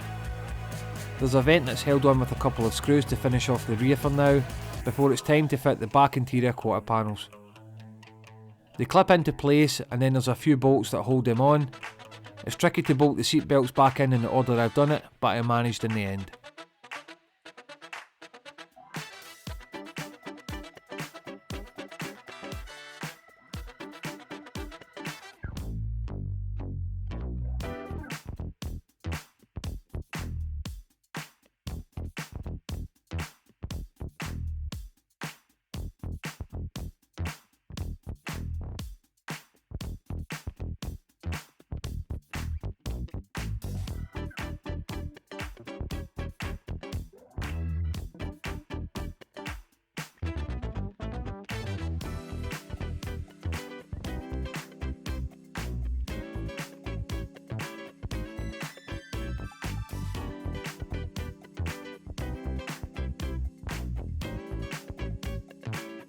Okay, so Interior is roughly just shy of where we need it to be, so we're jumping over to powder coating and blasting. So all our suspension components are way past the sell-by date kind of thing. Some of them are just being replaced, and we've put the hard race bushes in it. Some of it we have blasted. So this is the blasting cabinet that we have, and I've kind of modified it. I'm using two different ways. So we've got the suction fed in the blasting cabinet, which is this down here, and then we've got the pressure pot as well, which I've cored a hole in the side of my cabinet and I'm running the hose through. The suction fed doesn't have the same power as the pressure feed. So what I've been doing is the lighter stuff, or light cleaning, has really been suction feed, and then any heavy duty rust that's needed to come off has been the pressure pot. We're using the Gima powder coat machine now. You can see it's second hand. The reason why I did this is for this reason here. You'll see on the floor, and there's a little bit there. So really, when you're powder coating, you need extraction and all this kind of stuff. I'm just using my mask, and you can see there's some powder hitting the wall there. So you need extraction to take all of that excess away, really.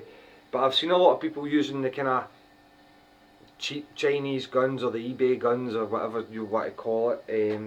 What's the big American? Harbour Freight.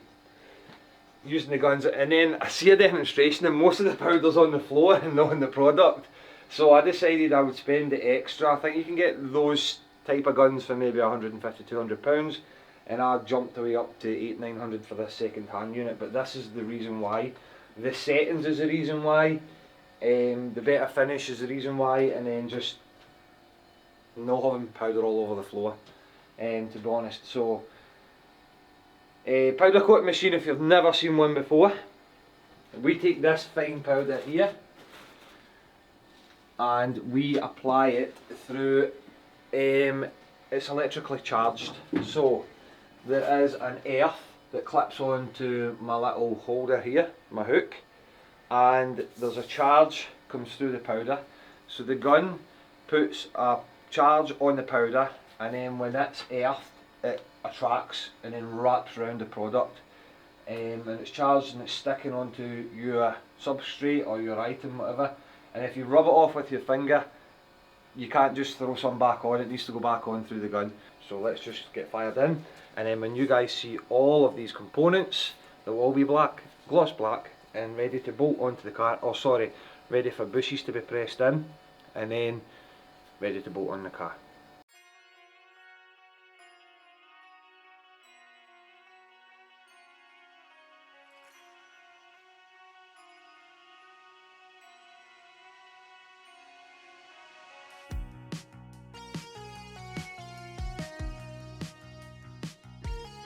It's on a very fine setting, which means I'm not clumping everything on in a winner, but basically I'm trying to get a thick coverage but no clumps lying on the surface. I'm kind of happy with that just now, plus I don't have the PPE on and it's getting a bit much, so I'm going to fire this back in the oven and we'll let it bake.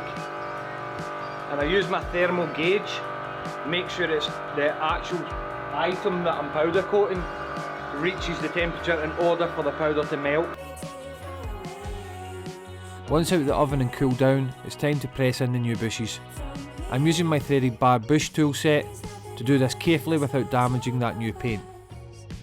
I've got a whole bush kit for the car, so all the components will be getting done, and this will improve the handling as well.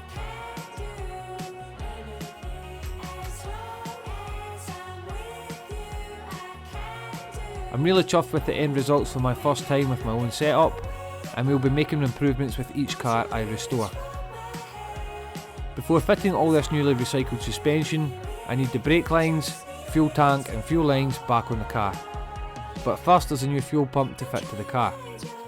The tank that came with the shell was in better condition, so I'm using it, and I've compared fuel pumps from the old tank so you can see the difference.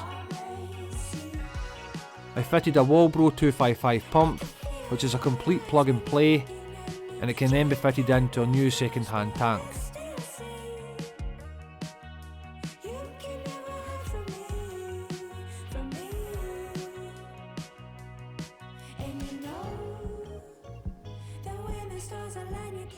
None of the fuel lines from either car have survived though, so they need replacing. I originally wanted to order new ones from Japan, but they were discontinued, so I'm using 1/4 inch fuel hose for the return pipe and 5/16 for the supply.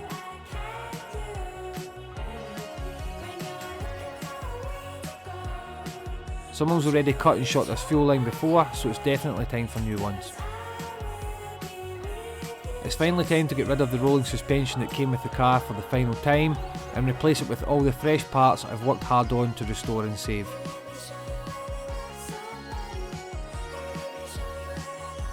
We've come so far with this car and it's been some story. If you're new or you've been following from the start, make sure you hit the like button and subscribe to the channel so you don't miss any of the action. We've got some huge things coming this year you won't want to miss.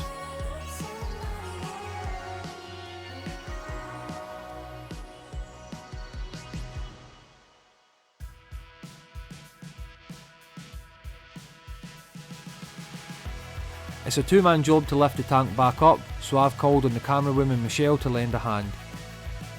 I'm holding it in place while Michelle uses a trolley jack and a piece of wood to prop it up until I can get the tank straps in place.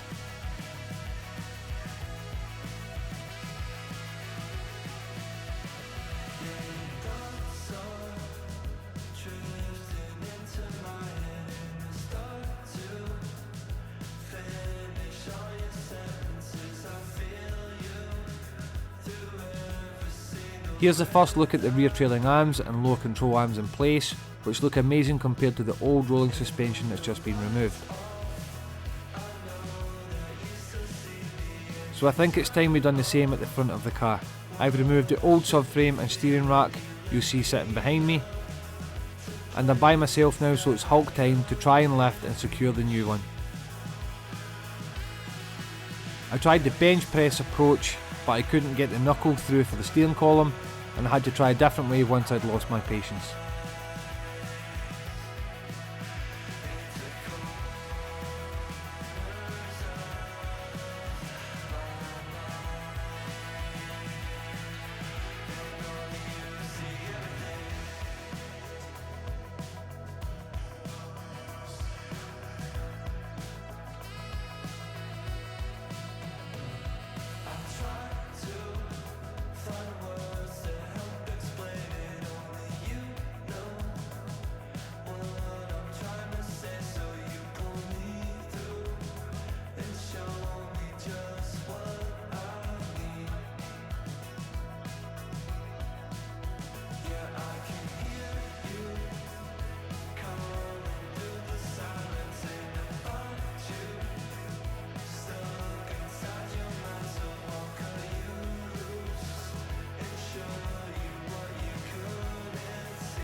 Now I can start assembling all the front suspension arms, and it's been a while since I stripped this off.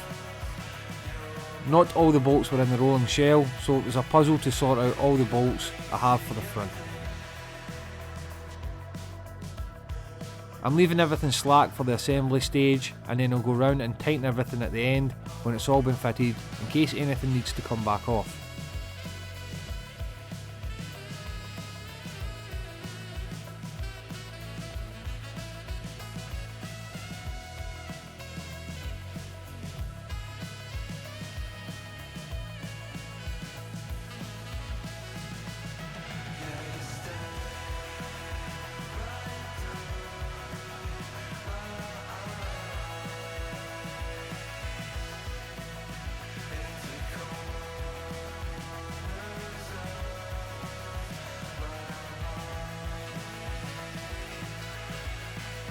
New track rod ends were sourced to fit to the car as well.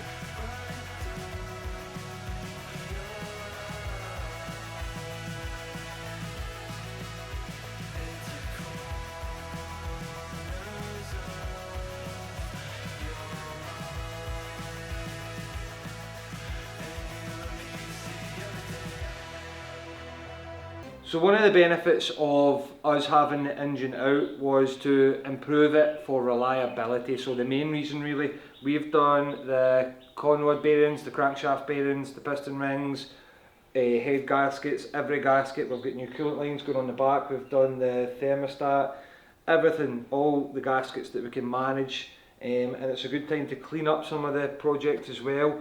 We would like a little manifold there, but we've also put a new timing belt kit on and a new water pump because you've seen the condition of the old engine. So while we had it out, it was just common sense to give it a refresh and it should be more reliable. That's if I've done this right. So in this episode now, we need to finish it off before we can drop it in, and I'm in two minds of whether I should refit. I'm going to refit the gearbox first anyway, but then should I put it on a pallet and lower the car on top, or try and lower it back in the way I brought it out? But I don't want to scratch that nice paintwork and engine bay, so I'm 50-50 with that right now. But first job I need to do is refit the main crankshaft seal on the gearbox side here, because I can't get access for the engine stand. So we'll put it back onto the crane, I'll remove this, and that will give us access to chap on a crankshaft seal. And then what have we got on this side? We've got the flywheel to put on, we've got the clutch, we've got the gearbox itself, and then the starter motor and all that good stuff, and then a couple of engine mounts, and we should be good to drop it in. So let's get started. Before I can fit anything, I need to remove the engine stand. This bolts to the transmission side of the engine using the bell housing bolts from the gearbox. So there's a very important part missing to this side of the engine, and that is the flywheel. We need to bolt our flywheel onto the crankshaft, which goes on here, but first we've got a big seal missing. You'll remember that we sealed it on the other side when we were doing the oil pump, but I couldn't get in this time because the engine stand was in the way, so we've got this to do first before we can bolt the flywheel on. I'm applying some rubber safe grease around the cap to let the seal slip in easier and avoid making any little tears which could lead to leaks further down the line.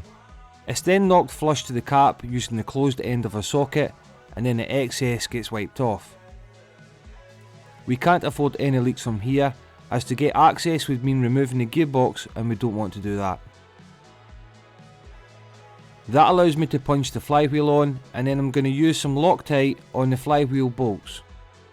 Okay, so I don't have the tool to lock the flywheel to torque it, so I've jammed the thickest punch I've got in against the part of the block, and then I'm just trying to hold the engine steady while I torque it. So not the most ideal way to do this, but I'm torquing them in a cross pattern and then going once around the clock to double check them.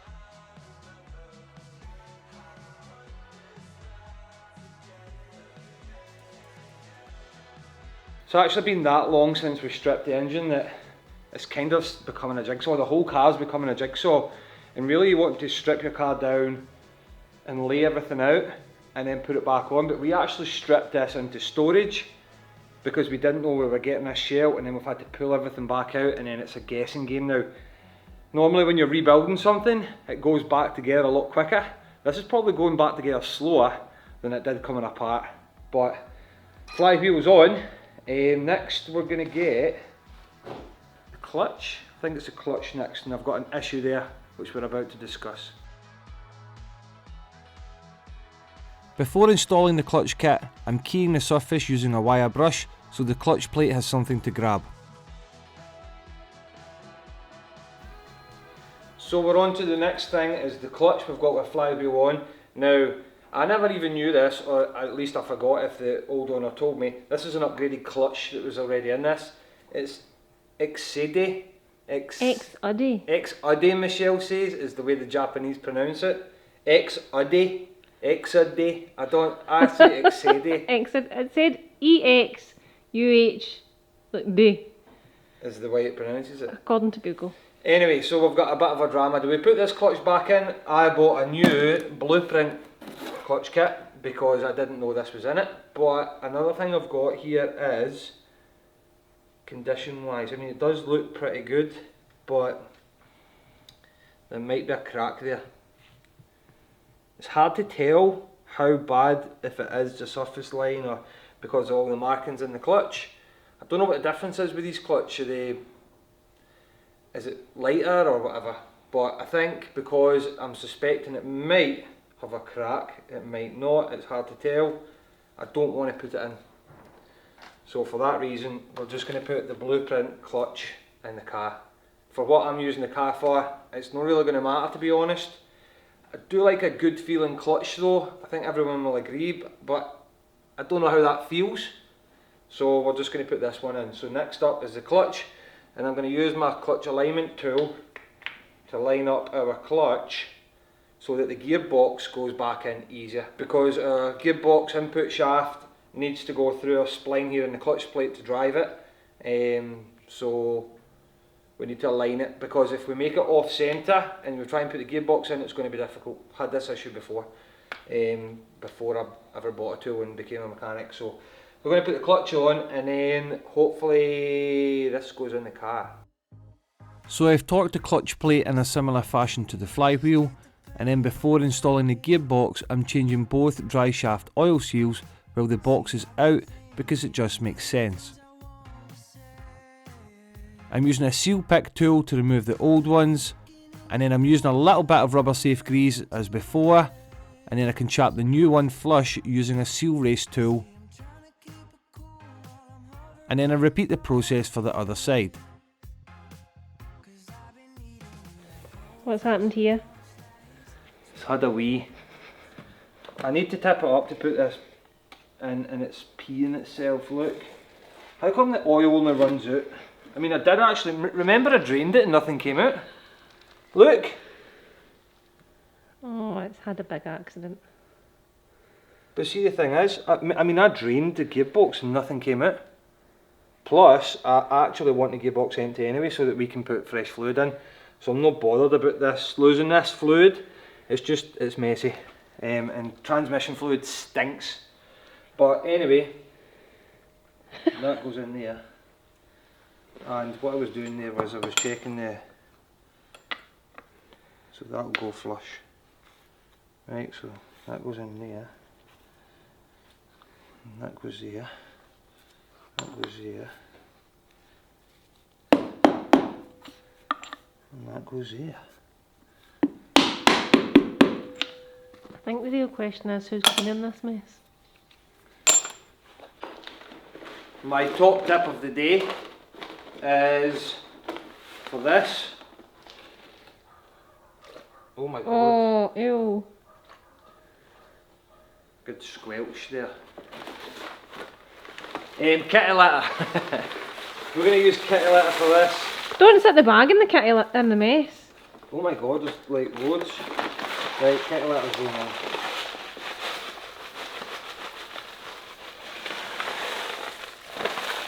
Do you know we used to have stuff when I worked in a garage?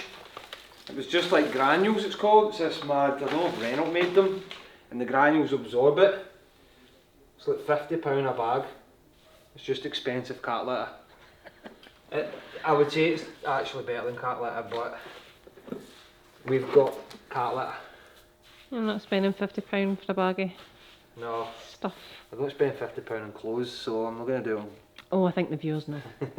So next job, last job before the gearbox can be reinstalled back onto the engine, is the clutch release bearing. This spins here, and sometimes it can get noisy and stuff. And what it is we've got a fork here that pushes that there, and then the springs on the clutch push it back in. That actually feels quite stiff, to be honest. So I've popped the clutch off there, the fork, and this is solid. And it does need to slide on that as well, and then it rotates on that, so that's a bearing, so that it allows the shaft to spin. And that was stiff, so we're going to need to clean all this and put a little, oh yeah, it's very, very greasy. Like, not in a good way. I need to change my bit, but we're going to have to clean all this up and clean this fork up and then rebuild it and put our new release bearing on. Gearbox shaft clean, Now it's time to fit the new clutch release bearing that hooks over the clutch fork, and you can see now how free it's moving, which is good. So I've lined the gearbox up ready for the hard part. Eddie Hall, eat your heart out. Anyone that's done a clutch replacement will know how heavy the gearboxes are, so you should use 2 people to lift it. Once I've got it hooked on the dowels, Michelle started 2 large bell housing bolts, and then I can use the rest to draw the gearbox in flush with the block. And while I'm here, I can fit the starter motor as well. Right, almost a year later, we've got an engine ready to go back into a shell. A bit anxious about this moment. All this hard work, all this paint that's went in.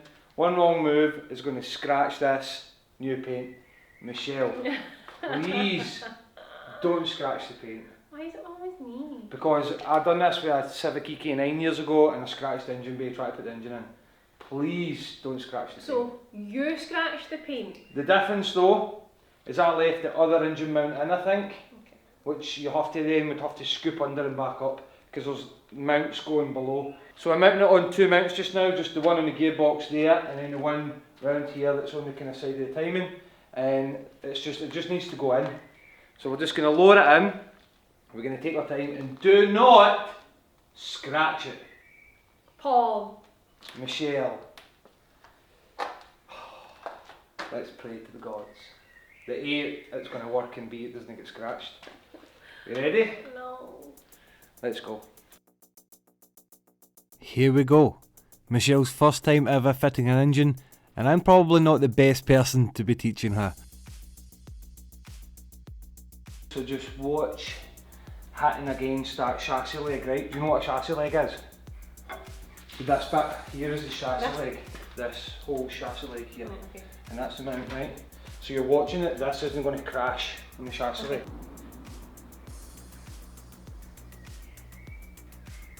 It's a terrible angle. Yeah. Yeah, I think you're going to have to... Clears the bottom of that mount. I can step going in. See if I hold it here then. Just watch. Right. Feel it. It's fell in it.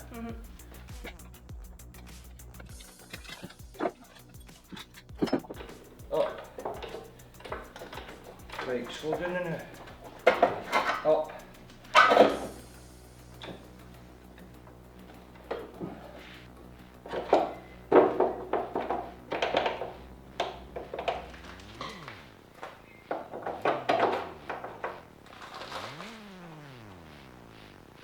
Oops.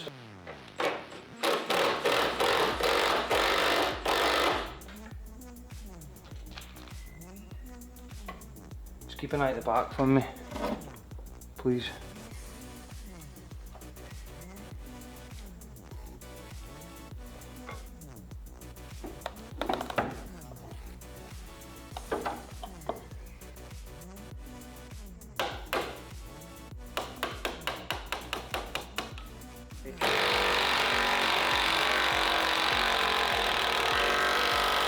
Ready? And then we'll show the scratches, right? Ready?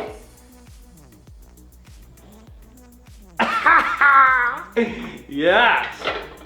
Boom! One engine back in for how long though? It's in. We didn't do too much damage, Michelle. Your side's good. No! I've got some scratches, look. Just, they're not huge, I can touch them up. Just here, and then the alternator pulley just rubbed there. So, I was trying to avoid it. Take the It's camera. not the worst. Wait a minute. Take the camera and show my side. Show your side. What's that? What's that there? No. Let's No, this near zooms. that area. Will this zoom in on that? A wee mark there? Oh no, it's just dust. It's back in. Woohoo! We did it. High five. How come you got gloves? I'm the real worker. Getting the engine back in is a huge milestone, but that's not the hardest part. We need a huge push if we want to get this engine running before the end of this video. There's still so much to do, but Darren's back his holidays, so I've drafted him in to help build up some of the engine bay, while I blast and paint some parts that are needed ASAP. Darren helped me strip the engine bay if you remember, so I'm hoping he still remembers where everything goes, but it has been a year since we stripped it. First he's fitted the fuel rail and injectors along with the fuel filter housing. We don't need many other systems to actually fire up the car, but fuel is obviously a key factor. So he's focusing on that along with the main engine loom that need connected back up with the loom of the car and the fuse box, so we can get power to the pump and the starter motor. Some of it is a little confusing and there's still loads of parts missing from the engine bay. So he's went under the car to fit the freshly painted gear linkage I've just done. This isn't key to the car starting, but I wanted part of the exhaust on the car just in case it does start. I don't want it to be too loud, which means the gear linkage needs fitted first. You can see from the underside how much work went into building this car, so now's a good time to ask for your support in getting this car finished. If you're enjoying the build so far, please hit the thumbs up button and subscribe to the channel. It's completely free of charge and it really helps us grow. We're looking to reach 5,000 subscribers before the end of the year. This is what cars is all about, working with your friends. Michelle, but I've had a bad day right enough. Michelle and Darren's been hiding all the bolts from me. But I'm hoping that soon we're about to crank the engine. I've been doing a little bit of blasting and powder coating and spraying the battery tray and stuff, while Darren's been doing the fuel rail, and we've got the gear linkage in now and everything that you guys have seen while I've been away. I don't know what's actually been happening. So all the hard work that Darren's been doing while you've been playing? Right, I've been playing. So I believe we have a fuel filler in. We've got gear linkage in, which I just wanted in to get out of the way down here. It's not actually going to play a part right now. I'm doing a distributor. Darren's putting the power steering pump on. Again, we don't need it. It's just so that we can route the power steering lines to keep everything out of our way. The crankshaft pulley's now on. Michelle missed that bit. Because she was looking for bolts. We've got an issue with fuel though, which we'll touch on in a minute. But I might have the sketchiest fix in the world, or it's going to drown us. Short-term fix though. Short-term fix, just till I order the right part. The problem is I've left a part on the old shell which I needed, completely overlooked it. But we're plodding away. We've got the clutch slave cylinder in as well, it's connected up. We're not going to bleed it or anything. What we're going to do next is we're going to put the spark plugs in. I don't know if I'm going to need the throttle cable one for a little bit of throttle position or whether it controls it through this. I'm not sure about that. Don't even know where it comes from. I forgot about it. There's no coolant in it, there's no radiator in it, there's nothing like that. We're just looking to crank for oil pressure and then start, and then we'll count that as a win. We've got loads of plugs still to do, but soon the battery's going to go in and we're going to check for ignition, try and crank it, and yeah, let's just stick around and see how it plays out.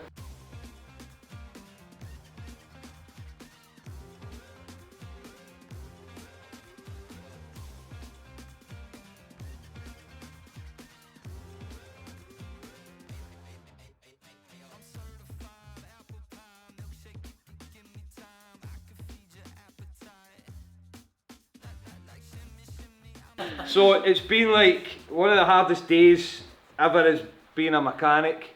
We're at a stage now where I think we might can crank the engine. An hour and a half look for the negative battery cable when it was sitting in the bag all along. Told you Michelle and Darren was hiding everything from me. But a little mention before we put there's no oil in this, and before I forget, we are using this. We've teamed up with X-Hype a long time ago, and they asked me to use their products in our cars, which should have happened a long time ago, but none of the projects were at a stage to promote it. So this is our time to talk about our partnership with X-Hype.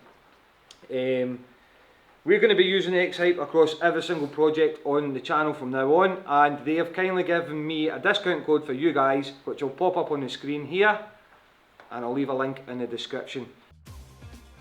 Thanks X-Hype for helping us out. Give them a shout for your next oil change using our code for discount. Is the sump plug in?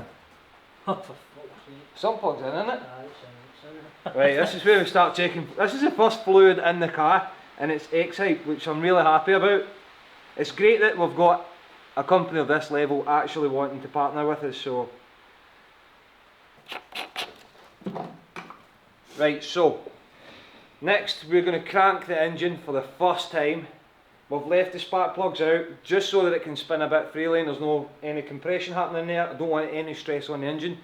We need to pump oil all round all those fresh new bearings and everything that we've put in, and hopefully we've connected enough of the wiring loom up that it's going to crank the engine and the starter and everything's okay.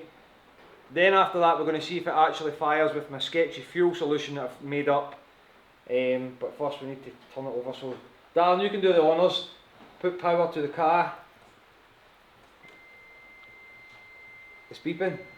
Why is it Something's beeping? happening. Is the brake light on? The lights are on.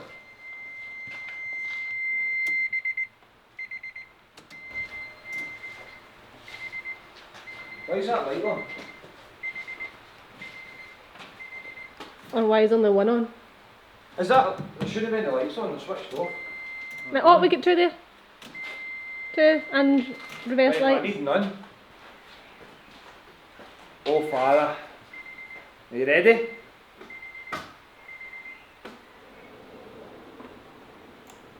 No.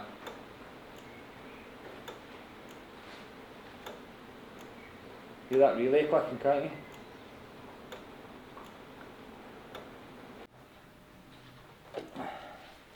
Ready? Hey! Oh no, it's going to happen. It's spinning.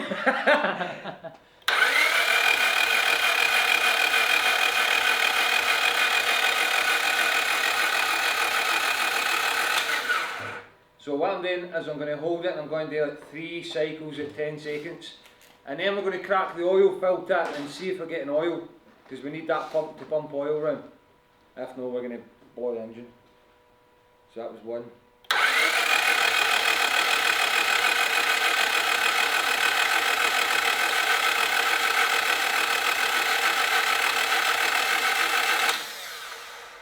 Doesn't sound too bad, does it? No, it sounds alright to be fair. Keep an eye on that breather in the back that I've not got on. Pushing in like that. You got fright there.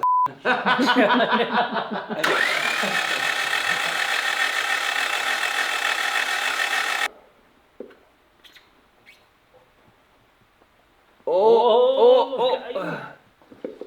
There's oil. Record this, Michelle, look. I said there's a wee sweat there.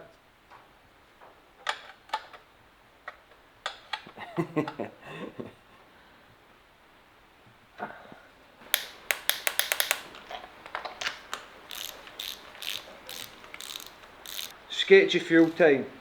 We've put a new fuel filter in, and then what we soon realised that the new fuel line that I ran for the car has a piece missing, and I've actually left it on the old shell and scrapped it. So it's a metal fuel line that comes up round into the bulkhead, and it's got a metal fitting in it that screws into the bottom of the fuel filter, and then comes through the fuel filter through a main line here and into a fuel rail.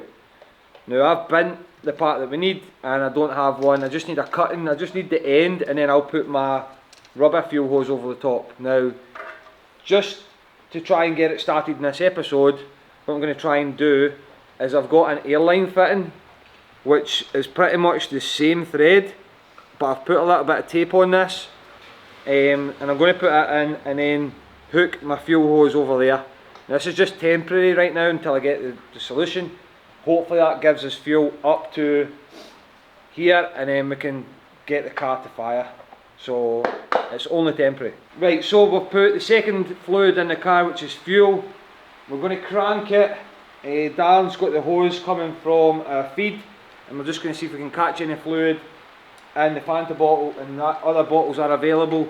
That'll just let us know if we're getting fuel to this point, and then after that it should be getting to the rail, and then it won't start for many other reasons. But I'm not expecting it to go first time, especially with my crazy We're going to need a certain amount of pressure on. I don't know if we can get it, so I'm going to crank it. We've got fuel. Michelle, zoom in, and Darren. Ready?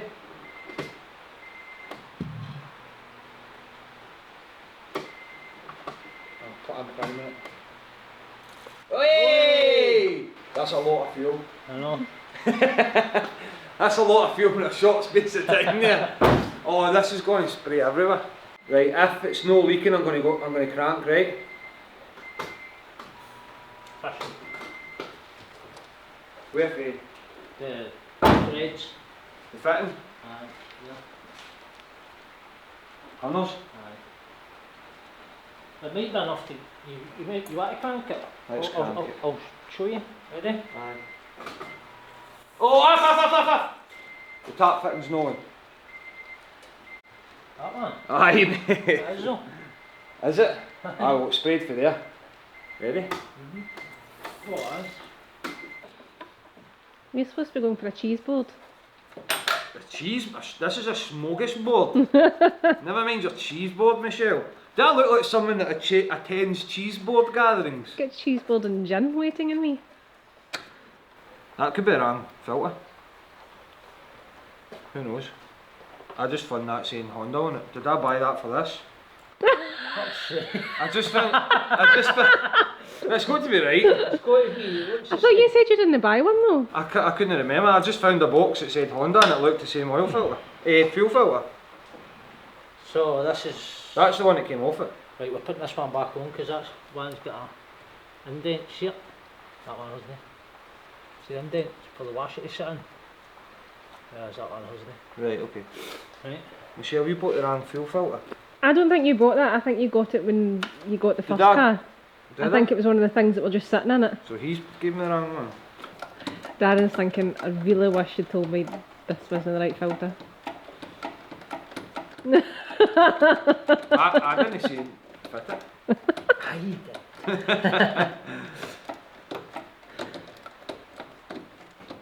Did we get to throw a straw and storm about now, Darren, because he's made a mistake? He doesn't make mistakes. I did not fit that.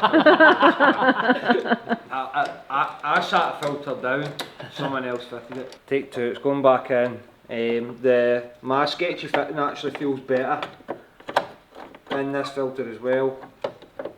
Darren's just locating it in the bracket, and then hopefully we hear music. It's going to be loud music. Either bang or, what is it, suck, squeeze, bang, blow? What's that, Michelle? James May, insert here. You are in for a whole night of suck, squeeze, bang, blow.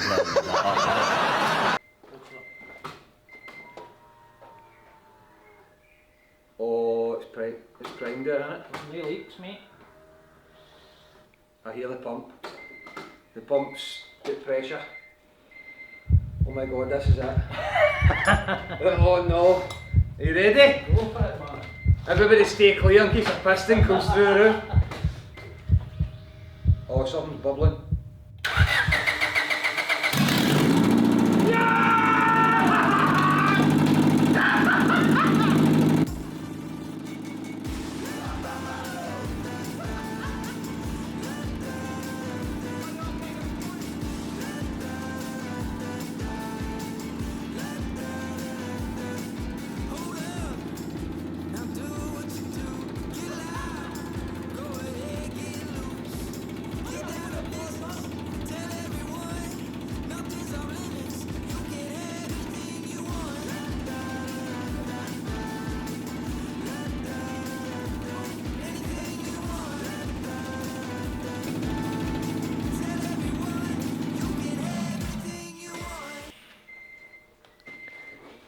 Oh, I think I'm a little bit deaf. That wasn't as bad as I thought. Oh, we're leaking. Well, I've got a leak at the back. This has been a huge project. It's went from a strip down to a new shell to a complete restoration. It's hard to believe this love story started with a voice note.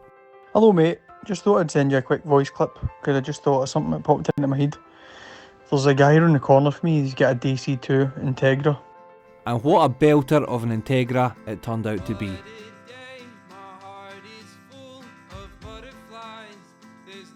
disguising how I feel whenever I'm with you. I've waited till the moment's right to look into those. Despite the condition, I brought it home where it revealed a few secrets under the carpet. Oh my god, man. Look.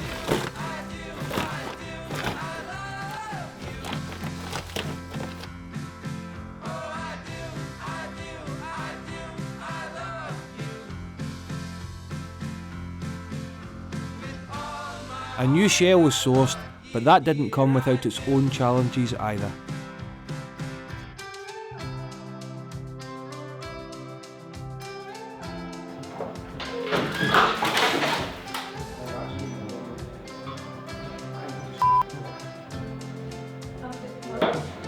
It's coming up, just keep going.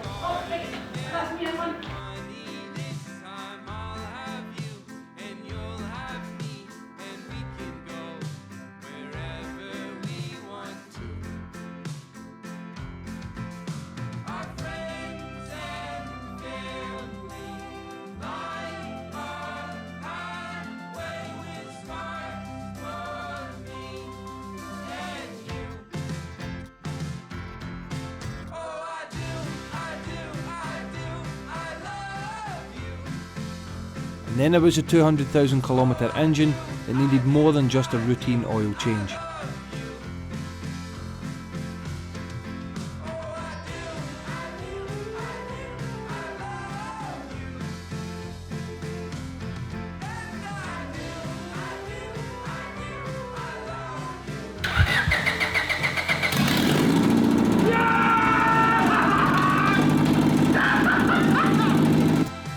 Finally, after a year, it's hopefully about to move under its own steam for the first time.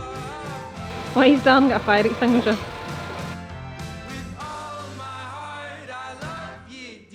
But the car's nowhere near finished, and time's not on our side. We have 7 days left to finish this car. That's because it's due to be on the club stand at the Scottish Festival of Motoring in 7 days' time.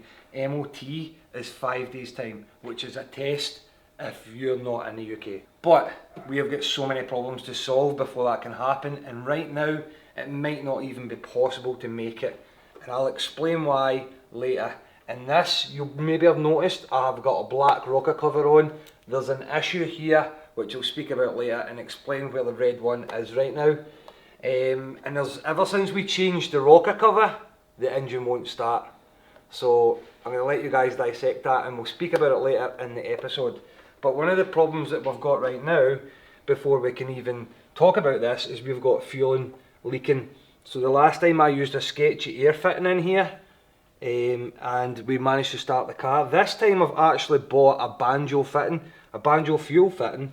We've put a new fuel filter in, and we've used all our copper washers, and it is leaking. We can't get it to seal.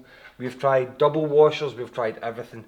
I've got a couple more tricks to try, and if we can't resolve this fuel leak, then basically we can't go, because you can't have rogue fuel in a hot engine bay. That's just a bomb, essentially. So that's what we're going to concentrate on first. I've got a huge list of things still to do, which we've written down on the driver's side window. It's going to be many, many late nights.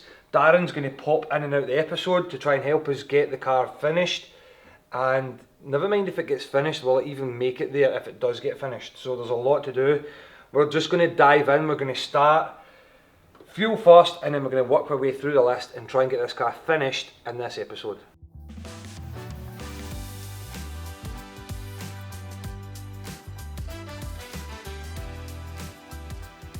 Basically, what's been happening here is we've bought the banjo fitting here, and we can't seal. We're losing out of here. We've double washered it and all the rest of it, but I can get a spanner and a socket on there and maybe crush it down a bit better. But first I've got different fittings that I want to use first.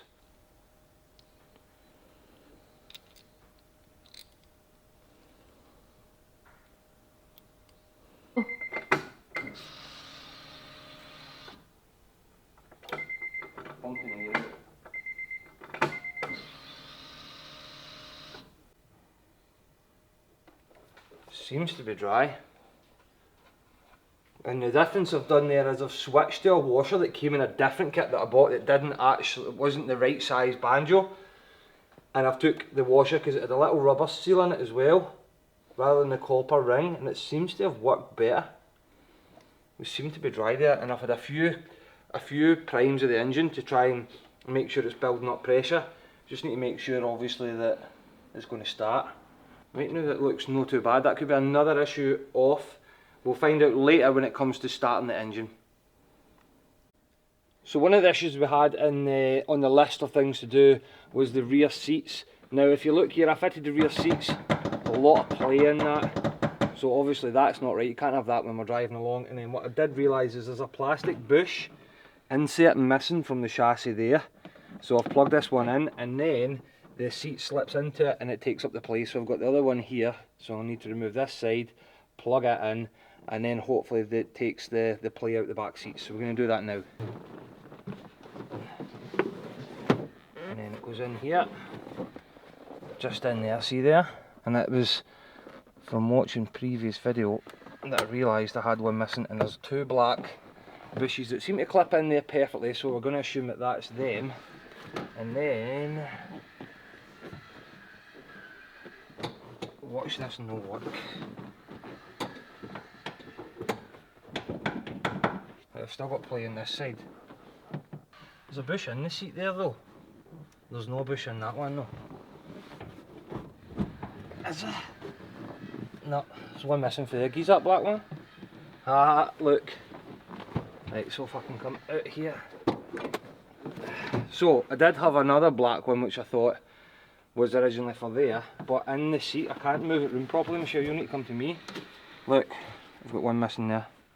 So I think this one here will be for there. Let's try that. It's just a game of jigsaw here at the moment. That would be ideal if I've managed to accidentally find them.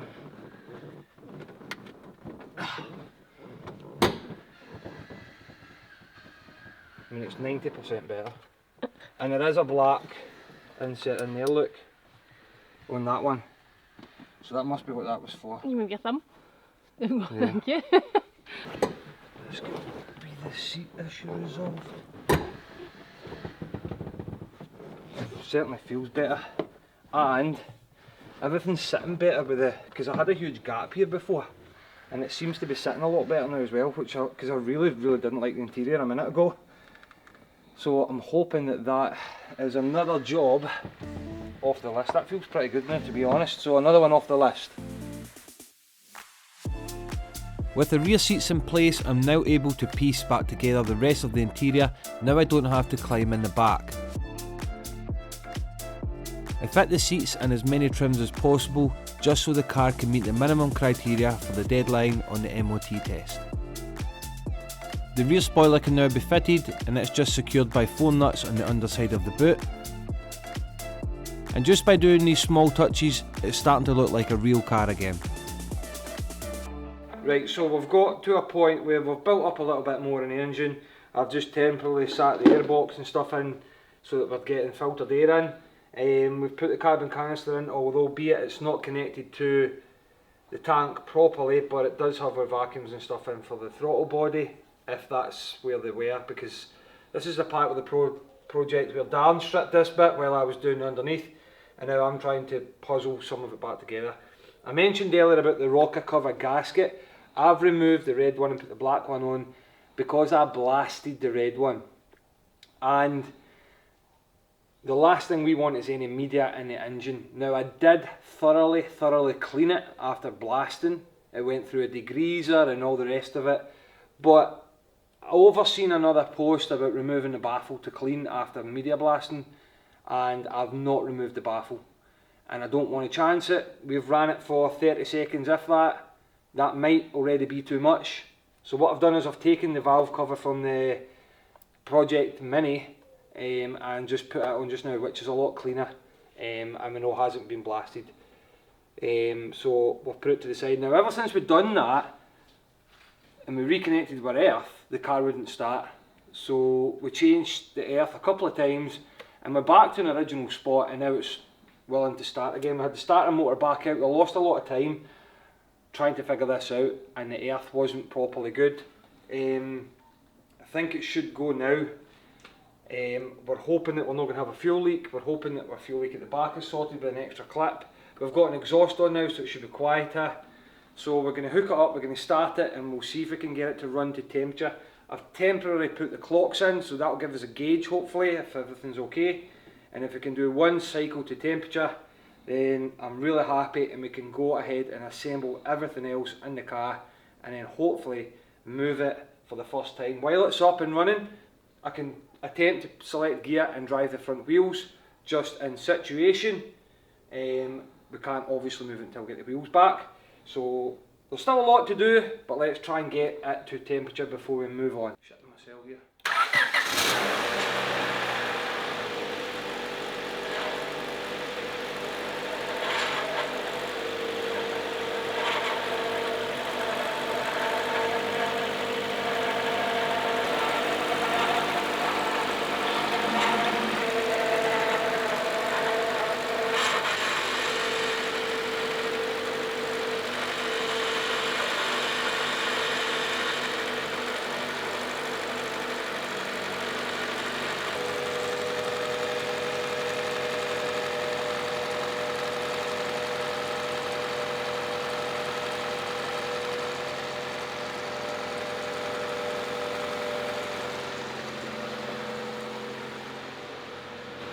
We've got some mad lights on in the dash. So we're idling, wee bit high, check engine light is on, exhaust emissions light is on, but the O2 sensors, or the post-cat O2 sensor isn't in. Don't have much fuel apparently, which would be about right. Idle's dropped a wee bit. Check engine light, I've no idea, need to back bridge it, but there's still a lot of stuff disconnected, so I'm not going to focus too much attention on that. I'm going to select a gear, Michelle, see if I've got a clutch, and tell me if the wheels are spinning.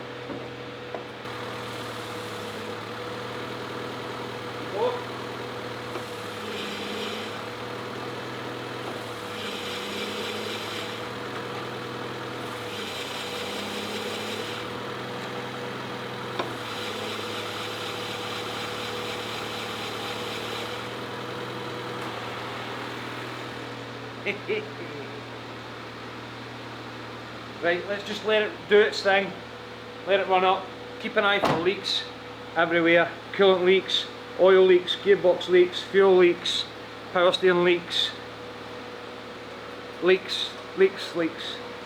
Things are finally starting to look positive for the Integra and the engine build. I'm testing the alternator output while the car's coming up to temperature and keeping an eye out for any leaks that could spoil the party. But so far everything looks good, and the idle has dropped to a level I'm happy with as well. Could we actually be about to drive the car for the first time? For this to happen though, I'll need a steering wheel, or the first drive will be really interesting. I'm fitting the original wheel, and it's at this point I've overlooked its condition, and we will need to recloth it. That's if she behaves on her first drive.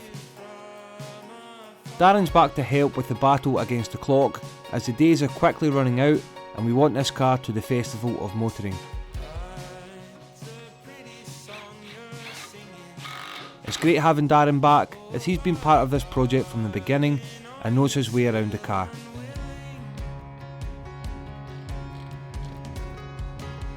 Even with Darren's help, this list seems to be getting longer and not shorter, and my promise to bring 2 cars to the show is starting to look a bit thin. Nonetheless, I pushed late into the night fitting as many panels as possible, including the brand new second-hand bonnet, followed by the front and rear bumpers.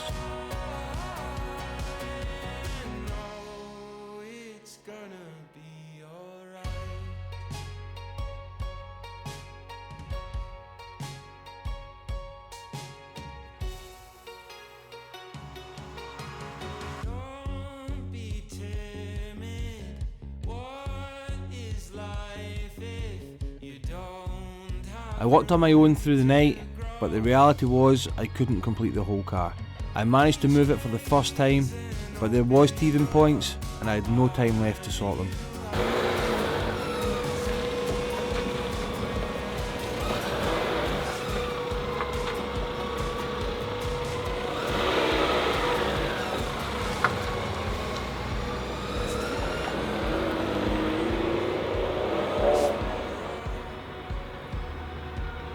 You've got lighters.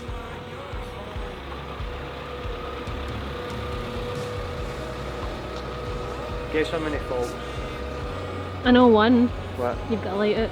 Have I? Bulb it at the front. I'd ran out of time and I only had a handful of hours left until I had to leave to make the trip to the Scottish Festival of Motoring, and the car hadn't even completed 1 whole mile of travel yet. So what are the chances it could make a 72-mile journey to the festival?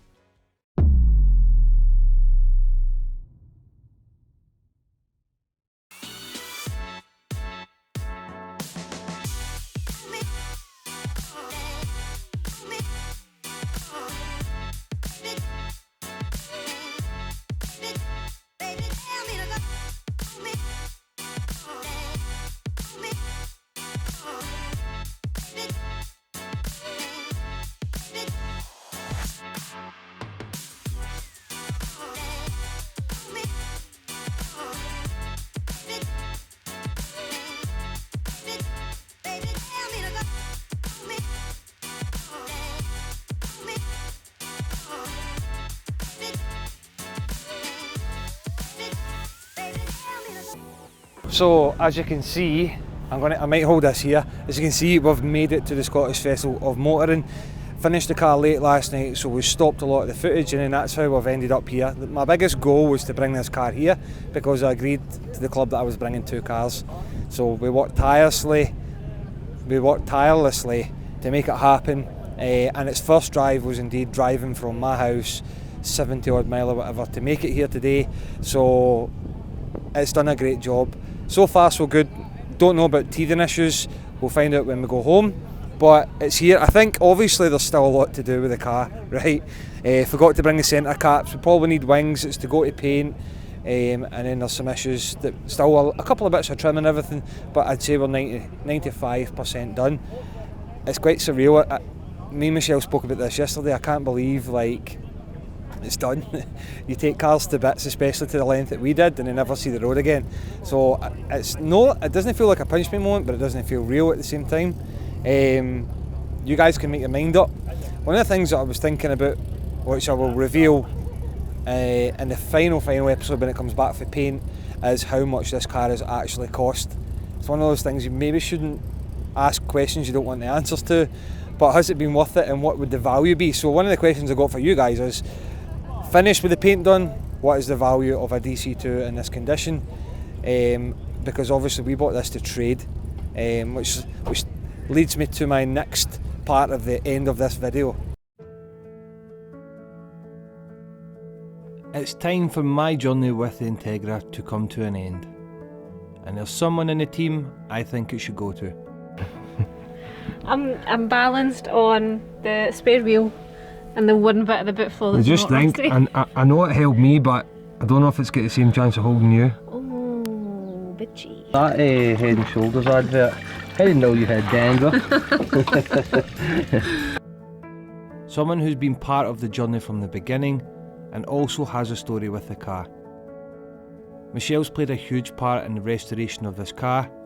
She's picked me up time and time again when things got tough with this project. She's not just a person behind the camera, she's been a shoulder to cry on, a sympathetic ear to vent frustration to, and has even rolled up her own sleeves and pitched in to build this project.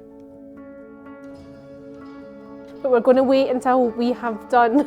Michelle's crying because I pointed out a shit bit in the car. You gave it a go, it's cool. Why are you getting upset? Right, Michelle, why are you crying? Because so many guys that are watching just now haven't subscribed to the channel. And nothing to do with the fact that you shouted at me for this not being good enough. I didn't. I said you missed a bit. You went off in one.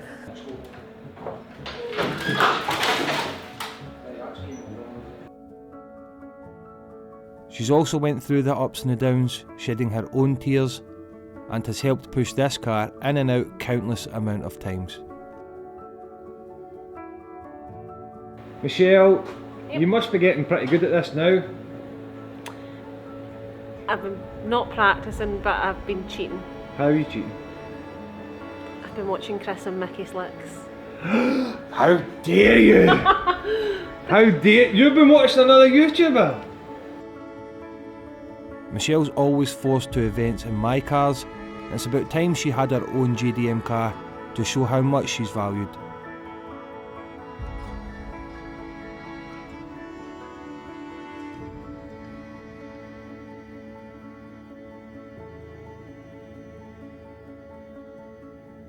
My goal with the channel is to help people, and it's only fair that Michelle gets the first car I've built from scratch. You guys will recall that we bought the car as part of a trade series. So it was the second car in the trade series, and obviously things took a turn and I released it from the trade series, and I took Michelle's car off of her to trade so that we could get the trade series going again. So just like in Fast and Furious, where Dom was owed a 10-second car, Michelle's owed a £10,000 car. So Michelle, it is yours. I'm gifting this car to you. It is yours to do what you want. She actually said to me yesterday that she looks good in it. So you can drive it home and I'll take the Pulsar. But it is my gift to you. Is that just your way in getting to keep it? No, you can sell it if you want. But that's my gift to Michelle. Her own JDM car for the channel, her own JDM car for the club, and it's yours. Any words? So Michelle, what's your plans with the car? Tell the viewers. Up for sale. Best offer in the comment, can take it. So Michelle's JDM experience was short-lived. Hit her up in the comments with your offers. But that is the end of the video. It's her car now, it's her responsibility. The paint is yours. If the engine blows up on the way home, it's Michelle's, it's no longer my car.